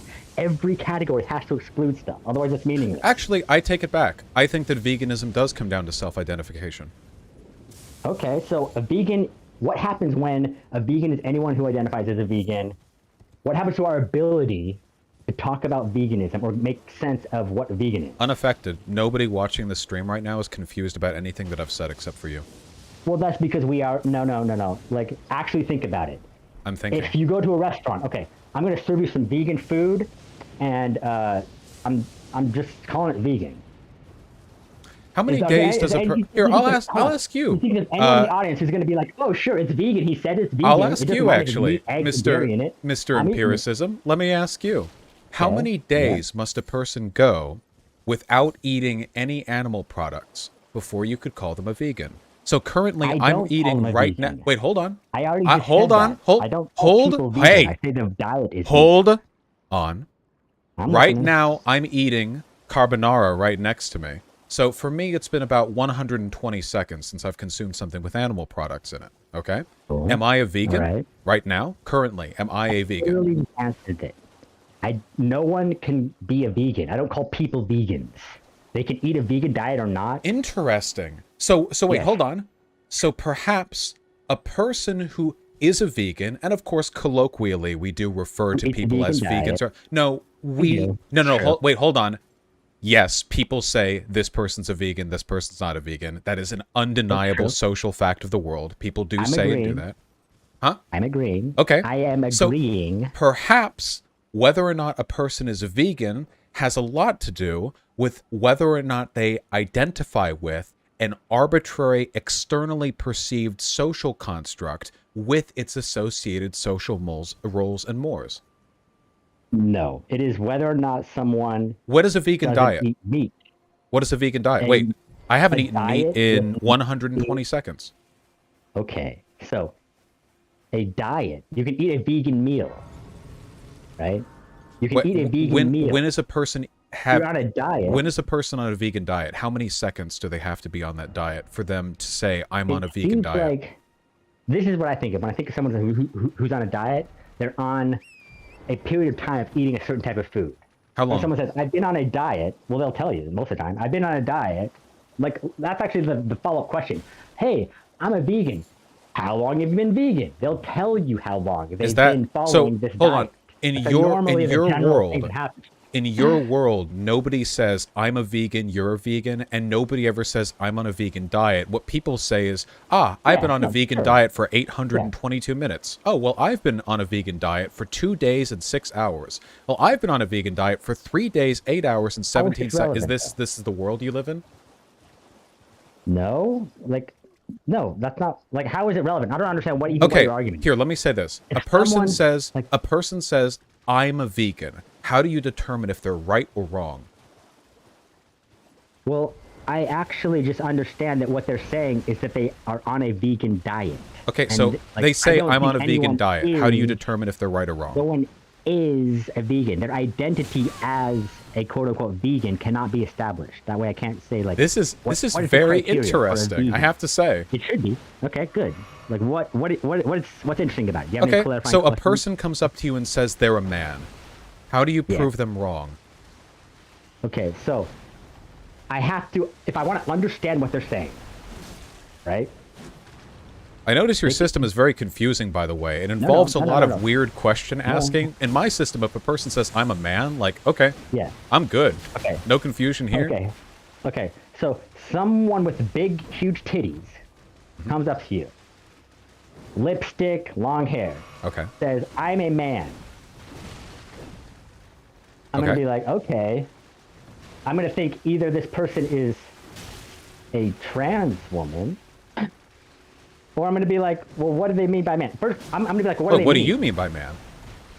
Well, this is how languages work. I have to understand what they mean, and I have to understand. Like we have both kind of have to have an agreement. You know what I mean? I Isn't it agree that there's not, interesting like- that your fault with it's not my a- position is that it's too confusing? I gotta, I getting out my abacus when people have casual Is anyone conversation with me. confused with what I'm saying? I don't think anyone's confused with what I'm saying. I'm I trying to make will. it I very will clear. admit I have been baffled for a while, but I'm making a good effort.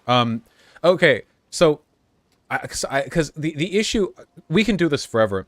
The issue that I'm getting at here is that it seems like when people say I am a thing, and you really get down to the nitty gritty of it, it's always really fucking arbitrary, like every time. So it isn't. Though. well, If someone says I'm a okay, Christian, hold on. Wait, you hold think, on. Okay, they believe in Jesus or something. So wait, right? hold on. It's not They say arbitrary. okay. So It's if the a opposite person of says arbitrary. They're if a trying to be person says specific. I am a Christian, how do you prove them wrong? Well, you can't prove that what someone believes and what they don't believe, right? Okay. But if a person says I am a hold on, gamer, how do you prove them wrong? Right. Let me just make it clear. How do you prove them wrong? They're a gamer. How do you know if they're wrong? The point isn't to prove someone wrong. The Really? point is to say, just listen to what I'm saying, please. If someone says I'm a gamer, then I can assume, rightfully, I can assume that they play games. They like to play video games, right? Can you? I don't know. I'm asking you. Is that the information they're trying to convey? I don't know. It seems kind of like a self-identification thing, to be honest with you. Hold on. Like, I'm trying to make this really simple. If someone says a gamer, I'm going to assume that they play games, right? I'm not just going to assume that they're just someone who says that uses the word gamer. So and they don't play video games. What if they don't play games? Then I don't know what they're talking about. If they say I'm a gamer, and then I say, oh, what games do you play? And they say, you know, and they don't list any games, then I'll be like, that's weird. Like, What's they didn't weird list any about that? Games. Because they aren't a gamer. Like, think about it. Wait, think about it, wait, you just did circular. How are they not a gamer? What? You just said, well, that's weird because they said they're a gamer, but they're not a gamer. How are they not a gamer? If they don't know anything about games, if they don't know what a gamer is, I could say I'm a gamer right now. What does You that have could to do with quiz me. anything? Well, let's just use your example, right? I'm a gamer. Ask me something about gaming. Like, are you just gonna believe me that I'm a gamer? Yeah. Okay. I am a Muslim. Like, you're just gonna believe me what I'm saying, and then I'm gonna be teaching you about Muslim Didn't stuff. you just say you and can't know what's I eat going on in a pork. person's head? Didn't you just say that? Yeah, that's not the point, though. Like, whether or not, like, material reality isn't a belief. You know what I'm saying? It's not like what's going on in someone's head. We're trying to just What determine material different reality things. are we referring to here? We're talking about human males and human females. Like, So the concept of human males you're emerged using together, circular like light logic and dark. again. No, I'm not. What are you How? talking about, like physical biology, like what a womb is or Yeah. whatever? No, I'm talking about, like, so there's, in the world, if you go outside and you look in the world, okay, you'll see looking. so many animals. You'll see plants. You'll see like life, Uh-huh. right? You'll see life. You'll Yeah, see they have biology. different sexes. What does that have to do with what we're talking about? And you'll see examples throughout all the species of males and females, and you'll see that all of the babies come out of the females of the species, and including humans. We have a female, like mode. Yeah, like, you're referring. sexual dimorphism, right? So first of So we all, have that's the not correct. females and the males. Well, wait. First of all, this isn't correct. There are animal is it? species where the opposite is true. So be careful with your language there. Right. Second of all, you're talking about I'm trying to give a sex. general thing. Who's talking Yeah, I'm about talking about sex? sex. Oh, in a general sense, like there are exceptions, huh? Well, who's talking about sex here? I'm trying to just give a general thing, right? So when we look out in the world, we see that there are male and like we've observed things. We're using words to categorize things so we can understand the world, right? Oh, I'm trying to do that at least. Right. Mm-hmm. So we see, okay, babies come from this particular type of human. We're going to give it a name so we can talk about it. Yeah, people with wombs. What's the name? People with wombs. Yeah. Okay. Like that is womb the people. most correct thing you could Okay. ever say. So keep in Right, mind, so, hold any on, other. we call Wait, them hold womb on. people, Any right? other. Like Well, hold on. womb Wait. Shh. Womb men? Wait, hold on. Women? Hold on. Stop. Like that? Would that be good? If you keep doing this, I'm going to have to mute you, okay? Like, Jesus. I don't know if it's because you're on your phone, you can't hear me when I talk, but my God. Any definition other than person with a womb can only ever be less correct than the definition I'm giving. You are the one right now asking for loaded terminology that is less specific because it suits your political desires. I am the one giving... The definition that I am giving is the one that is in line with every single objective, empirical, and scientific analysis of the situation. You are the one insisting on narrativizing it for political purposes. So keep that in mind. You are being the SJW here. You want to say people with a womb. People with a womb, okay? What happens when a person with a womb gets a hysterectomy? What do we call them then? They don't have a... Whatever... They could call it their name? What do you mean? So they cease becoming people with wombs. They can no longer give birth because they don't have a womb. We can no longer have a word for them? What's the word Wait, for what? that? Wait, you can call them whatever. What if you want to refer to people who can give birth? Then you say people. Wait, stop. Okay. If you want to refer to people who can give birth, you say people with wombs. And if they no longer have a womb, they can't give birth anymore. So you have to find another thing to call them. You can call them by their name. If they're a man, you can call them a man. If they're a woman, you can call them a woman. I don't know. I don't care. I'm talking about as a group. What group of people who have had hysterectomies? What does that mean? So I think it's an alarming stat. It's actually alarming. I just came across it. 50% of women over 60 have had a hysterectomy. What do we call that group of people? Is that... Well, you just said women, so they're women. Yes, because women refers to human females. I just use it to No, it refer doesn't. to human females. The way I used it to refer to human females. So you're again using telling you what I inaccurate... didn't- Wait, hold what I on. meant. So you're again using inaccurate language for politically narrativizing points. Both I'm science... trying Wait, hold to on. make sense. The medical, psychological, and political institutions of the country that I live in all recognize that a person can have a womb and get a hysterectomy and be a man. You are the one using confusing language. Wait, you realize that this whole thing is you Medical accusing... communities cannot Hold say what on. a word means. Hold They on. don't decide what words mean. Nobody decides. They've So decided... why did you just bring that up? What did you just bring? Because we You just said choose that what they words decided what words- we choose what words and their definitions mean based on the utility it brings us. And all relevant institutions in this case have decided that these words serve more utility when we include trans people. So you are the one using more confusing language. that You are using medically and legally inaccurate language. You want to teach this to kids? What are you, a psycho? What am I... dude. You're using... the language you're using is technically, semantically, empirically incorrect.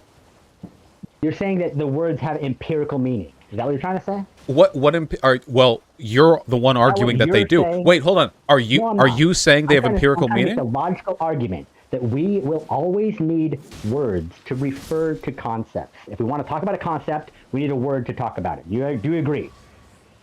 What? Yeah, we do. We need a word for a concept. People if we wanna assign talk male about at birth. People assign female at birth.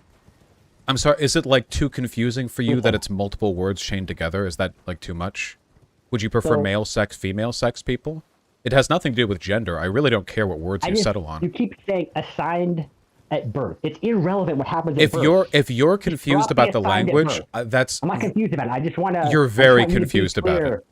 So No, listen, I'm not. listen. If whatever word you want to use for sex, that's fine, but it has nothing to do with gender. So I don't see what this has to do with trans people or teaching about trans people in school. Right. We're not talking about... What are trans people? That's the thing. If you're going to teach... Oh my God, gender you are. identity- Wait, you are Wait, confused. We've been over this. Yeah, no, because you're literally saying the only criteria to be trans is saying you're trans. So Well, we can't even no. distinguish Wait, that. hold on. How do Let's we listen. distinguish Quick that memory from someone who's check. actually like got gender dysphoria? Quick memory check. What did I actually say being trans meant? Someone who's assigned their sex at birth, but then they Identify as a gender identify associated as a with another gender sex. associated with another sex, right? So identifying is just making the declaration that you are trans. Well, you're right? making the declaration that you are the gender that you are, and you are trans Right. by virtue of not being assigned How into do the sex you associated with that How do gender. you become the gender that you're saying you are? Like, By is there any identifying. criteria? So there's no criteria to becoming the gender. That is the criteria. I just listed one. What is gender? You're saying like the only That's a great criteria question. What is identifying gender? it. That's a great question. I'm asking you because you want to teach gender identity in schools. So Wait, we already teach gender identity in What? schools. we do? Mm-hmm. How? We've done it for literal centuries. Home ec class would talk about what women are expected to do. All the time in class, they're taught about the historical and social roles of men and women. They're not talking about Okay. they're not Oh, yeah, talking yeah, about testes and wombs. They're talking about social roles, dress codes. Come on. Dress codes. It's expected that men dress this way, women dress the other. They're not checking their expected of chromosomes who? for this. Hold on. It's expected of who to dress one way? Men and women. The Hold genders. On, hold on. No. Substitute the concept. You just said Genders. it's The expected genders for of men and women. Or It's expected of the genders to be the gender. it's expected of Is the that- genders to engage in gendered behavior with gendered characteristics that aren't associated with their sex. How, like, Do you what live do in do you live mean? in the world? Are you following what I'm talking Honestly. about? Listen, you just said something that was so incoherent. You said the men are expected to follow gender roles. Uh-huh. Like, how can that mean anything if the word man does not refer to human males? What did I people who You're literally identify as just saying- men? I don't It's like saying a basketball player is someone expected who, to is a engage in the basketball player, behavior expected of a basketball player. Yeah. right, even if they don't play basketball and they've never played basketball. Well, no, they have, because in this case, being a basketball player is being a man, and we're identifying as one. So, yeah, that meets that criteria. Yes, men Well, no, are but- expected to adhere to the gender roles associated with men, and women are expected to adhere to the gender roles associated with women. Who is expected? Who's the expectation on? I just said men and women. The expectation. This confusion to be you're men- imposing upon yourself is Like, you are unnecessary, and you're saying going to get a circular- headache if you keep doing this. Well, it's kind of amazing. Okay, let's move on to gender abolition. You want to abolish Well, gender, wait. right? So wait, hold on. I just need to know what Explain about that. this is confusing you, because I'm upset and worried. Okay. So you're so literally follow saying along with me, that okay? Men, People- we expect men, people of a gender, to be a gender. No, I said gender roles. I did not say men are expected to be men. I said men are expected to adhere to male gender roles or men's gender roles, Ooh. because male can be an adjective which refer to thing men do, because there's a lot of linguistic ambiguity Okay, here. But You realize there are men who don't adhere to men's gender roles, right? Like there are femboys, for example. That's pretty popular. That's in vogue these days. Okay, sure. So that would be a man a who human doesn't male. adhere. No. Again, you keep talking about sex right now, and Well, because I want to be clear what you're saying. I'm trying to be nobody. clear about So the listen, concept. wait, hold on. I'm gonna me call first. you a retard if you do this one more time. Okay? When Okay. I say men and women, what I mean is people who identify as a man or as a woman, respectively. I am not referring to sex. It is irrelevant to me. Now, you may disagree with the definition, but quit pretending you don't know what I mean when I say it. You are forcing a conflation. No, I'm stop! trying to Stop! clear what you Stop! You are forcing a conflation. There is no confusion in my language. I am clear as a crystal. Clear as the sound that glass makes when you hit it against metal. You will never get any inconsistency from me on this. I am referring to gender, not sex. so- Gender. The gender roles are imposed on the genders. That's what you're saying. Yes. Okay, so if we go to Afghanistan, and let's say like somewhere in the Middle East, right? Let's say a baby is born. They are going to do some, female genital mutilation on it or something, right? How do they, or then they're going to force it to wear burqa. How do they determine who to do that to? I genuinely have to wonder. This is going to be very embarrassing How for you. do Wait, hold people on, in the Middle wait. East I'm determine gonna who give. to give I'm gonna female give genital you. mutilation to? I'm Or, gonna like, give you a chance. how Wait, do hold they on. determine Wait. who I'm is- gonna give do you they a say- chance. do Wait, they ask them? you're Who is wandering into this identifying very as a woman? confidently. Okay, I'm gonna give you a I just chance want to know. to I just wanna know walk what your this answer. back if you'd like to. Go ahead. Okay. They determine it by their sex. You retard. Yes. Okay, so that's kind of amazing because Is it? Really? yes, because now you've just completely conceded my point. Really? Yes, because now it makes sense. The human females are like gender is imposed on human females. That's what I'm saying. You're saying gender is imposed upon gender. I'm saying gender is imposed upon human females. What? And yes, you understand? No. What is gender No. to you? Like, I don't even understand what you're trying to say gender I is. feel It's like just you're a actively category that setting up a people say they case are. against yourself right now. How? I don't even know what point you're attempting to make at the moment. When a baby is born, So, gender, who they are imposing gender upon it based on the sex, right? yes. So human females, gender is imposed upon human females, right? It's imposed upon everyone. But in different ways. Like the human females are the ones who wear burqas. The social Human females are role, the ones who and not everywhere in the world, but in many places in the world, Sure. the gender role, the social category of woman is imposed upon babies that are sexed as female. Yes. Yes, Exactly. that is why we use the terms, the imposed upon, like it's Okay. assumed for them. Yes. Yes. So it's assumed for them, meaning The baby. the baby of which sex? The female baby. All babies. Okay, but particularly the burqas.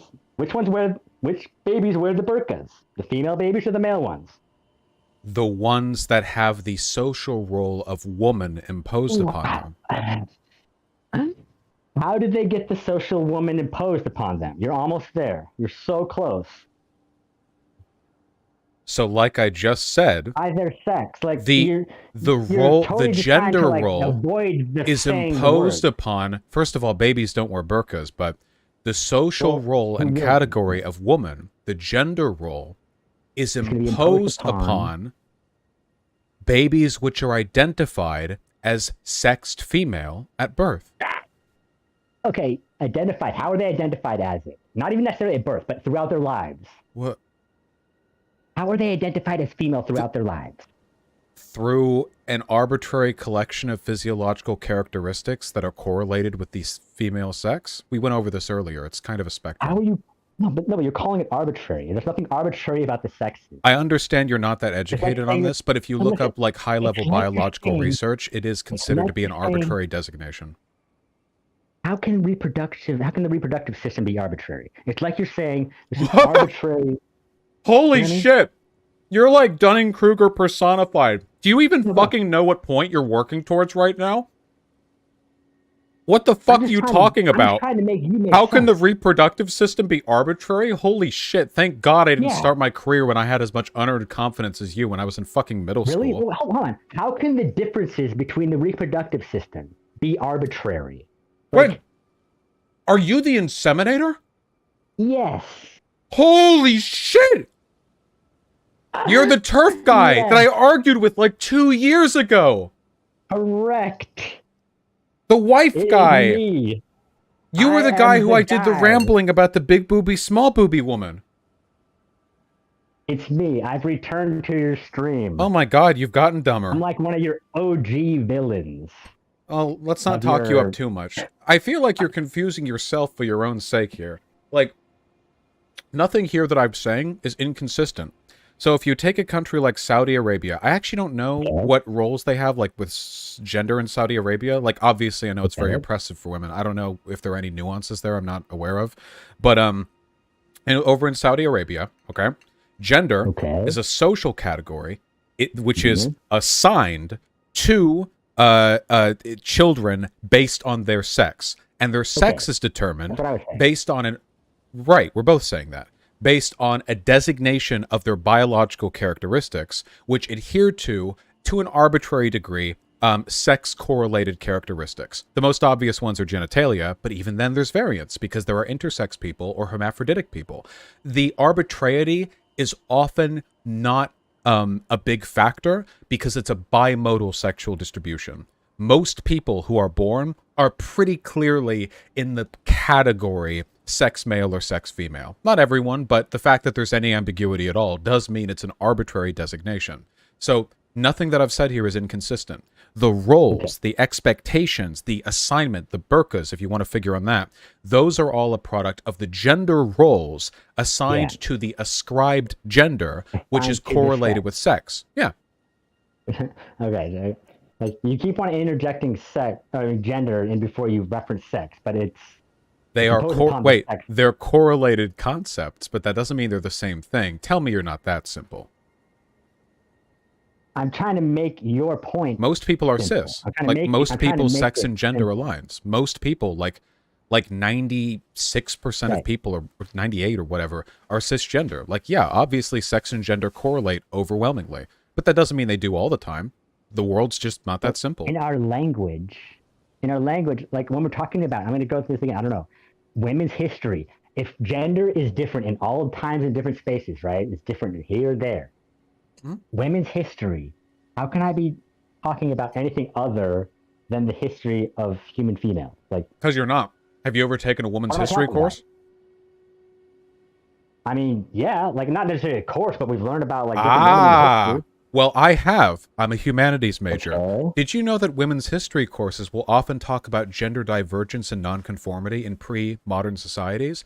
Often that includes the roles of sexed male people who lived in the roles of women as to social preferences. We actually have archaeological evidence that from pre-colonial Philippines to even like the Vikings, there have been examples of well-respected social female, like the clothes they died with, like the info we had of them, the writings about them. They were women in every respect, but we see their bone structure. They were born male, and oftentimes that's directly addressed.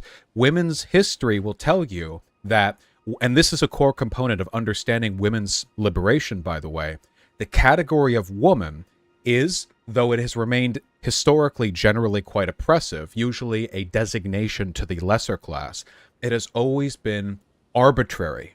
The associated categories are something that have changed based on the needs and expectations of different societies. You would know this if you actually bothered to learn about women's history, but sadly, you're speaking over women to make a point against trans people. Listen, if here we are in 2022, here I am sitting here, I want to learn about female humans in history. Well, clearly you don't. You haven't taken any of these courses. You can take them if you want. What word would I use? Or like, let's say women's rights. Why are you so confused? In the Middle East. Women's I'm trying rights. to get you to pin down on like what this word means. You keep saying you don't know. Like you asked me what gender is. What don't I know? What is gender to you? I told you roles, expectations, and category roles and expectations associated with the Okay. So what's the difference between a man and a woman, conceptually, in your system? There's no difference between a man is a person who identifies with the category of a man, and a woman is a person who identifies with the category of a woman. Circular definitions don't mean anything. What you're referring to actually is tautology. And that's because I believe that the category of gender is so arbitrary, so impossible to distinguish, delineate, differentiate, or fully understand, that an attempt to categorically and rigidly, like, for example, I'll ask you. So this is something that you can believe without affirming the existence of trans people, that sex and gender are two different things. You can believe that. That's possible. You can be a transphobe and believe that. So if we accept the definition of gender is the roles and expectations associated with a sex. So, for example, the gender woman, which are changing all the time. All the time, yeah. So if we understand that the roles and expectations have an association with sex but are not perfectly causatively linked, so a correlation then, and we also understand the idea that these roles and expectations change over time, we can then look and ask, what does it mean to be not sexed female, but a woman? what does the gender category, Wait, roles, and hold on. expectations of a woman, what does that mean? I ask you. Can you tell me? It changes all the time. No, because it changes all the time. I'm asking you, what's the unifying concept, right, that makes the word woman coherent? Like when I'm talking about women's history, women's history. What's the unifying concept? Because it's different. You just said it's different in all the times and different places. There isn't one. Go talk to a woman's historian. There isn't one. Hold on, a what historian? A woman's historian. A women's historian. What is she studying? She doesn't know what she's studying. Women's history.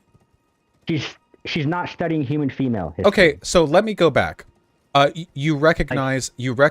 So wait, hold on. It's very funny that you're a TERF and you're literally speaking over the experts of the field of the study that you're claiming you care about when you haven't taken any fucking courses on it. No. Okay, hold on. Wait, hold on. Wait. I'm trying to answer. What do they mean? So wait, hold on. Nobody is confused.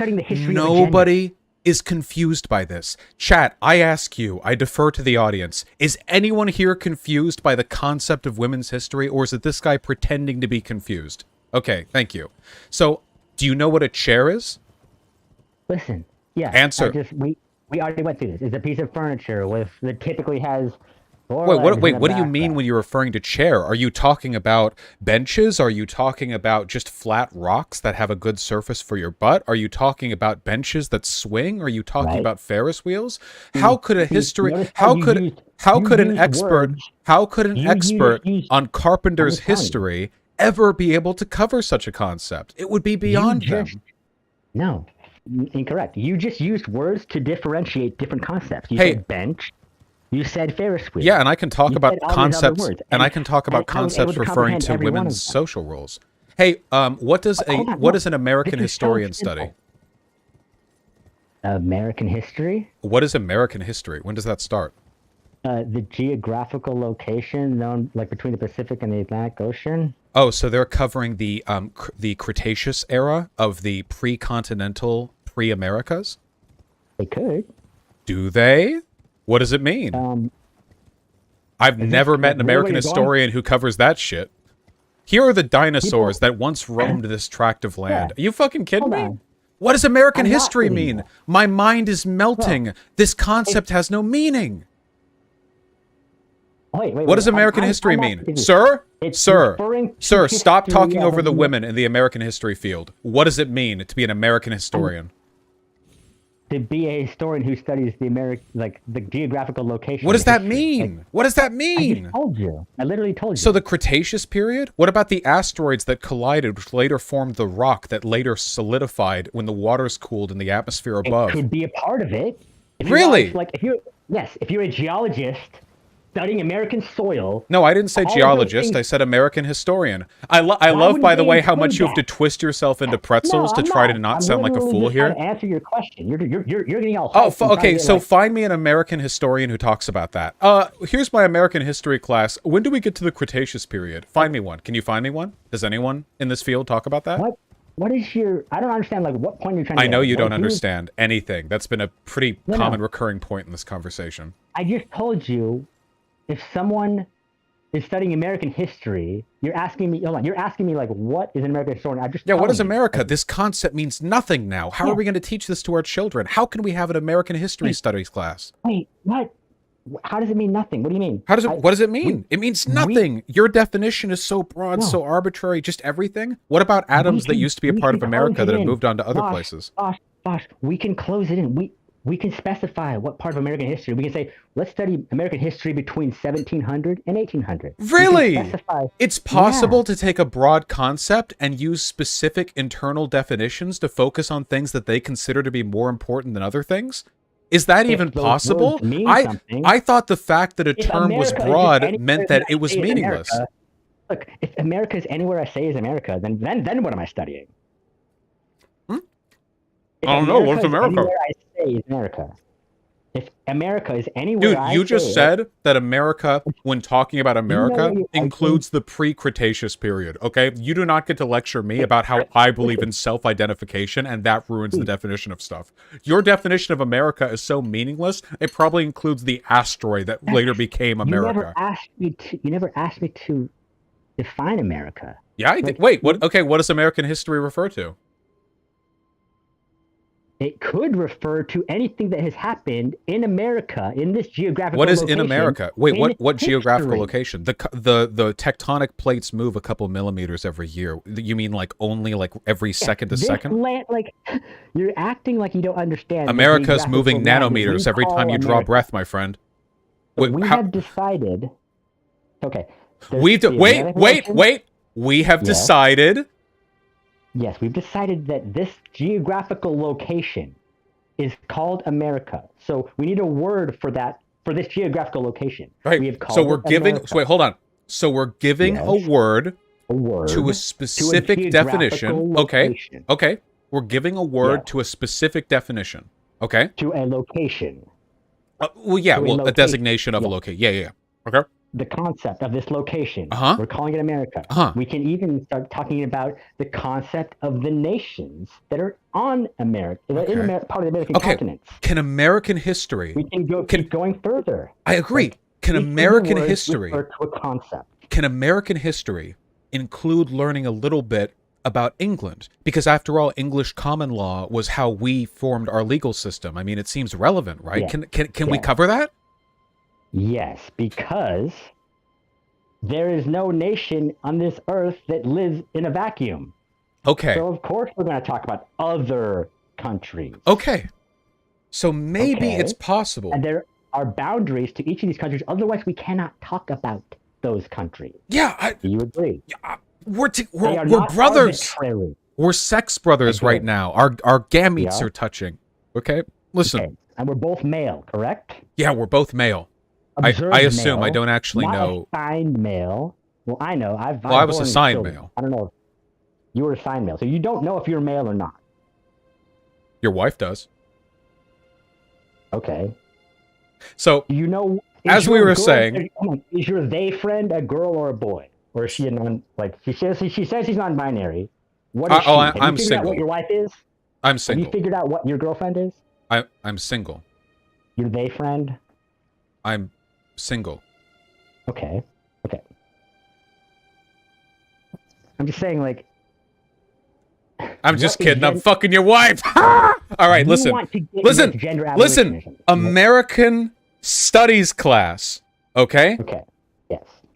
It seems like if you want to do a history class on American studies, American history, right? What you Yes. do is you look through history and you think, okay, this is a really broad subject, but I have an Yeah. idea of like the general type of stuff I want to cover. You know, I can't Yeah, cover it's every not molecule arbitrary. that was ever a part of the American continent, but I can make Obviously. decisions as an educated person to decide Mm-hmm. which parts of this are worth learning about to build a broader understanding of a subject. Right. So And you maybe draw a boundary around it, right? You say, I'm going to contain what I'm studying to America and a certain time period. You're Well- not going to just be, it's arbitrary. And America is just any. Well, no, hold on. It is. Wait, hold on. It is arbitrary. We're making decisions about what we think is worth including in the class, but those aren't Right. like we can't Yeah, make yeah, yeah. empirical, objective decisions. Well, do we start our research in 1684 or in 1292? Like, Right. it's an arbitrary choice, but we're doing it Well, at with a some point, reasonable effort to try to we need understand to an be- idea, right? Yeah, the Right. idea of American history. We're going to center our education around American history. Yes, it's going to incorporate other things, right? We're going to have interdisciplinary studies. We're going to maybe compare to other countries, other histories. But the center of what we're learning about is a contained. We're American history. It's not arbitrary. We've No, specified well- what America is. Well, we specified well, what no. it is. We haven't specified what America is. Well, no, we didn't do Haven't? that. The But you time would we in a decide to start covering which countries to cover and which not to, we can cover information on England and like their common law system, but do we include information on Germany to give context on what they were like when they brought the huge immigration wave in the early 1800s? Like, there's always going to be a limit, and eventually, like, these decisions are arbitrary. All history is actually a form of historiography, a narrativization, which we have to make decisions about. But any fair historian, any honest historian will tell you, like, there is a lot of arbitrarity that goes into what elements of history we decide to teach in our classes. That's just a necessary limitation of arguing trying with to that. distill how complicated reality is down to a history Right. class. So if we can Right, do I'm not arguing all of that. this, maybe women's study courses can be what they already are, which is an understanding that the roles of women and everything associated with it. Because keep in mind, associations The matter. roles of women. Yeah, the hold roles on. of Wait. Let me continue, women. please. What do you mean? What do you mean Okay. by America? I mean, Yeah. Don't. You don't. It's the geographical location. Wait, hold on. Do But you- the continents are moving millimeter by millimeter every year. You have to Like- stop, man. Let me finish the point, please. Okay. Go ahead. So, having taken women's studies courses, okay, I already know how they do this, but the way they do it is they take a look at the concept of womanhood, of what it means to be a woman. And a lot of this, it's not like they're talking about sex, by the way. A lot of what they're talking about is What are they talking social. about? It's not sex. Can you stop? Okay. I'm going to answer this. Okay. So it would be really weird if you went into a woman's histories course and it was all about ovaries. They actually talk mostly about social roles, and the social roles don't just affect people with pussies, you know. The social roles feed into a broader historical context of how women and people in general related socially. Remember, we can talk about England in a course that is about American studies, and women's study courses don't only talk about women, they often talk a lot about women, but they talk broadly about the effects women and associated concepts have on the world. And that includes learning about histories of societies with third genders. India and Native Americans are two societies we know of for now that have longstanding historical examples of like essentially legally recognized third genders, so that doesn't really apply to like Native American culture.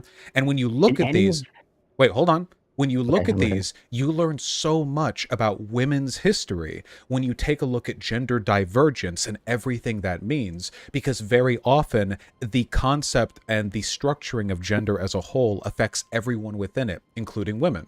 So, for example, the relationship between cis women and trans women during the second wave feminist movement, or during the Stonewall. Are trans women a third gender?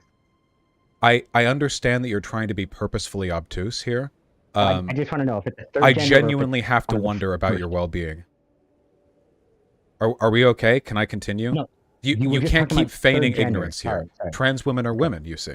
That would make them the same gender as cis women. It's like tall women and short women. You remember, don't you?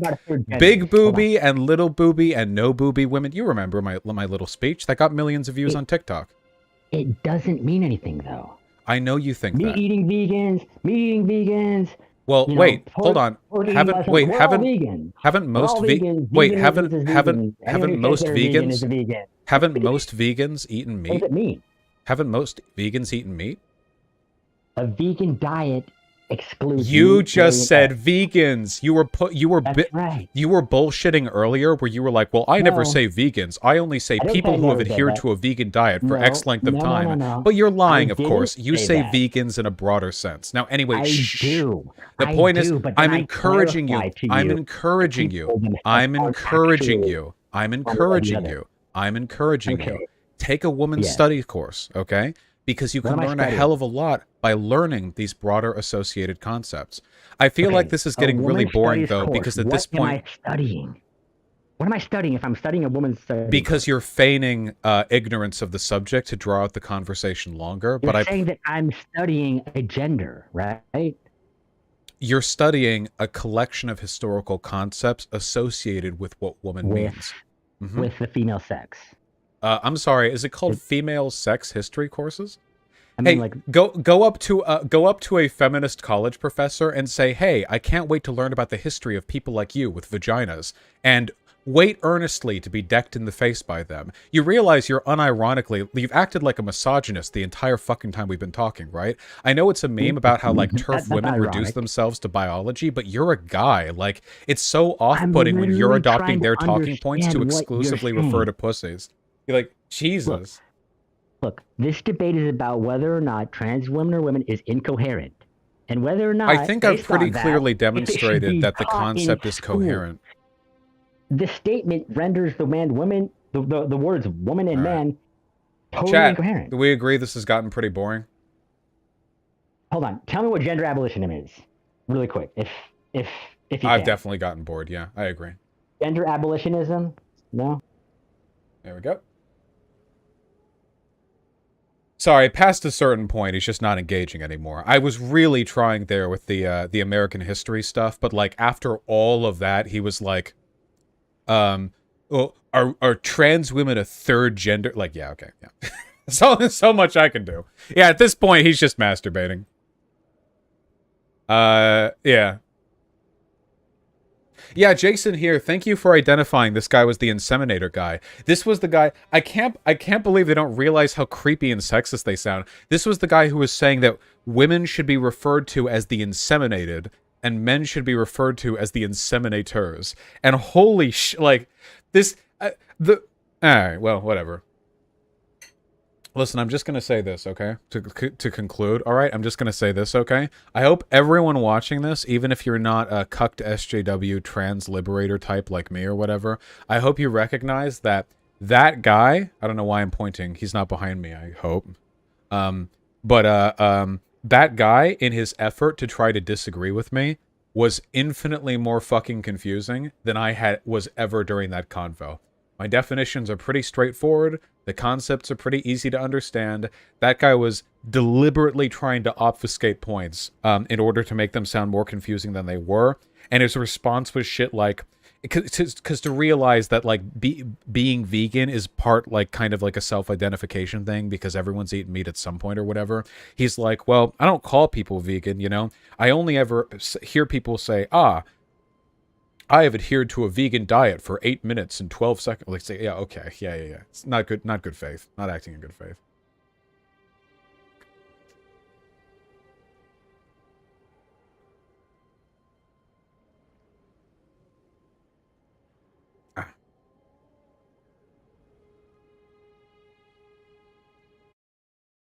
Elden Ring got a big update? Really? Added a function to record an icon, the name of an NPC on the map when you encounter the NPC. Oh my god! Yes! Yes!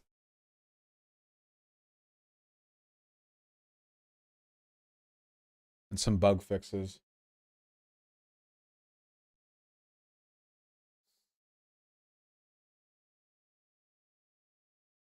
You have a bit of food in the beard? Do I?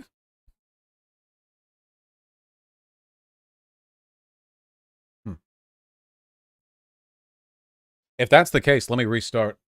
Oh no, it's 8:41. I'm so sorry, guys. I'm super duper fucking tired. Okay. I know there are like so many donations that I haven't read. I'm sorry for being such an asshole about this. I came into this like super tired anyway. Lamp Moths, for example. I saw you donated 250 earlier. Fuck. I'll at least skim read through these soon, okay? I just need to get some sleep.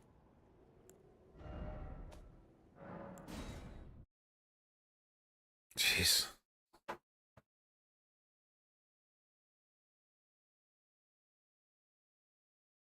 This early? I mean, like, I need to chill for a bit and eat, then, like, pass out or whatever.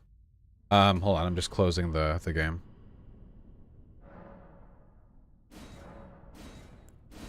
Okay, there we go. Alright, I love you guys. I'm gonna send you off to Canoe. That was Discord? Oh, no. Give me anxiety when you say that shit.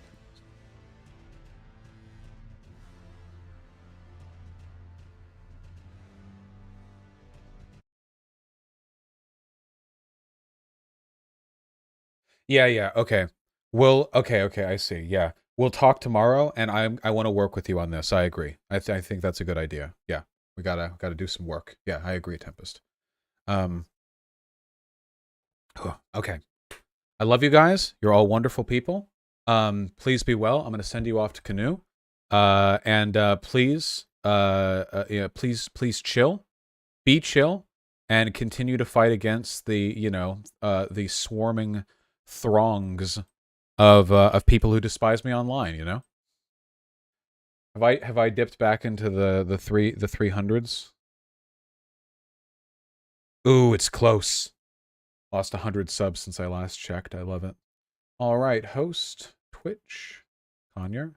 All right, be well. I'll see you all soon.